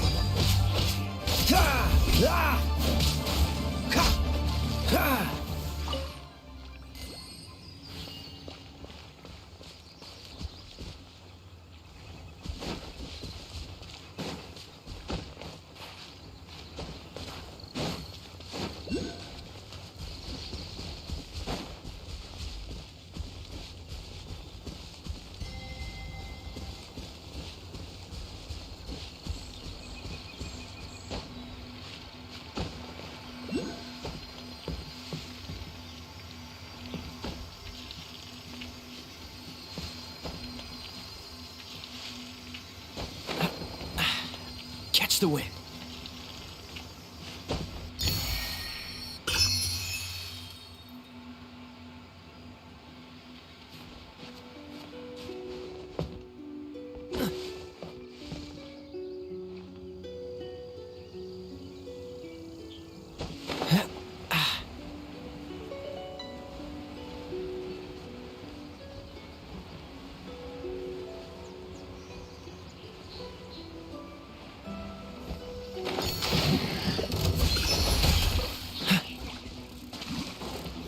Dodge this! Ha! Ha! Ha!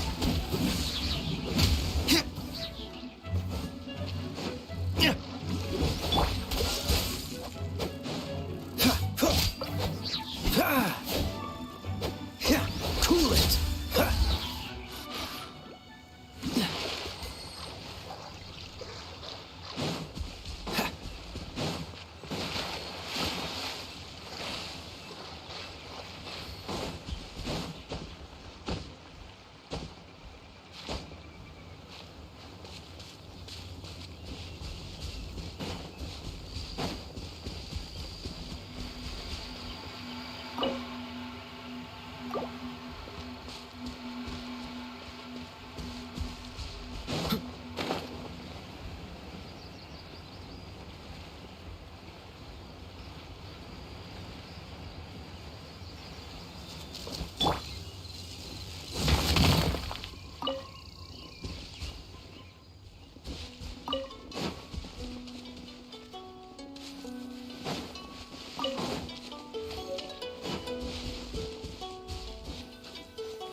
Thank you for choosing Comania Express.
There are signs of treasure hoarder activity here.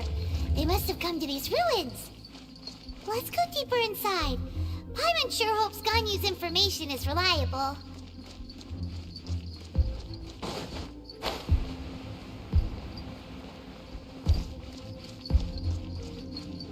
There aren't many guards here. Looks like their plan to draw away the Abyss Order's forces really worked.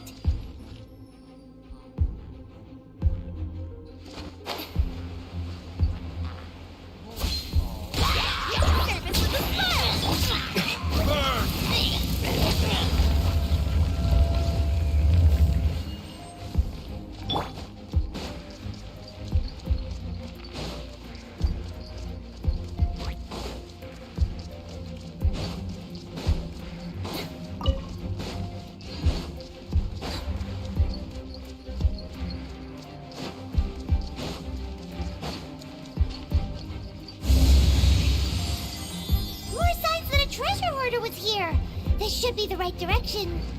But why does it feel stranger and stranger as we make it deeper into these ruins?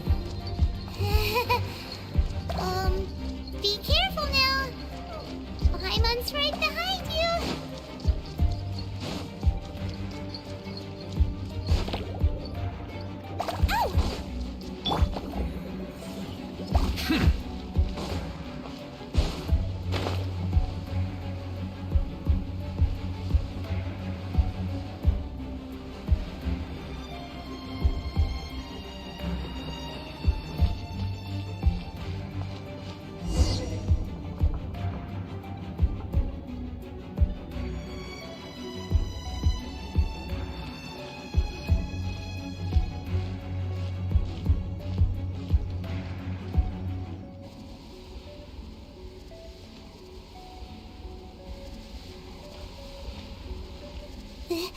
This looks like a person.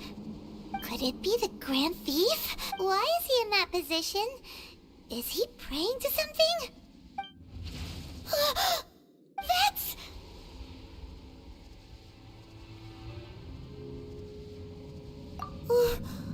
Why is the statue of the Seven hanging upside down? And the statue's hands... Paimon remembers they're normally holding an orb, right? But this statue is holding... What is that? Paimon has a really bad feeling about this. And the Grand Thief hasn't moved an inch. Do you think he's... Hello? Are you okay, mister? He's dead. Paimon doesn't feel so good. Let's get out of here, and fast! We should... Now what? We can't stay here! Quick, run!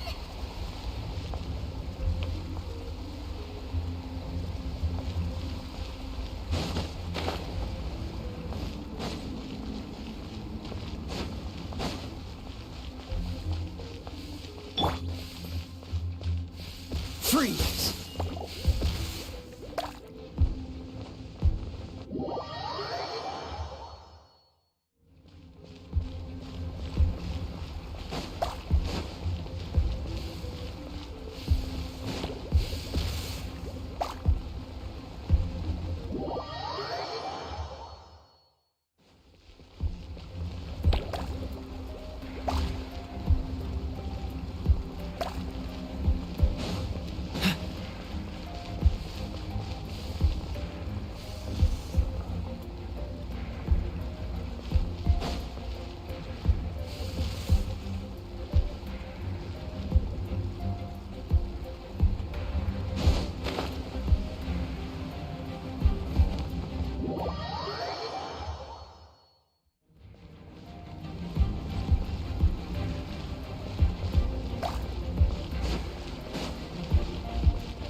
Where did I go wrong?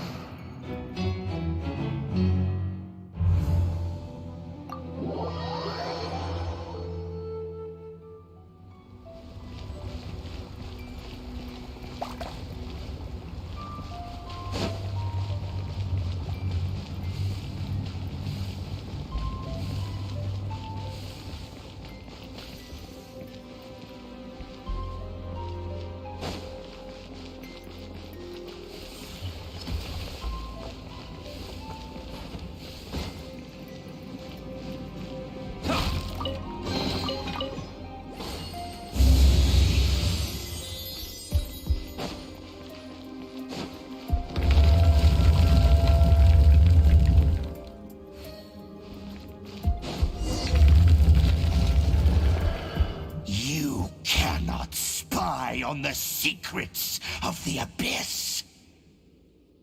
You have come here. You have seen our secrets.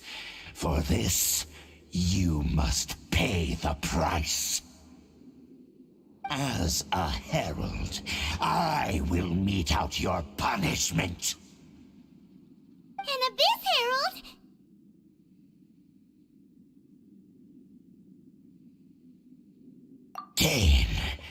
Dainslith. Oh, I thought you were just a couple of pests that stumbled in here by mistake. So, you are with Dainslith, that constant annoyance in our affairs. Did he send you here to die? His resistance against the Abyss has gone nowhere for a long time. There is nothing you can do to change the tide. The Abyss is unstoppable. What is this power? Pirate's never seen it before. Careful, please don't get cocky.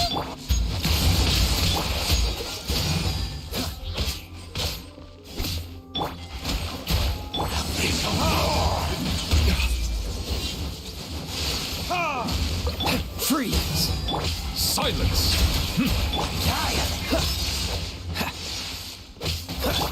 Coming through.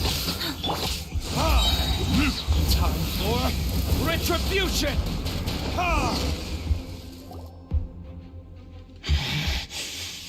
This power, it seems familiar. I see. So it's you. In that case, I shall stay here no longer.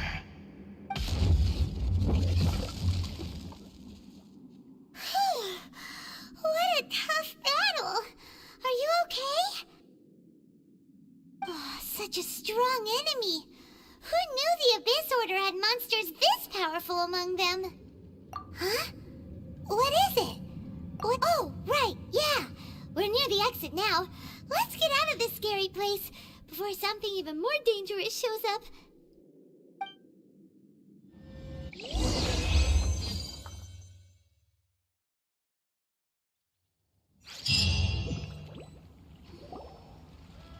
So, we meet again. A little sooner than I had expected. Hey, it's Dane! Judging by your expression, it seems you just experienced something quite strange. Could it be that you encountered an Abyss Herald in those ruins? Huh? How did you know that? I've been on the Abyss Herald's trail. I didn't expect to find you here as well.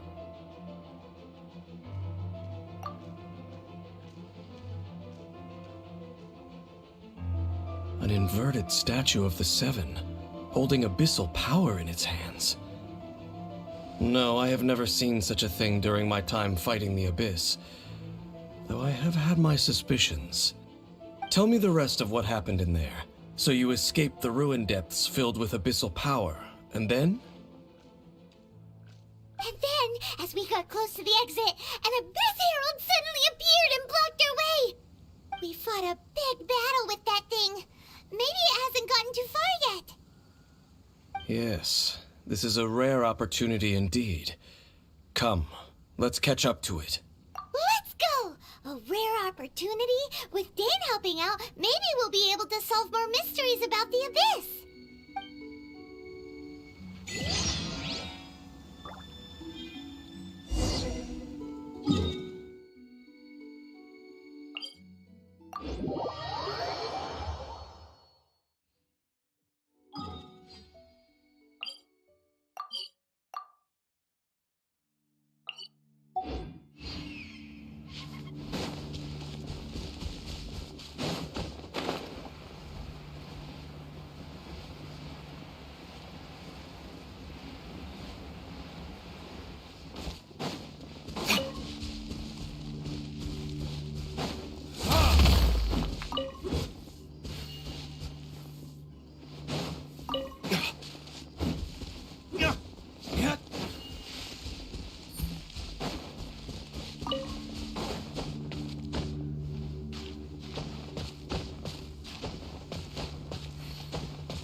This moment will be frozen in time.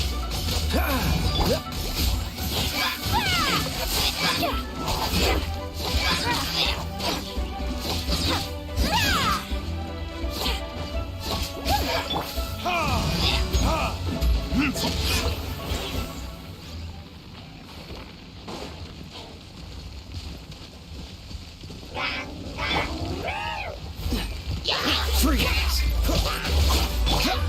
Nice delivery!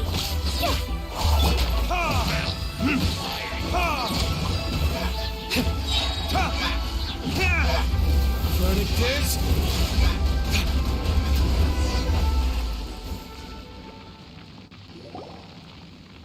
Those abyss mages just now. Were they trying to ambush us? No. They were just digging through these abandoned ruin guards looking for something of value. Oh, is that so? The Traveler here seems to like doing that a lot, too. Looking for chaos devices, chaos circuits, you know, that kind of stuff.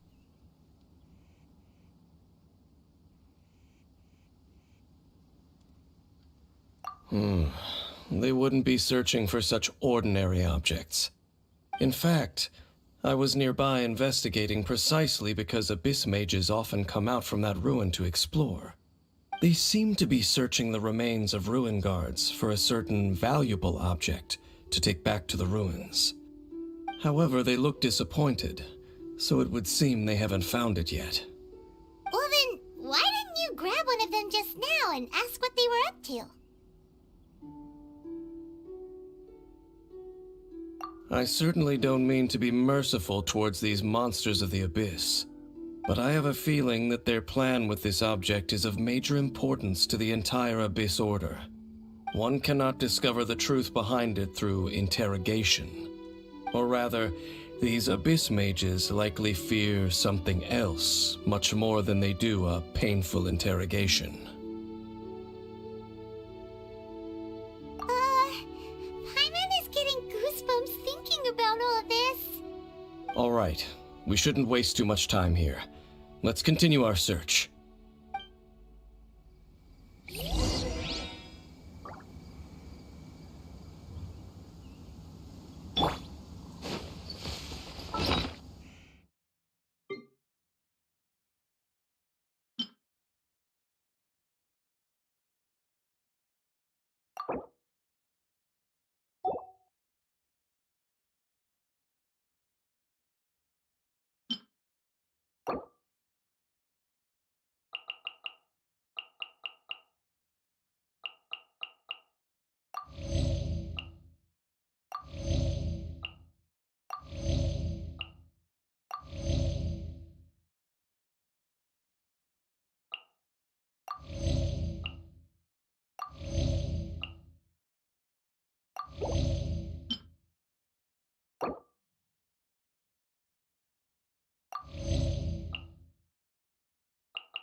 We'll need more where that came from.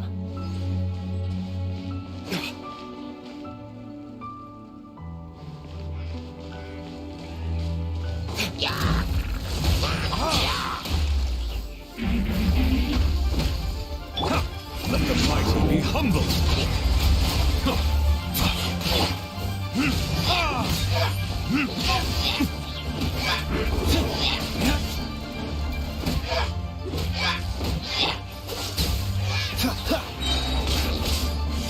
Don't get frostbite.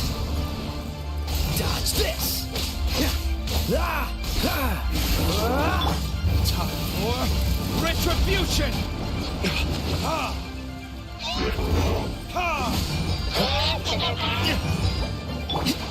Cool it.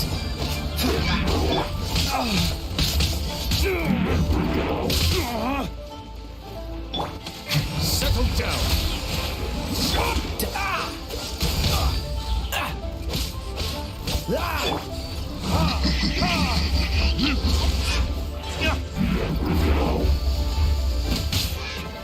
Is that all you've got?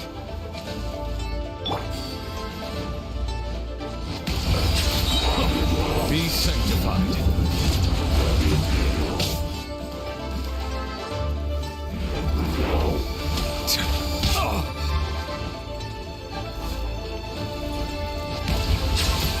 Freeze!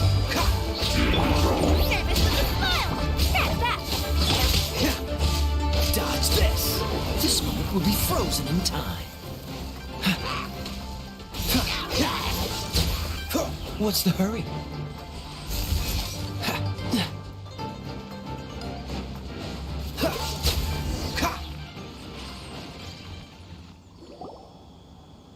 Wow! Besides the Abyss Order, Ruin Guards sure are active around here. Seems wherever we find an Abyss Mage hideout, there's often a bunch of Ruin Guards roaming around too. Is that just a coincidence? Or... There are no coincidences in the world. Everything is the fruit of seeds planted long ago. Just like your appearance in that tavern, time is just waiting for those seeds to sprout.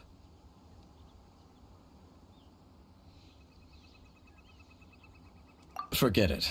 Just some needless musings. The connection between the Abyss Order and the Ruin Guards is by no means incidental. Rather, they are both branches that have grown out and up from the same roots below. branches? Roots? What do you mean exactly? Both originate from an ancient nation that was destroyed 500 years ago. Khaenri'ah. Huh? Khaenri'ah? Really? The Abyss Order and Ruin Guards are left over from after the destruction of that nation? Oh, speaking of Khaenri'ah, that's really a super ancient name. Oh, right. As your guide, Paimon should explain a bit here. A long time ago, the nation of Khaenri'ah was... Huh? You have memories of being there. But that nation was destroyed 500 years ago. Is that so? Well, everyone has their secrets. You did not pry into mine, so I shall not pry into yours. But, if you would like to tell me, I will listen. So, the Khaenri'ah you saw, what was it like?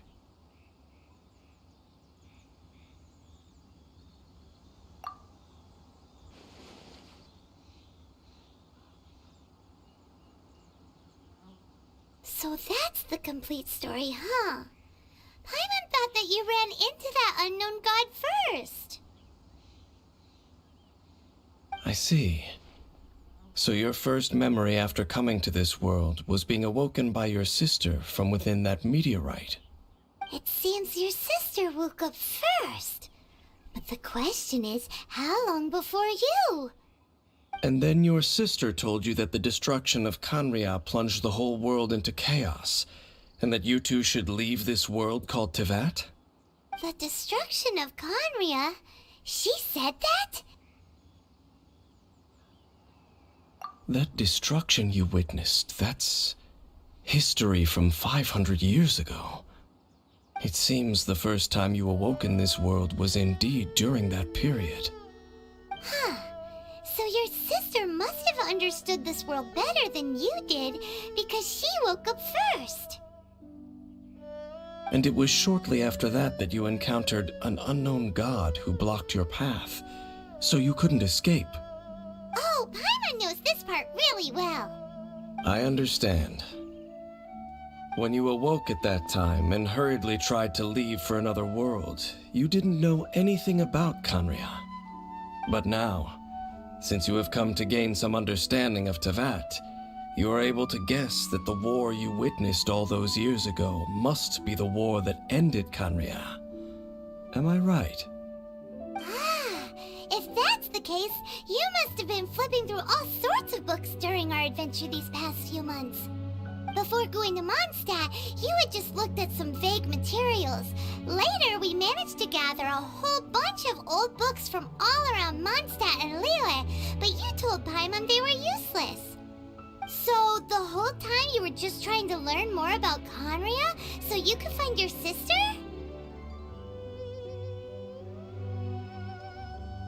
Oh, yeah! You can travel around the 7 nations to find the 7. But where can you go to find a nation that was destroyed 500 years ago? I probably know more about Khaenri'ah than both of you. Khaenri'ah was a nation without a god. Not because it had a god that died or abandoned them, but because it never had a god to begin with. It was a powerful nation, built purely by humans. An unprecedented, flourishing, and glorious civilization. It was the pride of humankind. A nation without a god? Later events unfolded just as you remember. It was all destroyed by gods. You mean that... 500 years ago, the gods descended upon the world and brought desolation to Khaenri'ah. The pride of humankind was uprooted and crushed, like a weed removed from the garden of the gods. How could that be? The history books don't say anything about that. Yes, well, continuing to discuss the past now will only dampen our spirits. Let's keep moving. I will tell you more of what you want to know as we continue our search.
Coming through!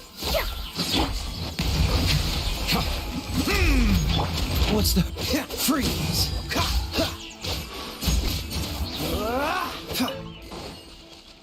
Cool it!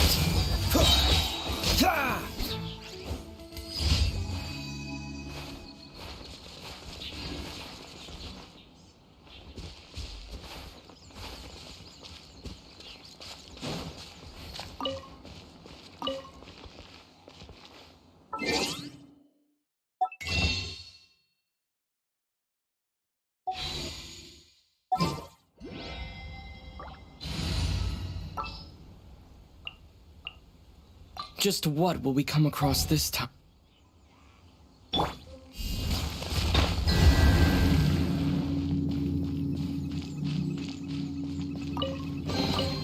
I'll keep this close.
I wonder when I'll be as tall as my big sister.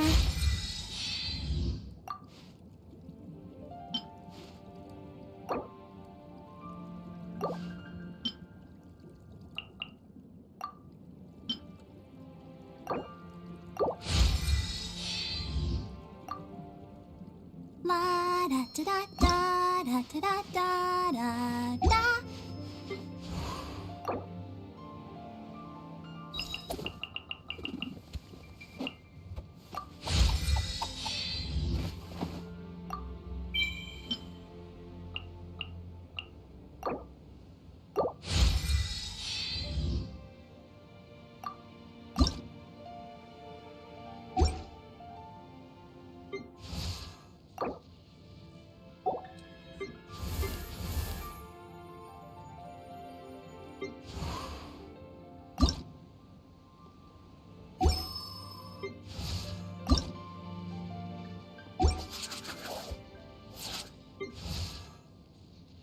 I created another universe and founded paradise. For I, Fischl, and the Prinzessin der Verirrt...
Let's finish this, swiftly.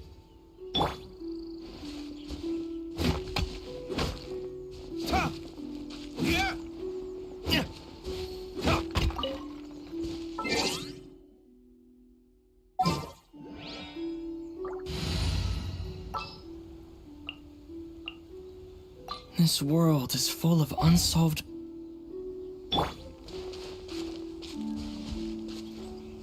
Terra Smash!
A reward on the road.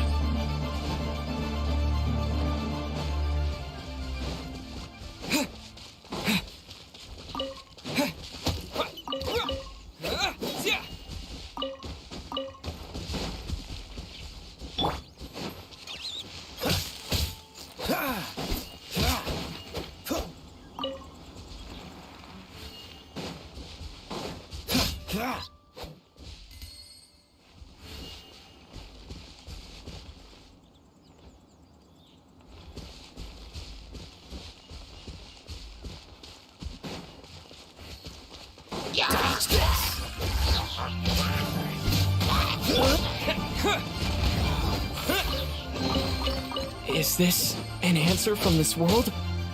Terra Smash!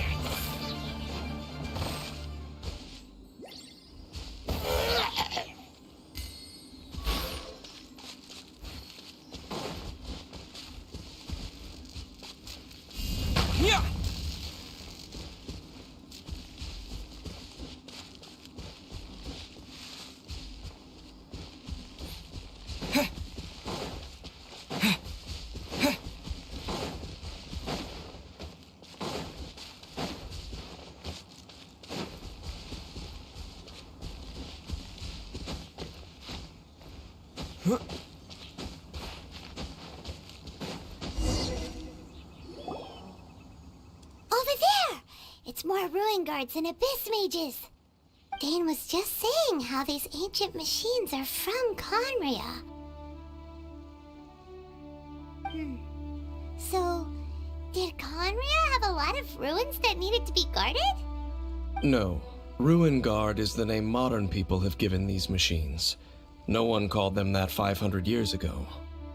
These Ruin Guards were known as Field Tillers by the people of Conria. Field Tillers? What a strange name.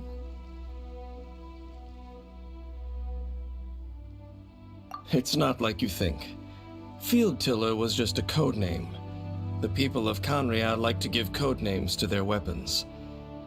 The land is not to be tilled with farming tools, but rather is to be fought for with steel and blood. This is how the Field Tiller came about. Fought for with steel and blood? Well, that's an interesting way of understanding tilling. Paimon doesn't think it's a very positive interpretation. After the destruction of Conria, these masterless field tillers went completely out of control. They wandered aimlessly over the centuries, gradually spreading to every corner of Tevat. Perhaps resonating with the sorrow of other civilizations lost to time, they found their way to various ruins across the land, where they lie dormant. Well, that sounds so sad. Once you understand more, those details won't mean much to you. But no matter their past, all that remains of them now is the danger they pose. So destroy them all.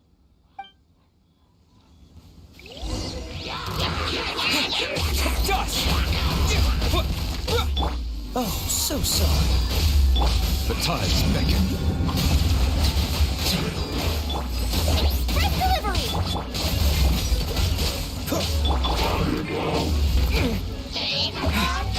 Terra smash!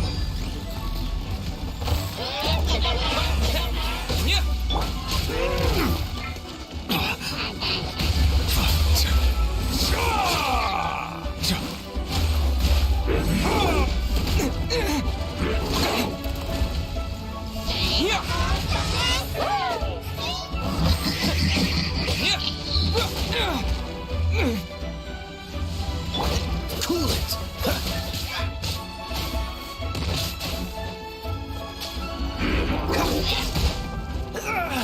Quake!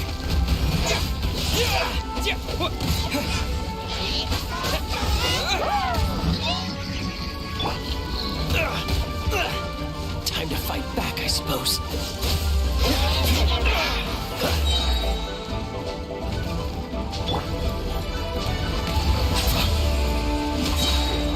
Be sanctified.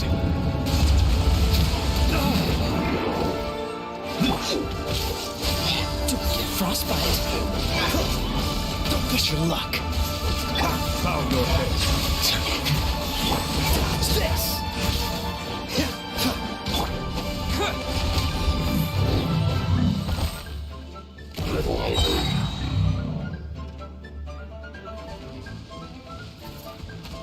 Yeah!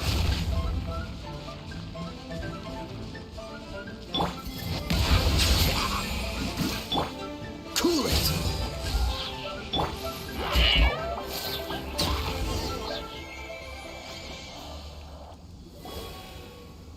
Huh? This abyss maze dropped a talisman. Could it be a communication of some kind?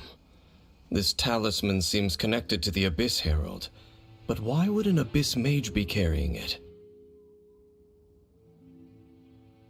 Perhaps it really does contain information about their operation. But Paimon can't read the writing on it. Is that the script of Conria? Engulf the faith of an enemy in flame, and bring glory to Her Highness the Princess. What? Is that what it says? Loom of Fate, initial operation. They, the Abyss, seem to be carrying out a large operation. The keyword here is Loom of Fate. It seems like they are still launching the operation, or rather, are still conducting preliminary tests. Loom of Fate? What's that? Is it literally a fate-weaving machine? From the horrible feeling Paimon's been getting, those eerie ruins are super likely to be related to this fate-weaving operation. So, Dane, what message does this talisman contain? I'm reading it now. An ambitious operation. But some parts are difficult to understand. How so? In short, the first phase of the plan is related to Osile, Overlord of the Vortex. The Overlord of the Vortex? You mean that god in the ocean? What do they want with Osile? I know of your past heroics regarding Dvalin, and I also know of the Abyss Order's role in the Storm Terror incident. Though you may not have been aware of it at the time, you were thwarting an Abyss Order operation similar to this one. Last time it was Venti's old friend. This time it's a huge ancient god. The Abyss Order keeps setting their sights higher and higher. Will the Abyss Order use their lies and dark magic to corrupt Osile, just as they did Dvalin? No. From the contents of the talisman, this operation goes one step further.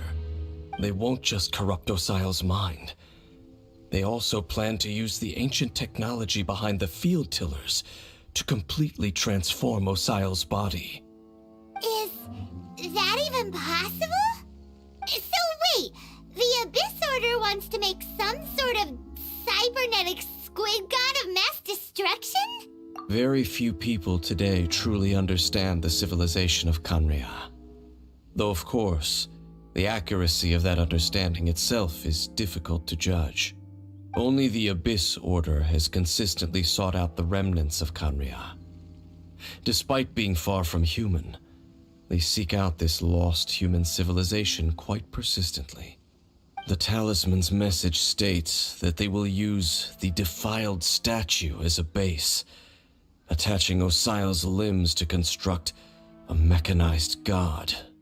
And the new core that shall replace the orb usually held by the Statue of the Seven is the eye of the very first field tiller. The eye of the very first field tiller? Oh, Paimon gets it! All those Abyss mages are looking for the special eye, right? It would seem so.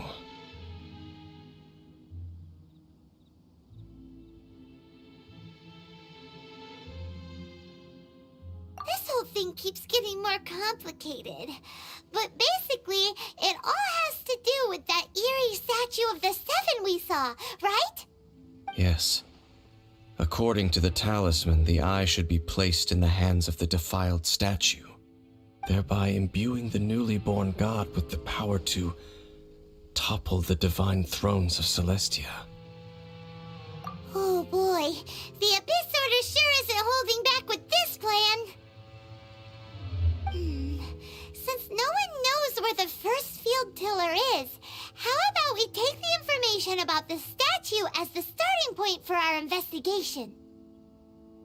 Yeah, that tone-deaf bard is too difficult to track down anyway. Let's go to the cathedral first and ask around. Maybe we'll learn something. The cathedral. Huh? What's the matter, Dane? Nothing.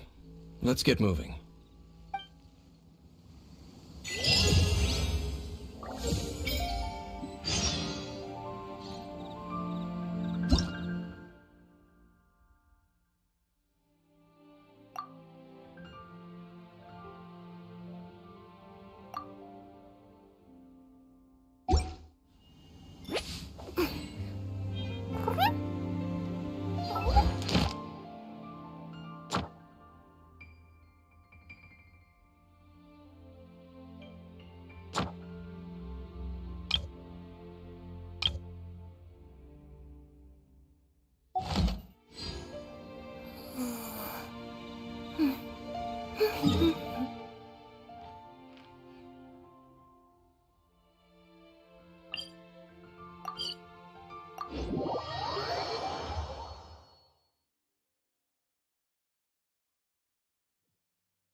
Ad Astra Abyssal.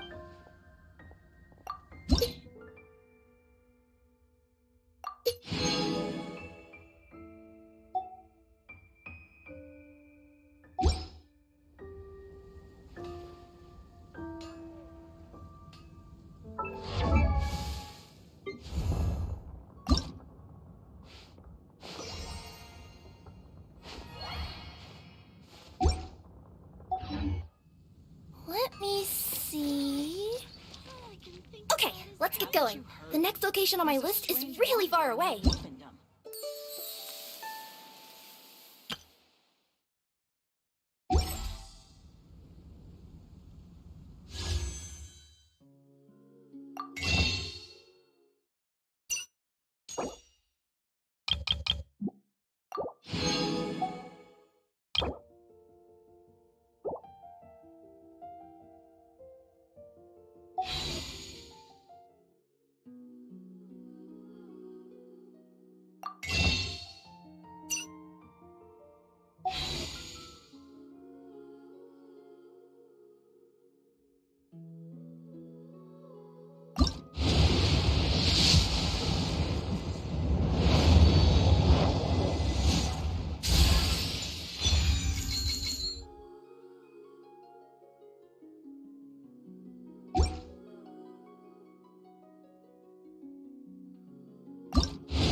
Does this mean you're investing in me? I always knew you had a good head on your shoulders. Huh? Ta-da!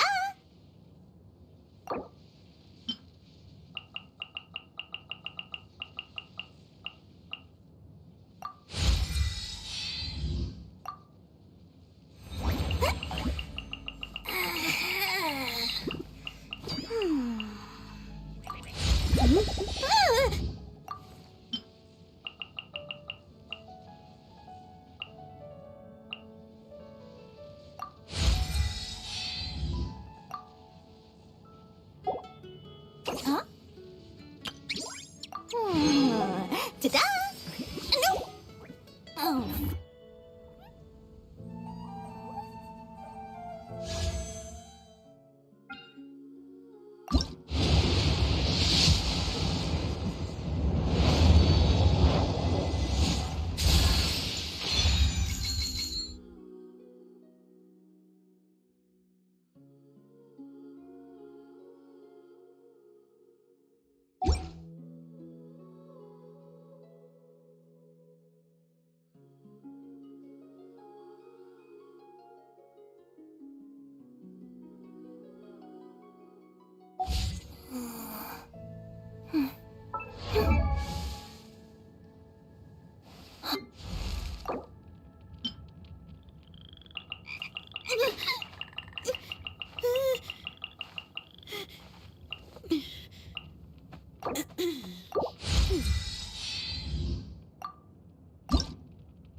That's the groove, all right. That's what I'm talking about.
Oh?